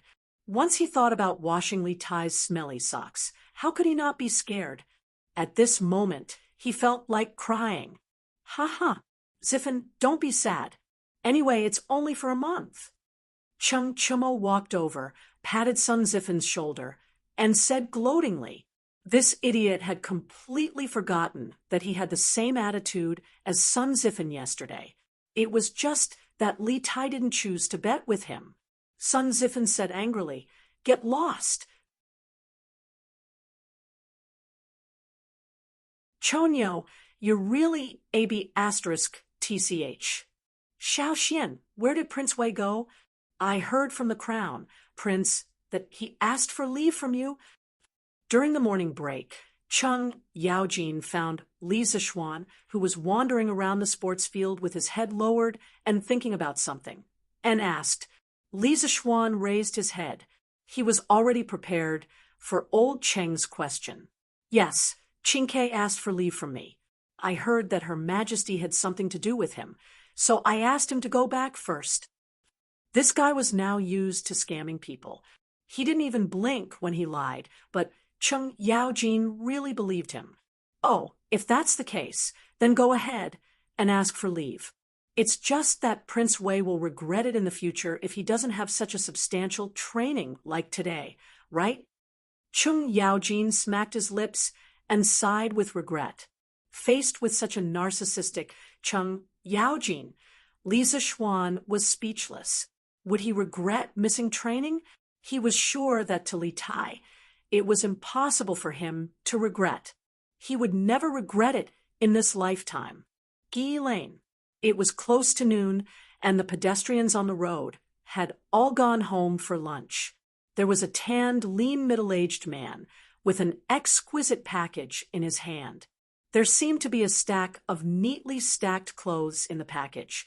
After turning 2 alleys, the man finally entered a dilapidated, small courtyard. "Master, you're back.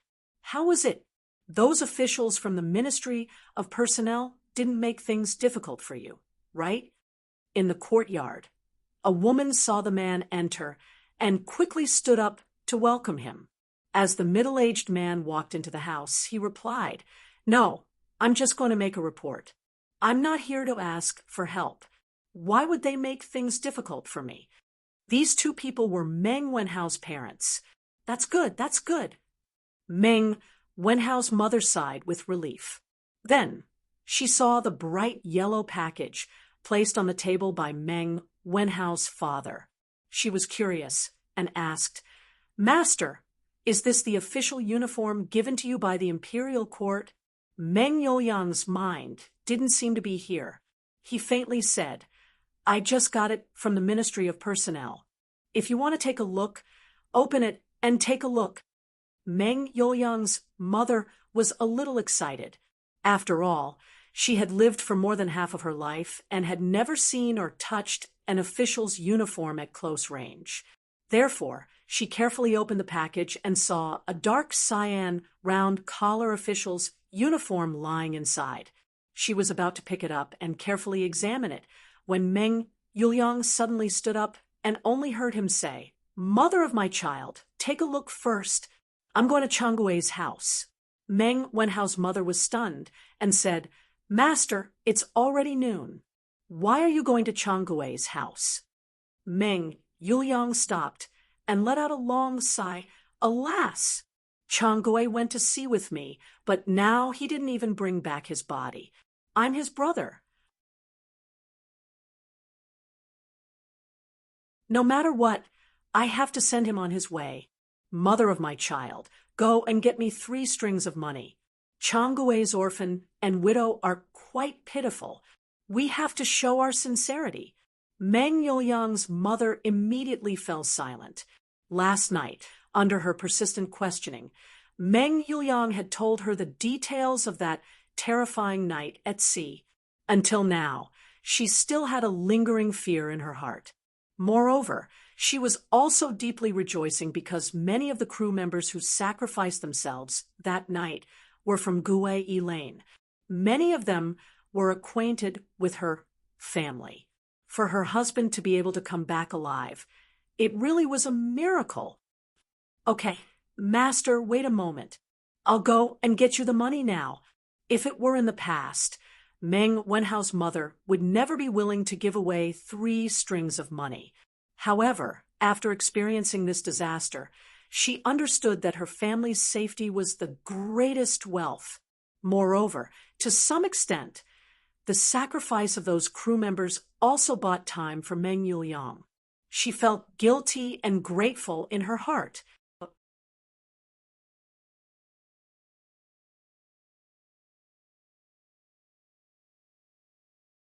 Chapter 804. Young Master, you're finally here. The Odd Interest Pavilion's new workshop in Plum Village finally welcomed its new owner today.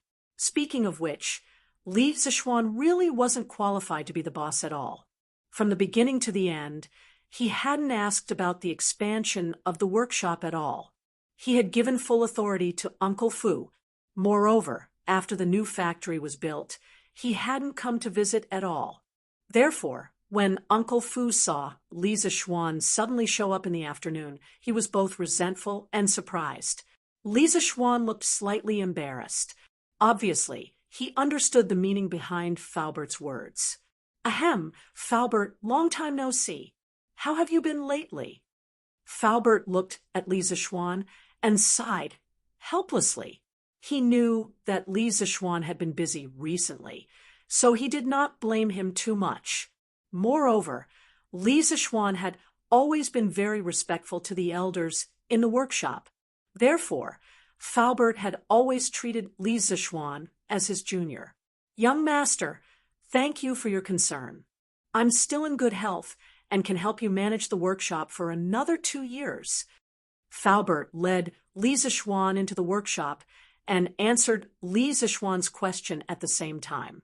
After hearing this, Li Zishuan frowned. He suddenly remembered that Falbert was getting on in years. Even if he was healthy, he could only work in the workshop for another 2 or 3 years. Who would take over at that time? Who would be the one to carry this burden? Successor. I have to look out for a successor for Falbert from now on. Li Zishuan sighed in his heart.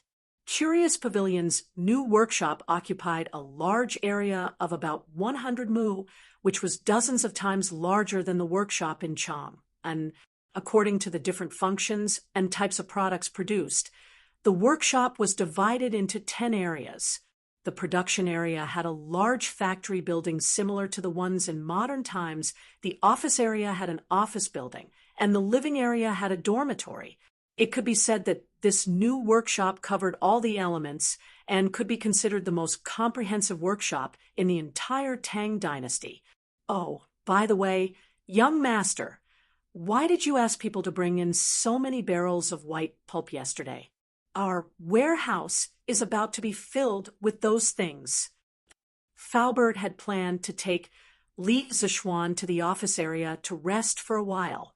Halfway there, he suddenly remembered the thousands of barrels of white pulp that the Wang family's fleet had delivered yesterday, so he turned his head and asked. Li Zishuan smiled and said, "That stuff is called rubber, and it's very precious. So much rubber. It should be worth more than our workshop. Don't worry. Didn't I come here today to teach you how to use it?" Falbert heard this and felt a little incredulous. He had heard from other sources that Li Zishuan had bought the rubber for a total of 8,000 strings of coins.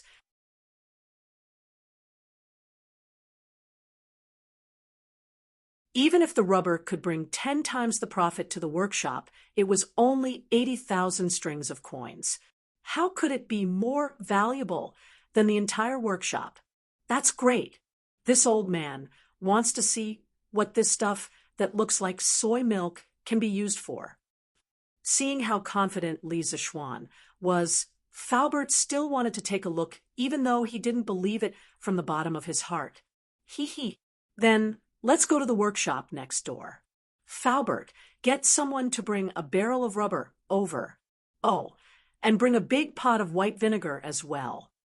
Li Zishuan pointed to the large factory building next to them and said to Falbert, okay. Although Falbert was puzzled as to why Li Zishuan wanted vinegar, it wasn't convenient for him to ask. Thus, he ordered his subordinates to do as they were told. After a while, all the items were ready. Falbert even brought a few old craftsmen from the workshop to observe from the side. Song, Xiaoxi, Pang Feiji, pour this barrel of rubber into the stone trough. Li Zishuan pointed to the rectangular stone trough in front of him and ordered Song Xiaoxi and Pang Feiji behind him. This stone trough was originally used for annealing when the blacksmith was forging. However, due to the urgency of the situation, Li Zishuan couldn't find a more suitable container. "Yes, young master," Song Xiaoxi responded and quickly lifted the barrel full of rubber with Pang Feiji. The white rubber latex immediately poured into the trough. This stuff looked as thin as soy milk. It was no wonder that Falbert couldn't think of a use for it. Pour the whole pot of vinegar in. Li Zishuan weighed the pot of white vinegar in his hand and ordered. A very important process for the extraction of rubber latex was the solidification process. In the modern rubber latex solidification process, the most commonly used solidifying agents were formic acid and acetic acid. Formic acid and acetic acid could increase the hydrogen ion content in the latex, thus lowering the pH value of the latex, compressing the electric double layer, and thinning the hydration film. When it reached the isoelectric point of the protein, the electromotive potential would be zero, and there would be no repulsion between the rubber particles. They would gather together and solidify into a block. In the 21st century, most foreign countries used formic acid as the solidifying agent, while domestic companies mainly used acetic acid as the solidifying agent. Depending on the specific acid used, the properties of the rubber would be different. Li Zishuan had learned all of this from his rich classmate's family's factory in his previous life. Otherwise, how could he have known all of this? In the Tang Dynasty, formic acid definitely didn't exist, but acetic acid did. This was because the so-called acetic acid had a very common name, and that was acetic acid. Vinegar contained a large amount of acetic acid. This was all thanks to the wisdom of our ancestors, who invented vinegar. Otherwise, Li Zishuan would still be making vinegar. The two of you go get 2 hoe handles and wash them with hot water. Then bring them over and stir them vigorously. Li Zishuan quickly ordered. Song Xiaoxi and Pang Feiji obeyed and left. After a while, the two of them each carried a smooth hoe handle and walked in. Under Li Zishuan's demonstration, they began to use the sticks to stir in the stone trough. Hey, master! It's solidified! It was like soy milk just now, but now it's turned into tofu. After stirring for about half an hour, Pang Feiji suddenly shouted in surprise. It's really turned into tofu. Come and see. Song Xiaoxi was also very excited. Without needing him to say anything, Faubert and the rest of the craftsmen had already rushed over. Seeing that the rubberized latex had turned into tofu, Faubert could not help but click his tongue in wonder. Hey, this is really strange. Isn't it just pouring a pot of vinegar into it? How did all the rubber solidify? Yeah, this is too strange. It's like a magic trick. If I didn't see it with my own eyes, it would be really hard to believe. The rest of the craftsmen were also very shocked. They had never learned about chemical reactions, so they could only categorize it as a magic trick. You're tuning in to the Mystic Fist YouTube channel. Don't forget to subscribe and join us on this journey to catch the most captivating stories.